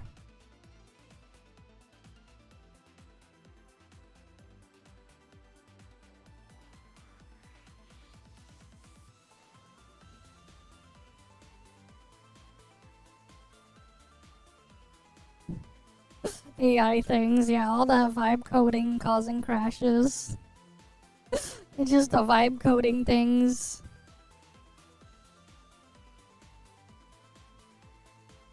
I'm gonna just set it to go AFK farm exploration again. Too much vibe coding. Not necessarily.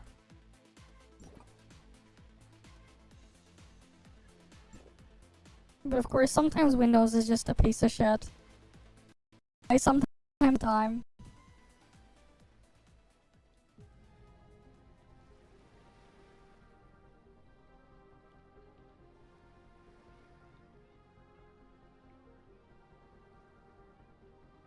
Right. A lot of the time, it's just a piece of shit.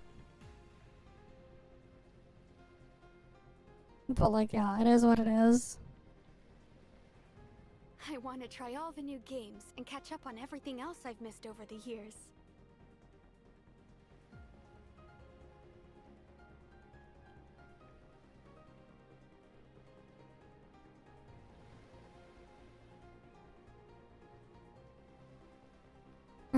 whatever. BlueStacks 5.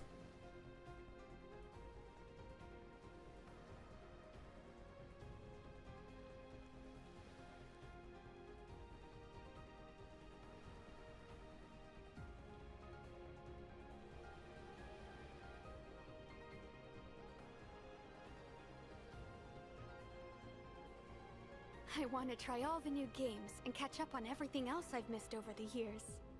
Hmm.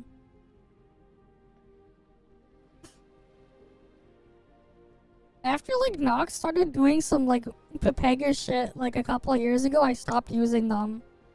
And then I went and used LD Player, but then some of the stuff didn't work on LD Player.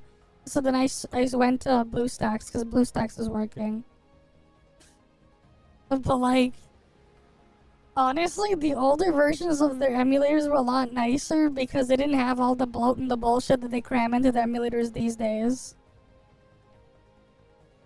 If you know, you know.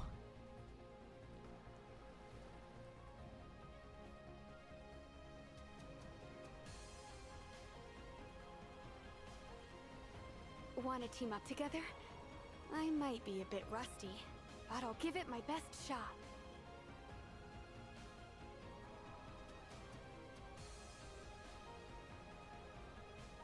But like, yeah.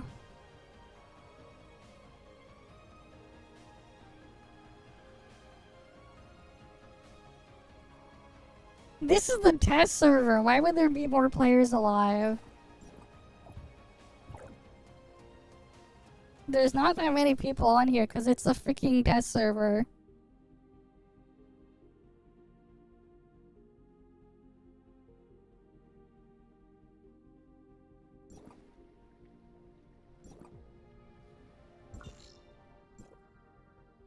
Besides, where would they even be chilling?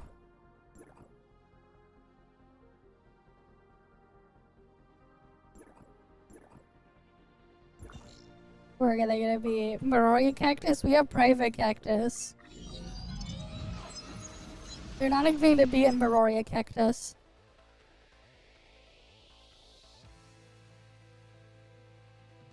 No need for Marori Cactus when we have Private Cactus.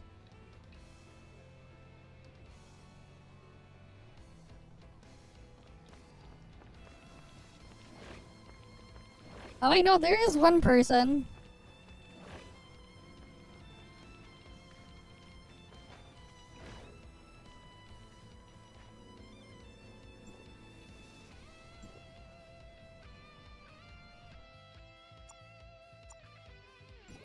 Okay.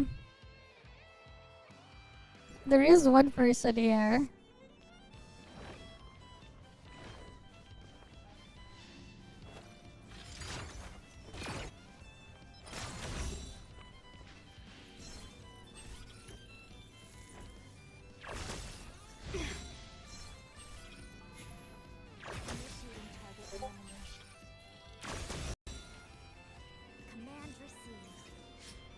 Wait, what was it pinged?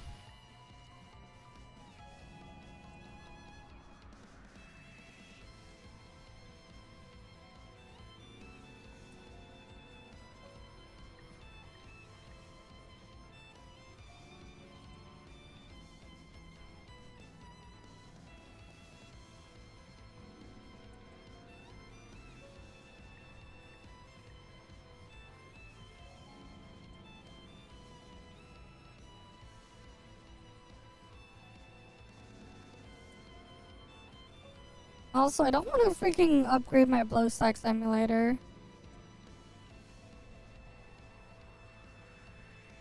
From BlueStacks 5. Because I don't want to make a bunch of new macros again.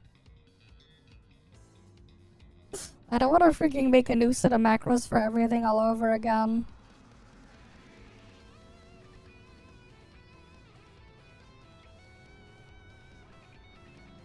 But yeah.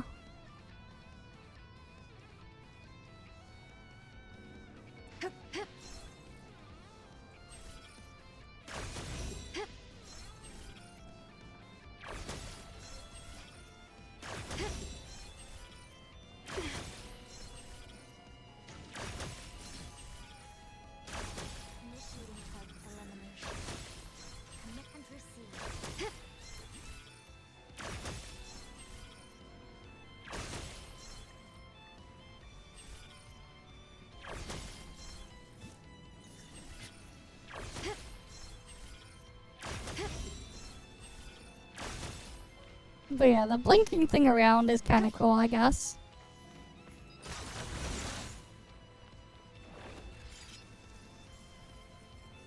Less support. But yeah, that person does know that it is a private cactus, right? They can just go to extreme test in training center. Surely they know about extreme test. Okay.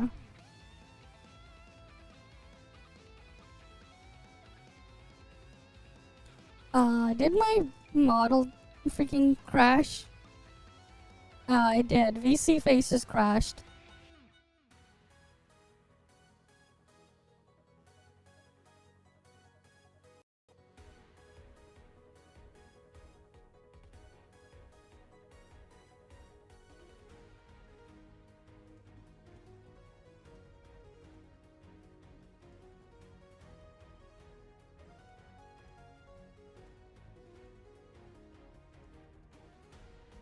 Alright, you know what? Let's go do some reacts now then.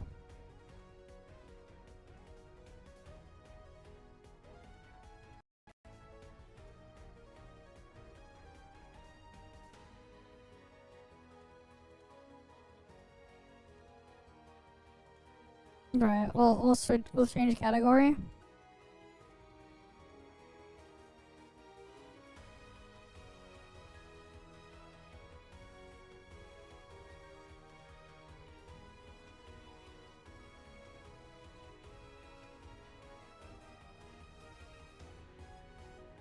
But yeah, April 29th is when it releases.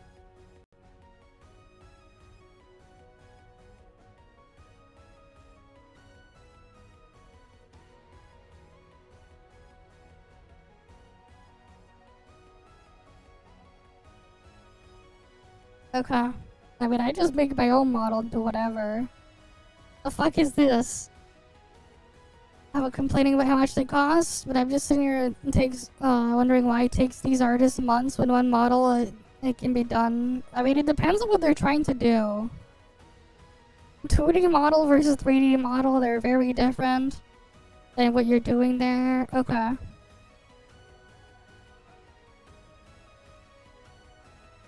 Yeah, a bunch of them are probably hobbyists doing it, but that's its own thing.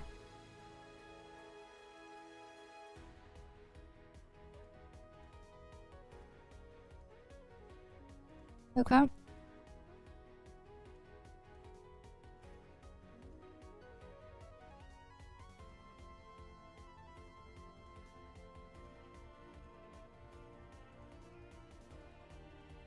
Okay. I mean, like, I never paid someone to make my own to make my models. I make my own.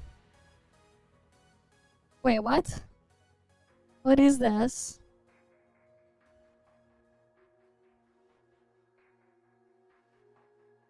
What is this? Hi there, everybody. This is David, and I have some good news and some bad news here. Whenever I went to bed last night, Gung Ho went on Twitter, and they were like, "Hey, we have a huge announcement going on for Trails in the Sky." Oh yeah, because Gung Ho is doing it tomorrow. So I went to bed, and I was like all excited. And I was like, "Oh, I can't wait to see, what's going on. Maybe we're gonna get the release date. Maybe we're going to get some more information about Sky 2. Maybe they're going to talk about what they're going to change, if they are going to change anything. If they're going to fold third chapter into second chapter. Maybe we're going to get some information, on the game."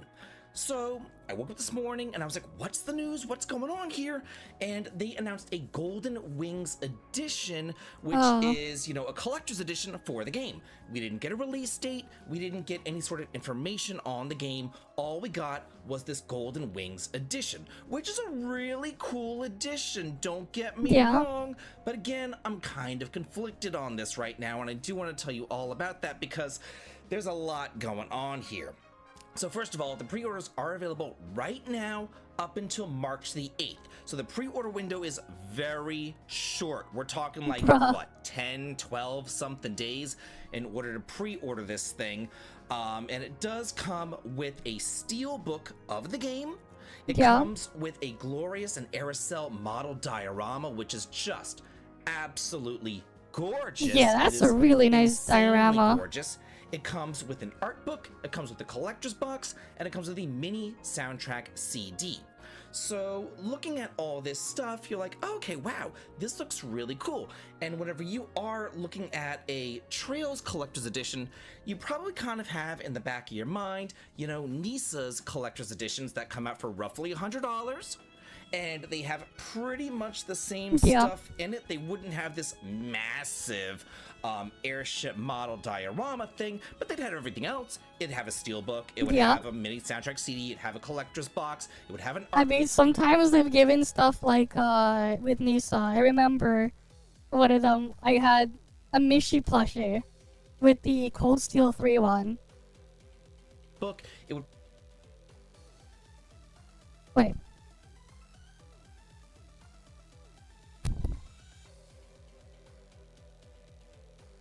What's causing that sound? Why do I have that sound there?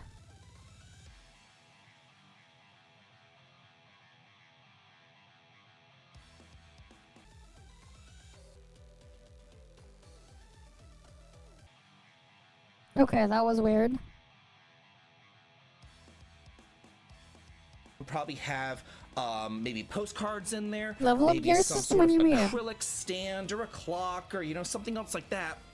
And it would cost about $100 or so, which would be roughly That's the dragon. $30 more than just, you know, the normal game itself. So it's not that much of a stretch in order to get it. So then you're looking at this and you're like, okay, you know, this looks really cool. How much could this possibly be? Maybe it's like 125. Maybe it's like 150. No, it is $275 if you get it Bruh. for PS5, Switch, or PC. $280 if you get it for the Switch 2. And you're like, whoa, oh my gosh, that is so expensive.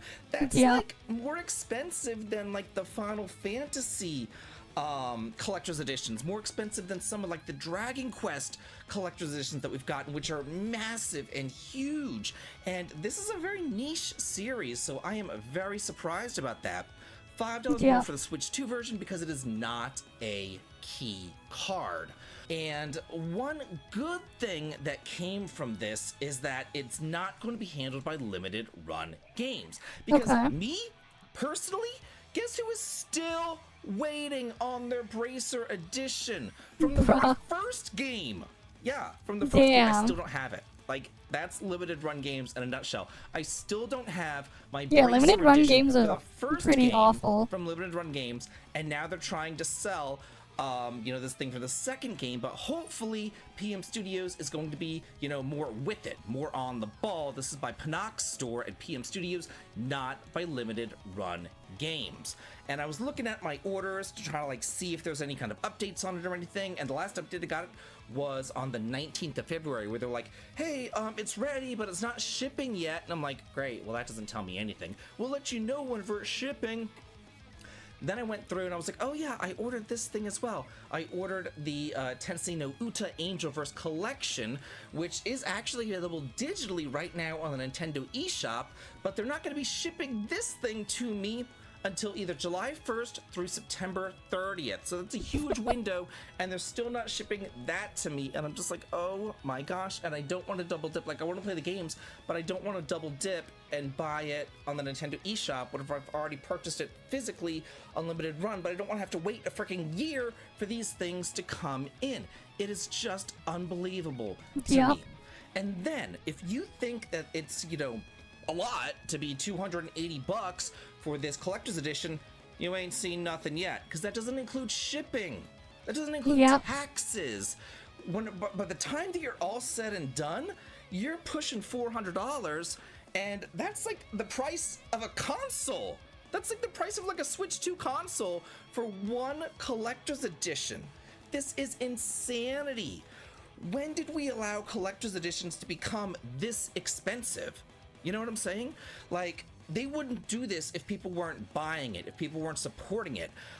This is incredibly expensive. This is unfreaking believable. And yeah, it's cool, but like, oh my gosh, it is ridiculous. It's ridiculous. It's not worth it. On it. Twitter, and people are talking about it. Unileska, one of my really good friends, she goes, I would love this, but damn, it's almost $500 Canadian Yep. for her.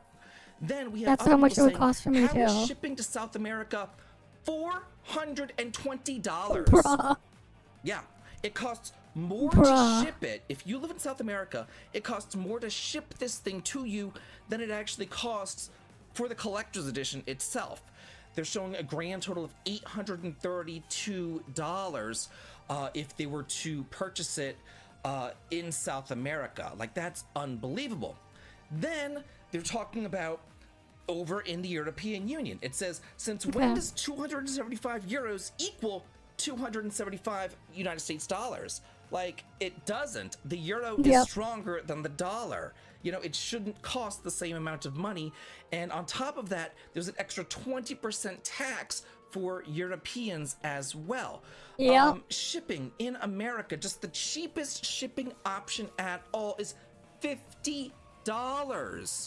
Like, this is unfreaking believable. It should not cost this much money to get a collector's edition. Yeah, the collector's edition is cool. Yeah, it's like pretty freaking amazing, and I'm glad that we're getting it. But at the same time, this sucks. You know, I don't know how else to put it. Like, this sucks. The pre-order window is tiny. So if you need to like save up money for it, you don't have a whole lot of time. This kind of came out of nowhere. And then they're like, you know, sticker shock. Hey, it's 280. Oh, wait. Well, we didn't talk about, you know, the tax that you got to pay. We didn't talk about the shipping cost that you got to pay. Oh, and if you're in Europe or South America, you're screwed too. Like, this is wild.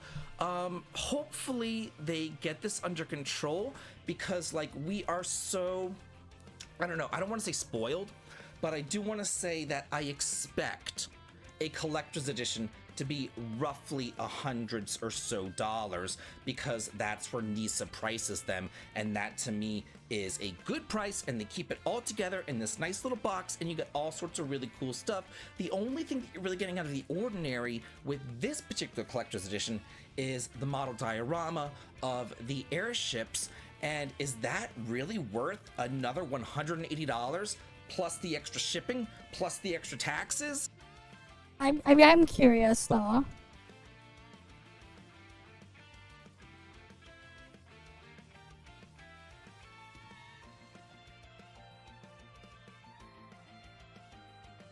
What is this freaking model diorama? What is it actually made of? Because like, the fuck is this model diorama?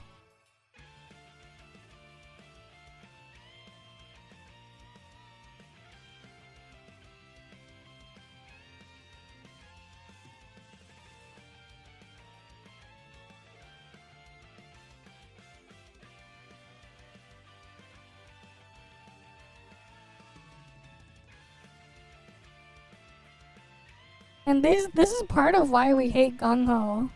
We'd rather have Nisa.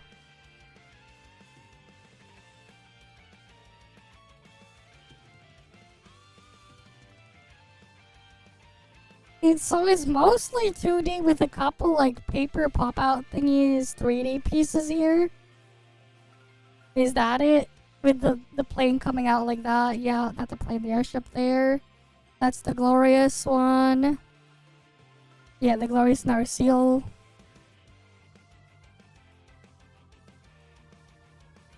And then this is like the game case to scale. It's not even that big. It's... Yeah, like actually, bruh, what the fuck? Like, I'd understand if like this diorama was like maybe like $30, $40. I'd be like, okay, sure.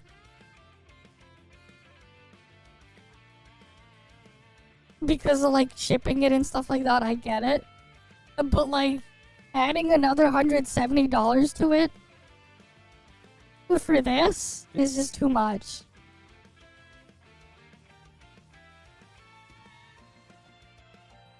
Like, cause this is like maybe $30 for this diorama.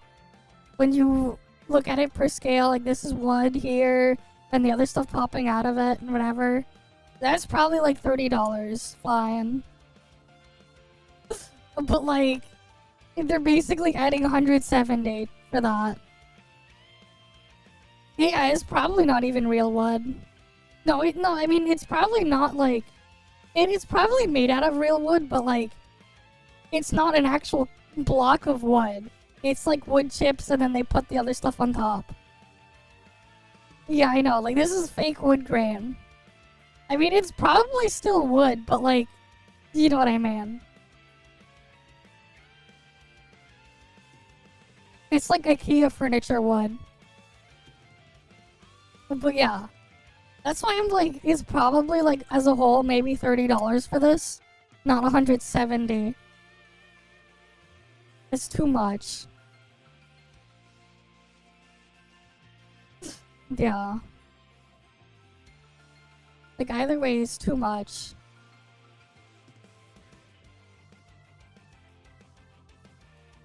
Like, I'm sorry, but I just don't.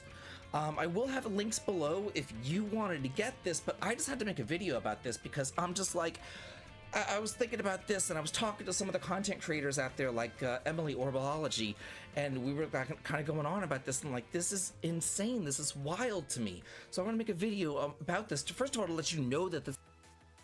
But yeah, that's crazy.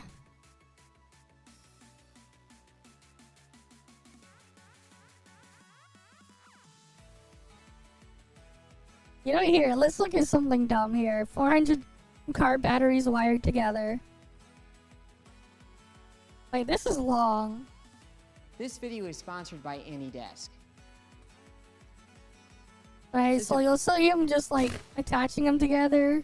I could hear some sort of oscillation in that shot, which was picked up on my oscilloscope as well. Wait, what's the voltage of a car battery again? Is it a 12-volt battery?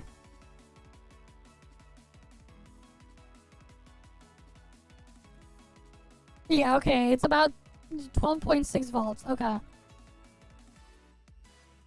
So what we have here then is 12.6 times 400. So we have 5,040 volts. Because I'm assuming he's connecting them in The series. slow-mo showed some sort of bouncing around on the contact blocks, but it wasn't clear what was causing this. When I did another...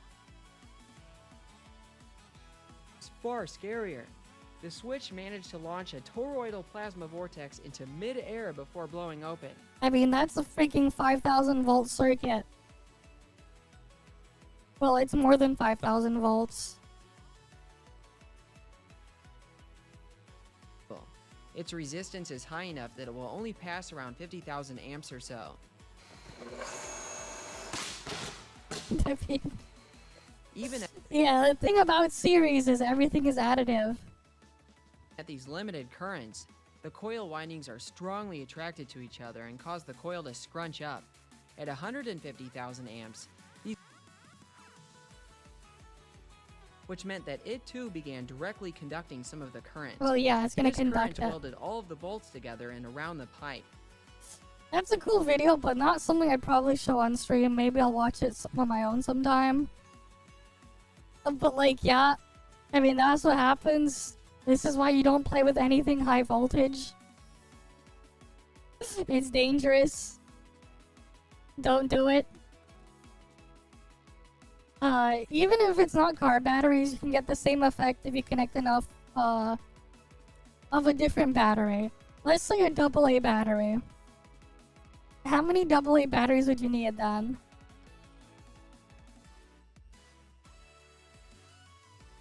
Let's say they're like 1.5 volt AA batteries. Yeah, so if you connect like 3,360 AA batteries together in series, you'll get the same effect. Don't do it. Obviously, don't do it.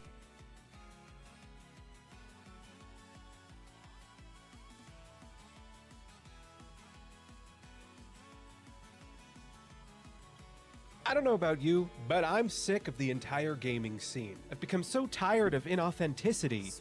Yeah, okay. I can't help but notice these unavoidable cycles of overhyping and under-delivering, of announcing a game that doesn't even come out until like 2 to 5 years after being announced, of broken launches, and falling in love with a live service game only for it to gradually change over time into a game that isn't what I initially signed up for. I'm sick of toxic gaming communities, toxic developers, seemingly mindless decisions from publishers, oversaturation. But before I dive in, let me just state that this video is pretty much just how I've been feeling personally about video games and the industry. These are things that have been driving me away from gaming over the years as trends and choices and patterns that I've noticed have made me slowly lose interest over time. Like, I'm not here trying to say that gaming is dead or dying or anything like that, because it's very clearly not. There's just stuff going on that I want to get off my chest, like this. Trend hopping? Okay. Okay, here's what we're gonna do. Getting all the way back to 1993, when Doom came out with its sinful, devilish gameplay, to be cloned by a million copycats like Hexen, Heretic, and Blood. Yeah, all of which are now dead franchises. Cut to 1996. Resident Evil comes out and changes survival horror for good. Suddenly, the market becomes flooded with fixed cameras and tank controls, with games like Deep Fear, Galarian, Dinosaur Crisosaur, and so many more, none of which were able to dethrone Resident Evil itself, and are now completely dead franchises. Really, the only exception to this rule right here is Silent Hill. Yeah. Which succeeded mainly because, well, while it did take Resident Evil's formula, it was able to give it its own twist and stand out and be its own unique self. 2001, Halo releases and revolutionizes, nay, evolves combat for console shooters, only to be copied by a bunch of wannabe Halo killers. Games like Killzone, Resistance, and Haze.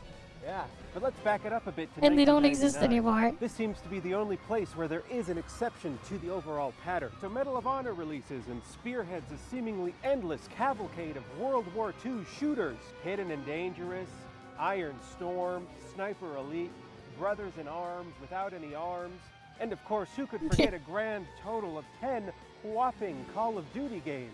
But then in 2007, Modern Warfare releases and changes everything again by being a modern military shooter. Oh boy, did we go crazy with this one. We had Homefront, Front Lines, back to Medal of Honor, which actually wound up kind of completely killing that franchise. 2014, Destiny comes out and changes everything again. I don't need to tell you guys, there's currently an entire graveyard of games that tried to capitalize on this year market. 2015, things get pretty complicated when we start talking about battle royales here, right? So, PUBG H1Z1 first. come out, pretty cool, pretty good. Then PUBG come out, whoa, PUBG kind of does H1 but better. Then, holy shit, Fortnite come out, Fortnite do good, dang bang, big bro bucks. Fortnite was doing something nobody else was doing, building. So nothing else like this really existed before, which was partly why it was so successful, right? Then Call of Duty goes and copies PUBG and Fortnite by simply just having a battle royale mode. They called it Warzone. It's Italian. It's this crazy cycle, and it never ends. We're seeing it all happen again right now with extraction shooters. But I'm sick of the extraction cycle. shooters It's all so over the place. predictable. So now that I've laid this pattern out here, all of these exceptional games that changed the industry, like Halo, H1, and Resident Evil, got copied because they all did something that hadn't been done before, and it always plays out like this, right? Something innovative and groundbreaking gets released and publishers copy it, not realizing that what made these games so successful in the first place was the fact that they were groundbreaking and innovative. So instead of creating something groundbreaking and innovating themselves, they copy a proven formula. They seem to forget that people love new stuff. People want new stuff. It's why they scroll endlessly on Instagram. That feeling of novelty keeps people hooked. And what's nutty to me is that publishers think they can take players away from other games' player bases. Like Ubisoft wanted that Call of Duty crowd when they made X-Defiant. EA wanted that Destiny crowd when they made Anthem. Boss Key Productions wanted that Fortnite crowd when they made Radical Heights. But publishers never seem to realize that people play Call of Duty because they like playing Call of Duty. They're not going to stop playing Call of Duty to go and play a watered-down version of Call of Duty. At least, not for very long. Simply put, almost every game that tried to be another game stopped being a game. It's been like, what, 30 years? How have they not figured this out yet? They continue to make the mistake of trying to keep up with these iconic, exceptional games rather than trying to create their own. And it's frustrating. This mindset leads to publishers making dumb garbage that nobody wants. This whole cycle just feels so unbearably predictable. Even worse to with me, live and service it makes me games, want to it's distance myself from the entire scene. And here's an additional cycle that I've noticed. The only Halo killer out there was Halo itself. Right now, people are leaving Call of Duty because Call of Duty kind of sucking. The only thing that drove players away from Destiny was Destiny's own downfall. I really don't have Same deal with WoW as well. ambition to go play the game. Every franchise that goes on long enough eventually hits that turning point where it completely loses the spark that made it special to begin with, and without that spark, it dies. That's tough to go through multiple times, you know? And then multiplayer, okay. When you think about it, you can only play 1 or 2 multiplayer games at once, right? Because you have to dedicate yourself to them. Like, for example, I loved no build in Fortnite, right? I knew the map, I was familiar with the weapons and the items, but I stopped playing for a few months because I had other games to play and videos I needed to make. You guys, this did come out of the dumpster. I don't care. Here. Go for it. And when I came back to the game, the map was completely different, along with the weapons and items. And so in some ways, it kind of felt like I was completely starting over with this game. And I didn't really want to invest my time and relearn a game that I'd already learned before, so I felt kind of deflated and I moved on. Something similar happened with Marvel Rivals. I loved that game at first, and as it kept going, they introduced new characters and made sweeping changes to existing ones via nerfs and buffs, and I just couldn't keep up with that in tandem with everything else I was doing, and eventually I decided to put the game down for good. Now, on the one hand, these changes and these additions are necessary because they keep players returning to the game. But it also means the game becomes this huge commitment that you need to keep up with. And sometimes that is a problem too. That's part of why I'm like tired of like all the live service stuff. Like it's just too much. I start playing these games out of obligation rather than because I truly want to play them. It's almost like having a part-time virtual girlfriend. I guess, yeah. I want to read to you a quote from Confucius that I think really applies to our situation here. He who trickles never leaves the urinal, and he who never leaves the urinal dies of dehydration.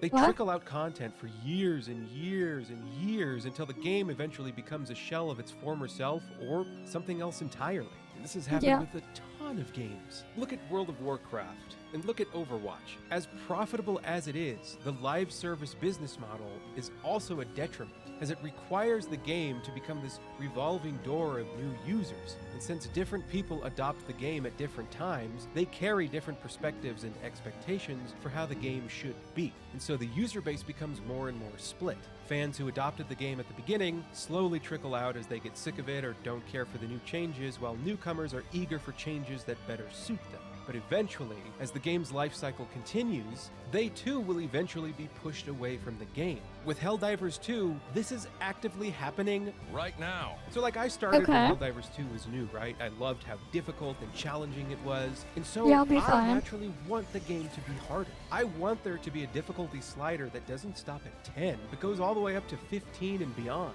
I want the enemies to feel oppressive. I want their numbers to be greater. Now, to be fair, the game is hard when they release new content. For instance, right now, the new cyborgs are pretty tough to deal with, and holy fuck, me personally, I don't think they're hard enough. But eventually, when something is seen as too challenging, people complain, and Arrowhead nerfs the enemies, or buffs our weapons, or releases new weapons that make the game easier, to the point where the game has become an absolute cakewalk. I mean, Bile Titans used to be this menace on the battlefield, but now you can just easily take one out with a grenade launcher.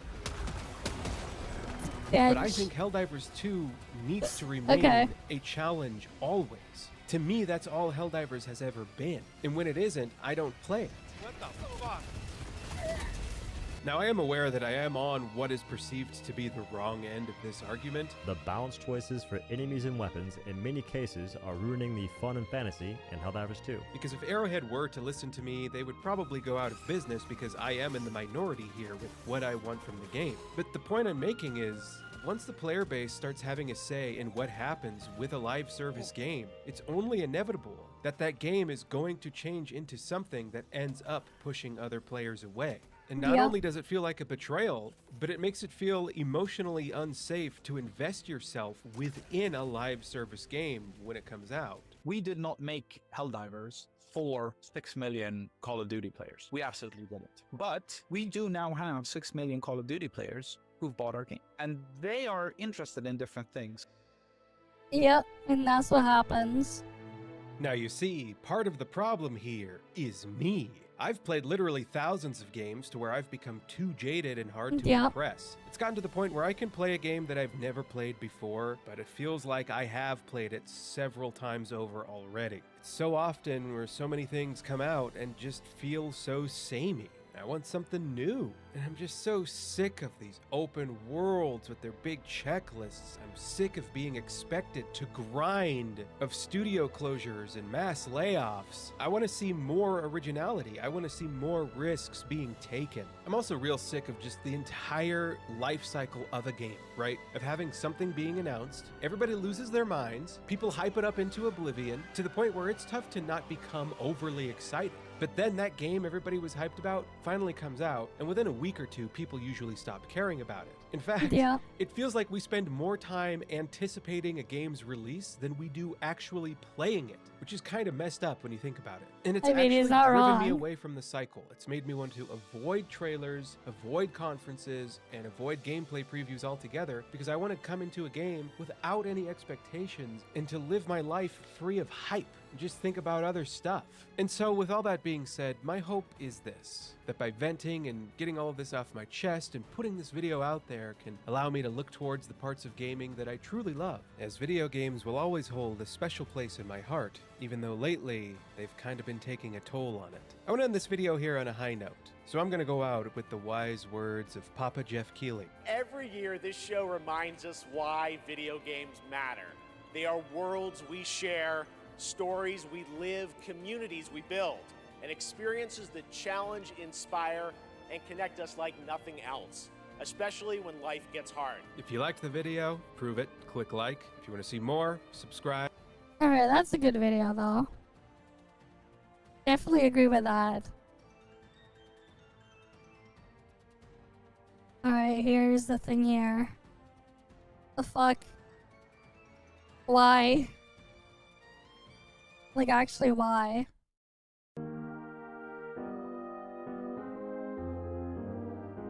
Different size rubber chickens, but like, why?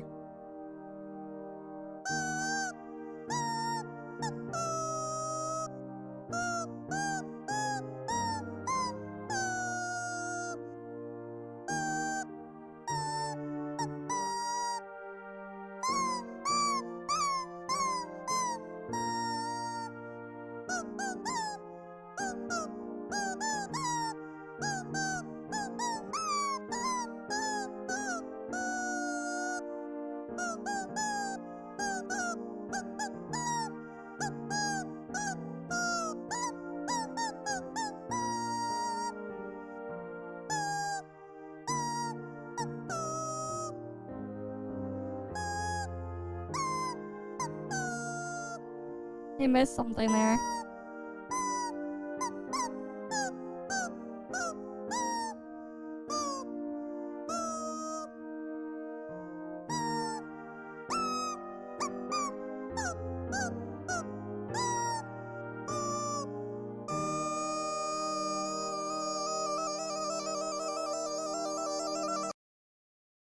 Okay.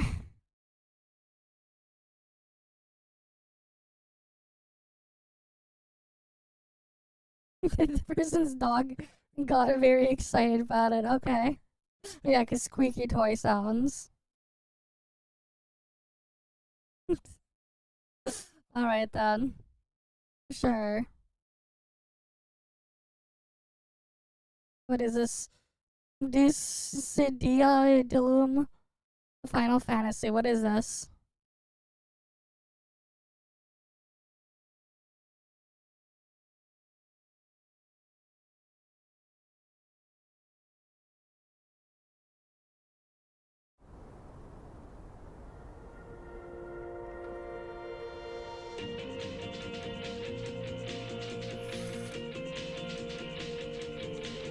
Okay.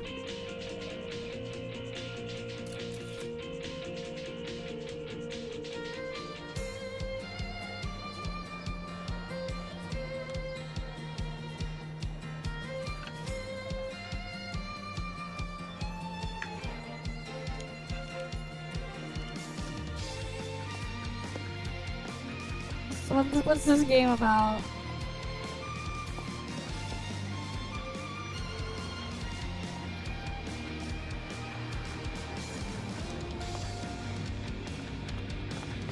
Akumake. This idea the Luum.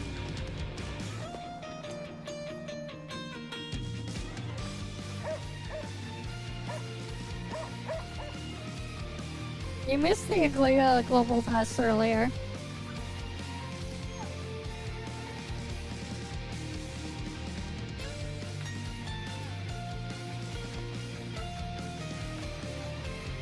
I guess.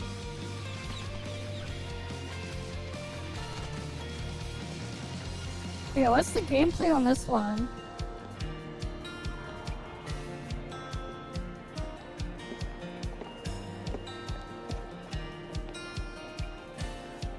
Right, because this is just a cinematic trailer.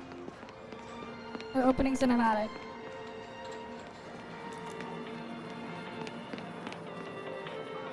Is it actually? That's unfortunate.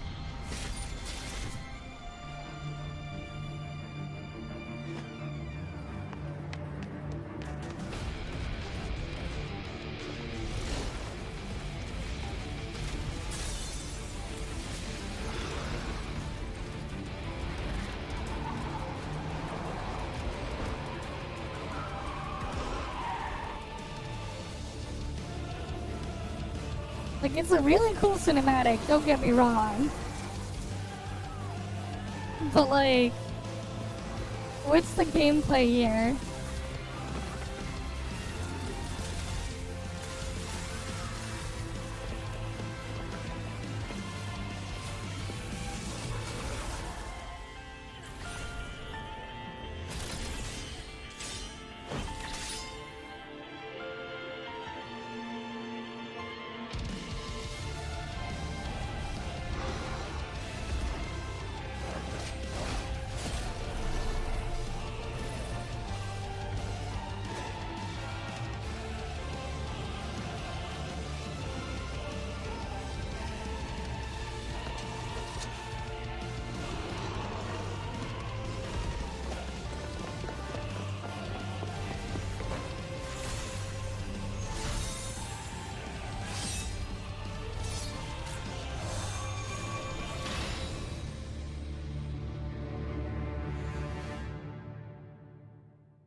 Oh, then fuck this shit.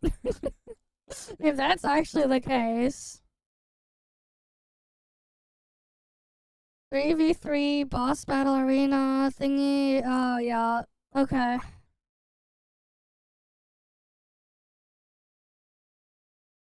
Wait, apparently it said the game was from 2008. What the fuck? What is this shit? Oh, yeah. iOS, Android. It's just another one? The predecessor, they had an older one a couple years back. Same shit. PlayStation, Windows, thing. Okay. Developed by Team Ninja of Koei Tecmo. Okay.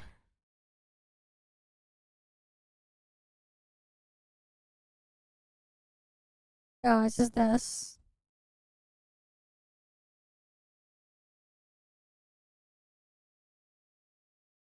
Yeah, I don't care anymore. That's cool, but I don't care. Yeah, it's like, oh, that's the game? Yeah, I don't care anymore.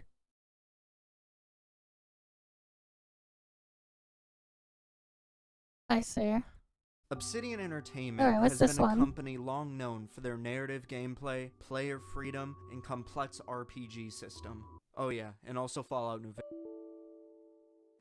Okay.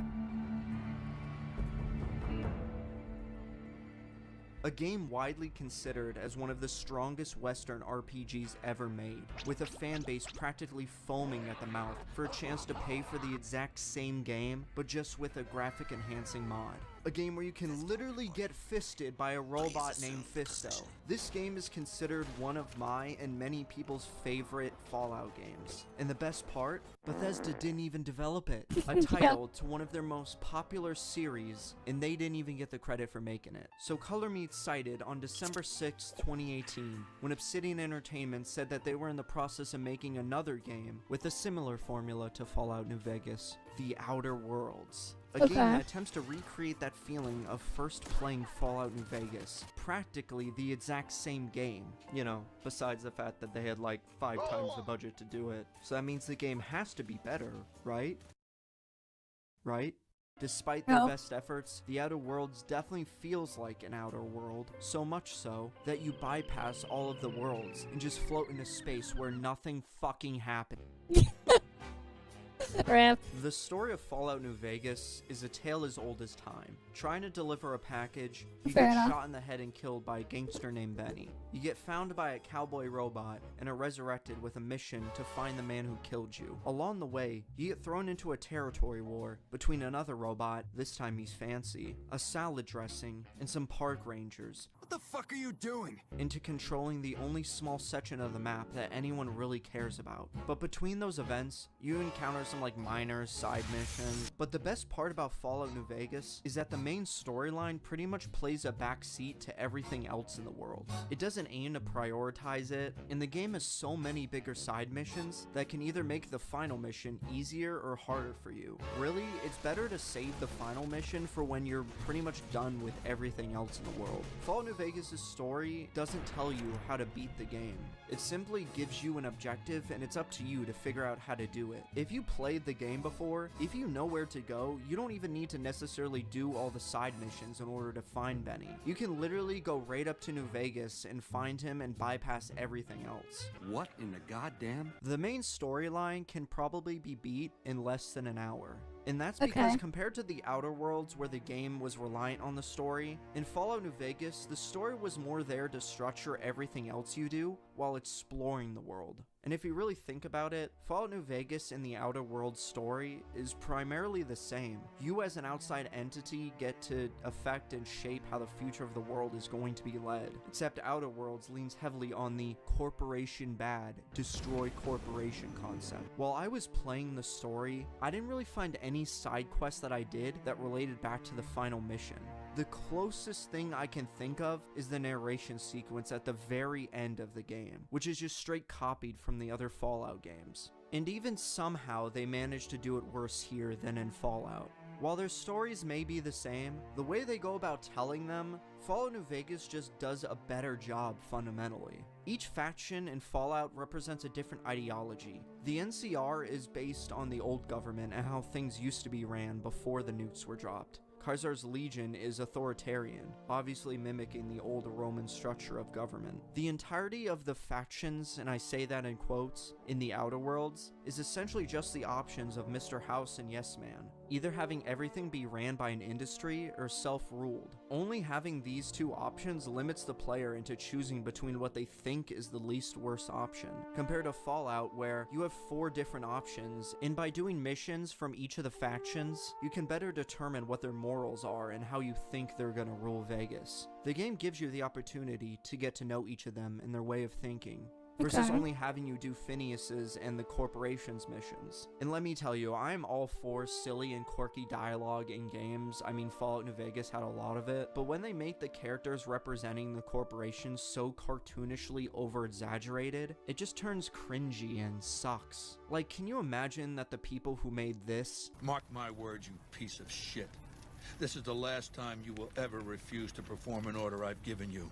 If you meant what you said, you best be on your way, and at good speed. And forget all that I could have given you. If you ever disobey me again, I will order my Praetorians to hack you to death with their machetes for my entertainment. also made this. You know what? You're right. It's time we cross those marauders off, find whoever owns that ship, and file a full report.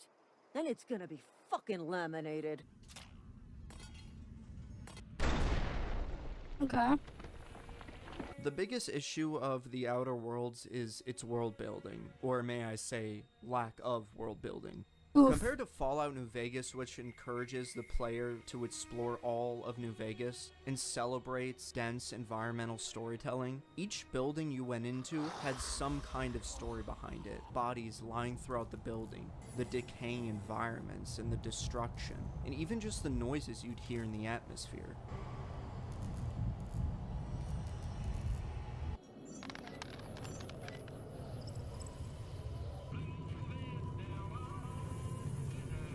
The world was constantly rewarding exploration, making fast travel feel unnecessary because of all the things you might end up missing. The characters throughout the Mojave are extremely memorable, helped in part due to an absolutely stacked voice casting, including Ron Perlman, Matthew Perry, Danny Trejo, Zachary Levi, and Felicia Day, just to name a few. Ain't that party? In stark contrast, the Outer Worlds environments feel bland and interchangeable. Areas lack a strong visual identity, making it difficult to distinguish between locations. The world itself feels empty, and even when they attempt to create visual environments, they just feel so boring. Like, compare this. I think we can both agree that Maverick Johnston is the finest director in Nelson. To the Strip in Fallout New Vegas. Oh yeah. That's a different vibe there, yeah. At the beginning of the game, when you first enter the world, New Vegas feels like this faraway location. I mean, literally at night, the only thing you can see are the shining lights of the Strip in the distance, giving you something to work towards and look forward to. When you finally get there, it doesn't disappoint. It's not just used for entertainment, but also a way to tie into the main story and many side missions. And unlike Fallout New Vegas, the Outer Worlds literally has different planets to go on. But even then, all the areas are just carbon copies of the others, just with a different color palette. And I'm not even fucking joking, No Man's Sky had more variety in its planets. You also didn't need to buy DLC in order to access 30% of the planets in the game. The combat and gunplay in Fallout New Vegas made pretty much any weapon in the game fun to use. In New Vegas, guns feel satisfying to use, and the sound design is so distinctive that weapons can be recognized purely by audio. Enemies react dynamically to being shot, limping when they're injured in the leg or dropping their weapon when shot. You got a minute? Maybe eventually he'll just become your friend. He just forgot. Yeah, no, he just like he's just back to whatever he was doing beforehand. He's looking at that now. And the best part is, you don't even need to use a special ability for this to happen. It just works. The game gives you a variety of weapons to choose from. You got pistols, shotgun, SMGs, energy weapons, plasma weapons, explosives. And never mind the guns in the game, the melee weapons in this game are honestly more fun to use than the actual guns itself. With a large assortment of weapons to choose from, each sounding so much different than the others. There being light attacks and heavy attacks, and each being unique to the melee weapon you're using, versus the Outer Worlds where you don't really have any special moves. And through the very limited melee weapons you have access to, they all have the exact same animation. Fallout New Vegas even has special moves you can learn if you just solely want to use your fists. One of the best and most fun weapons in the entire Fallout universe is the Power Fist, which is classified as an unarmed weapon. There are really no bad weapons in Fallout New Vegas, because each weapon is catered towards a specific build, and if utilized correctly, can realistically be the only weapon you need to use in the game. Outer Worlds, by comparison, offers gunplay that just feels generic and lacks any tactile feedback and uniqueness. Enemies' reactions are largely tied to the time dilation effect, and the influence of New Vegas's enemy design is pretty evident throughout the game. Each enemy in Fallout New Vegas had its own strength and weakness. In Fallout 3, the game perfectly shows you how effective fire is against feral ghouls. Pulse grenades were effective against robots, shotguns were effective against cazadors, giving you a reason to carry a variety of different tools in your arsenal. In Outer Worlds, it seems like every gun is effective against enemies, as long as you hit them in their conveniently placed weak spot in front of them. Even with the variety of the zany science guns the game has, most of them either don't work correctly or are just not fun to use. You know what is fun to use? The Power Fist. You know what weapon is zany to use? The M42 Fat Man. A major Okay, that's a distinction nice between weapon there. Fallout New Vegas and the Outer Worlds lies in their approach to companions. Fallout New Vegas treats companions as fully realized characters with individual moral codes. If there's one thing I won't tolerate, it's working with some dog of the Legion. You've got some explaining to do.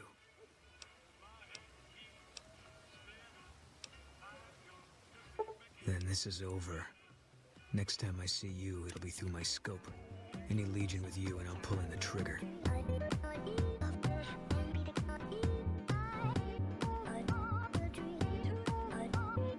The companion quests in this game are given to you way too easily, but at least those could be cool, right? Well, do you like doing a bunch of fetch quests to get a girl ready for a date? What the fuck do you mean yet? It requires no actual investment in getting to know them, and instead you're just told they're forced cookie-cutter personality types. On top of that, Outer Worlds completely diminishes their companions by letting you fully upgrade them. Who needs a companion that excels at close combat when you can just grind your long-range companion into a melee machine? Depending on the difficulty you play at, your companions either do jack shit, is she fucking dead, or way too much damage. Whoa, really? Oh my god. It strips down the design of the characters and completely diminishes any attachment, making companions feel more like tools than actual companions. Where in Fallout New Vegas, each companion has its own advantages and disadvantages, allowing you to choose who best fits your playstyle, or even whose personality you like the best. Now, I know Lily constantly ranks the lowest companion on a bunch of companion tier lists, but god damn it, I love it when she calls me dearie. Literally every companion in Fallout New Vegas has a deeper story that can be explored if you're interested enough. Fucking Edie, the iRobot, that speaks in got his own DLC worth of lore. If that alone doesn't tell you how much care went into these characters, I don't know what will. Okay. All Spacer's Choice weapons are now 30% less likely to malfunction. You've tried the best, now try the rest. Spacer's Choice. Yes, nailed it that time. I'm gonna be honest, I don't think I can remember the name of one mission in this game. Let's compare that to Fallout New Vegas. Oh shit. Oh Come Fly With Me, Talent Pool, Beyond the Beef, Arizona Killer. Like, come on. Remember when I mentioned that one of the companion quests was to get them ready for a date? Well, there's like 3 or 4 other missions exactly like that. Remember that mission in Fallout New Vegas for the boomers, where you had to get this guy and this girl together, and you could lie to the guy about him being cleared to come through the boomer's minefield, and just watch him explode? Even better, talking to the girl after the fact. You're a terrible person. I loved her, and you let her run right into our kill zone. Why didn't you stop her? Yeah. Should I do it? I'm gonna do it. I wish we'd blown you up. I wish you were dead. Just leave me alone. Damn. All of the fun of being evil in the Outer Worlds is boiled down to just saying mean things, instead of doing exaggeratedly evil actions. Like, I'm talking fucking mustache curling, tying people to railroad tracks level of evil. New Vegas excels at creating interconnected quest lines where one mission naturally leads into the other. So you could get like 3 or 4 other side quests while doing another side quest. I know that you guys don't have experience with law enforcement. At least not on the enforcement side. However, I also know that you are honorable and looking for some redemption.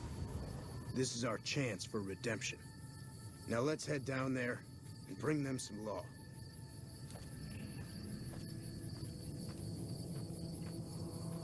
Okay.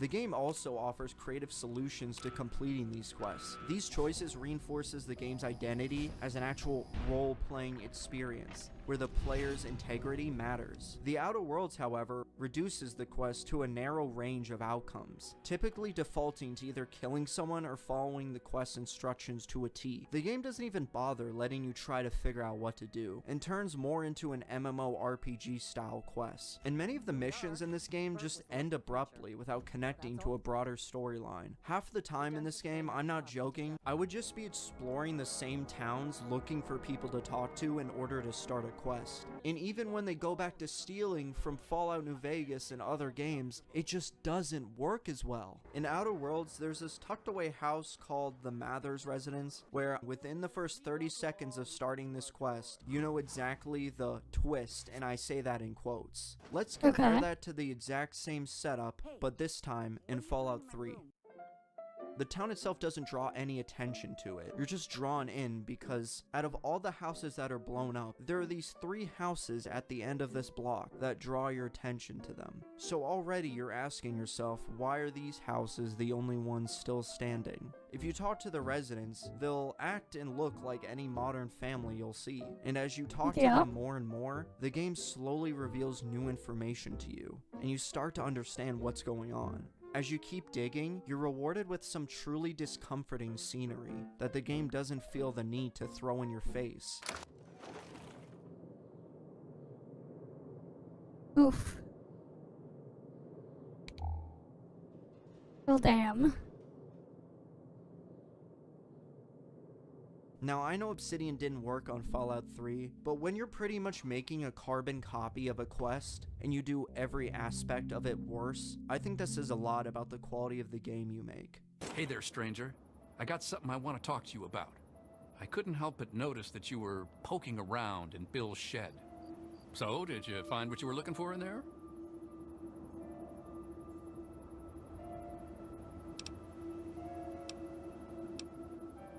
And did you see anything unexpected there? Okay. And do you have any thoughts on that? Well, that's good to hear, friend. Very good to hear indeed. You wouldn't believe how judgmental some people can be, honestly. All I'm trying to do is keep my family happy and fed. Tell you what, talk to Linda. She'll give you some of her special meat pie. It's to die for. But not you. You're good people. But what's this? You're tracking blood into the kitchen. Okay. Oh dear. You've been nosy, haven't you? Of course not. What better end for the day than a meal around the family table? And what more noble purpose for you than to bring us together? Okay. Nonsense. What the Eternal provides, we shall gladly accept. And there you have it. Can't argue with that, can I? Where Fallout New Vegas offers a wide range of interesting and unique perks and choices that shape how you play, The Outer Worlds has it too, I guess. It introduces a new feature called the disadvantage system, which pretty much punishes you for playing the game. It offers you a negative stat for 1 perk point. For instance, if you kill enough robots, the game will give you a weakness to robots because you've killed a lot of robots. Bruh. It makes total fucking sense. I honestly have no idea who thought this was actually a good idea, because in terms of RPG mechanics, it literally makes no sense. I've recently been playing the new Oblivion remaster, which actually makes sense, as you'd think you get stronger from if you fighting the same enemy. I know, it's a fucking mind-boggling idea. Outer Worlds perks are pretty much as cookie cutters you can get. More health, more speed, better vendor prices. They pretty much asked ChatGPT what perks the Fallout games have, and then threw on some clip art as the icon. Let's look at Fallout's perks. Lady Killer or Black Widow for the female characters. Bloody Mess, Heave Ho, fucking Cannibal. Honestly, half of these perks don't even really do that much to change the game, but they're just so fun to use. And if you're looking to do a specific build, even the most fucking ridiculous ones, they're there just for that. And that's not even taking into account the long list of traits into consideration. And need I say more than the Wild Wasteland perk? Just the effort and love that went into crafting each of these, and all the different playstyles you can do just by choosing these specific perks. I literally did an entire run where I beat this game using nothing but explosives, using perks and traits to best cater towards my build. And it was a fucking blast. There's not even fucking grenades in this game. Oh, but they do have grenade launchers. Bruh. You got grenade launchers, but no regular grenades? What?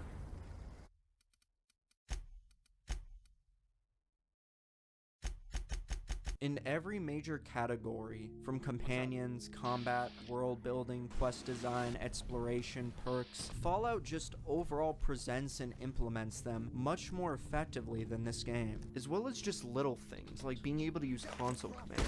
I've spent hours just messing around and spawning things. Yeah, that stuff is being fun. able to access it without mods just adds one more less point in my eyes.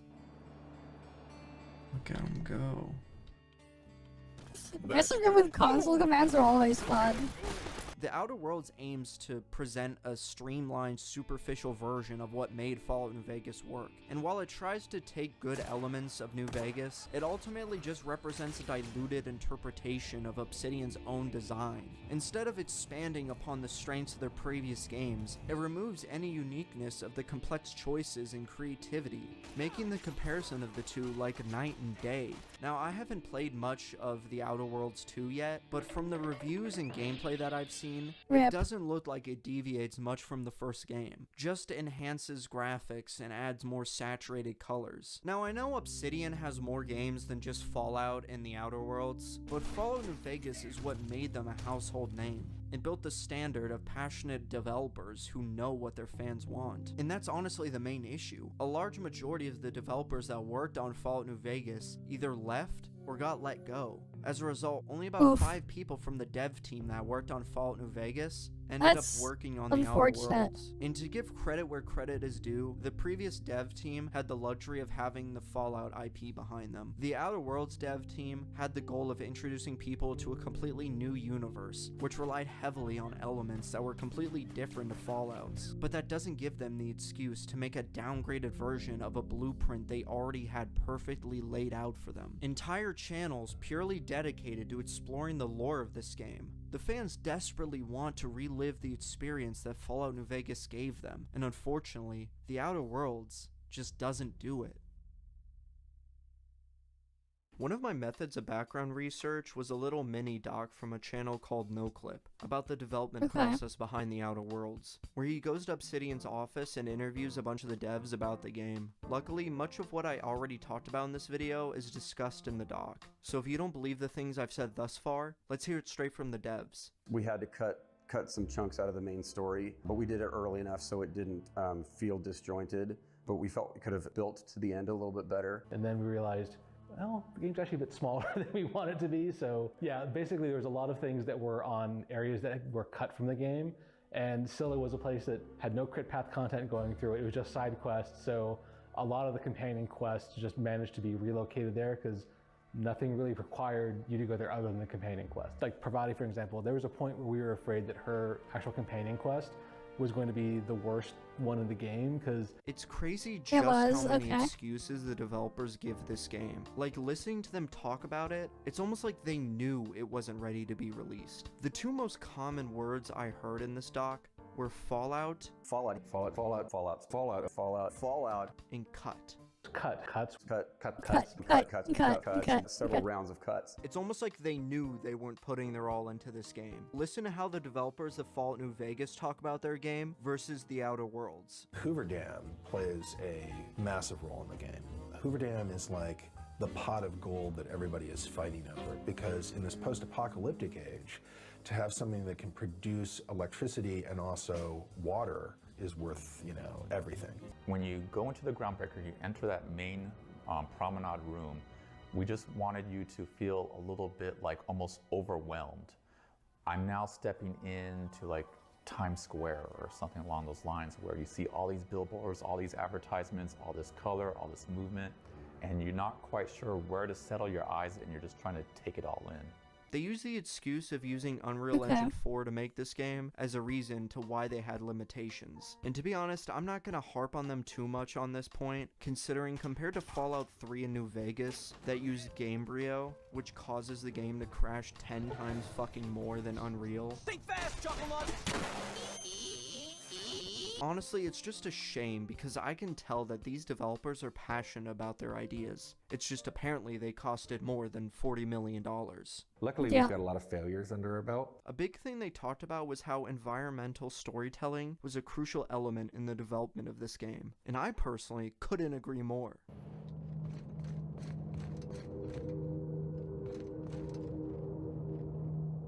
I don't even know what this is. Can I go inside, or is this just tiers of prop? So look at all these buildings. Like, can I go inside them? Nope. Like, are they just here for fucking props?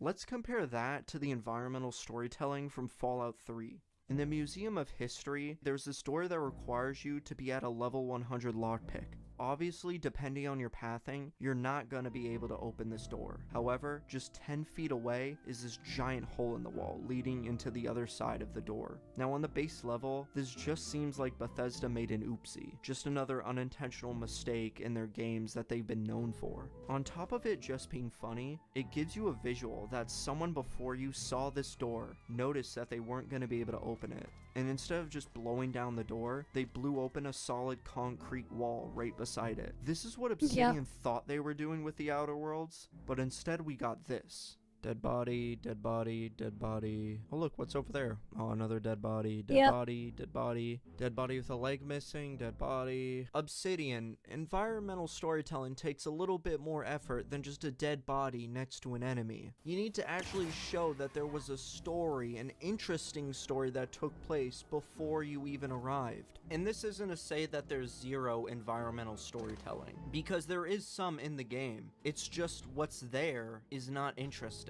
Especially when the game feels the need to put an audio log right next to the dead body to explain what happened. When I say I want environmental storytelling, I don't mean I literally want the fucking environment to tell me what happened. Oh, dead body. Oh, another dead body.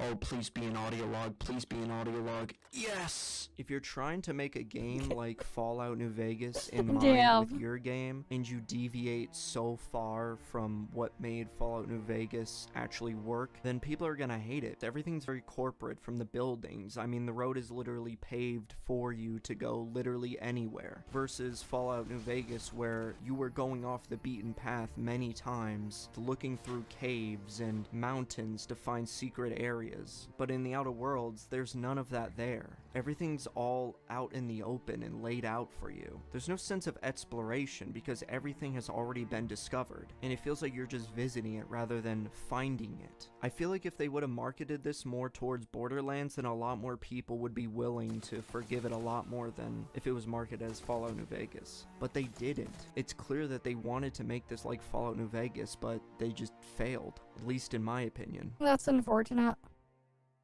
When we were talking to the game, and I remember we had team meetings about this, I said, look, if the biggest complaint about our game is that it's too small and people want more of it, that's good. That's good. That's good. And it underperforms so much they won't make another one. Cool.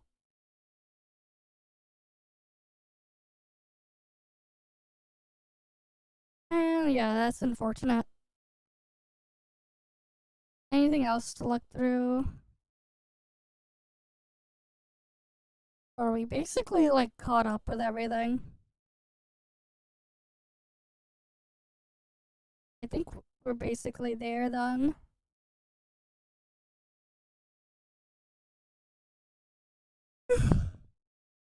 Yeah, I guess so.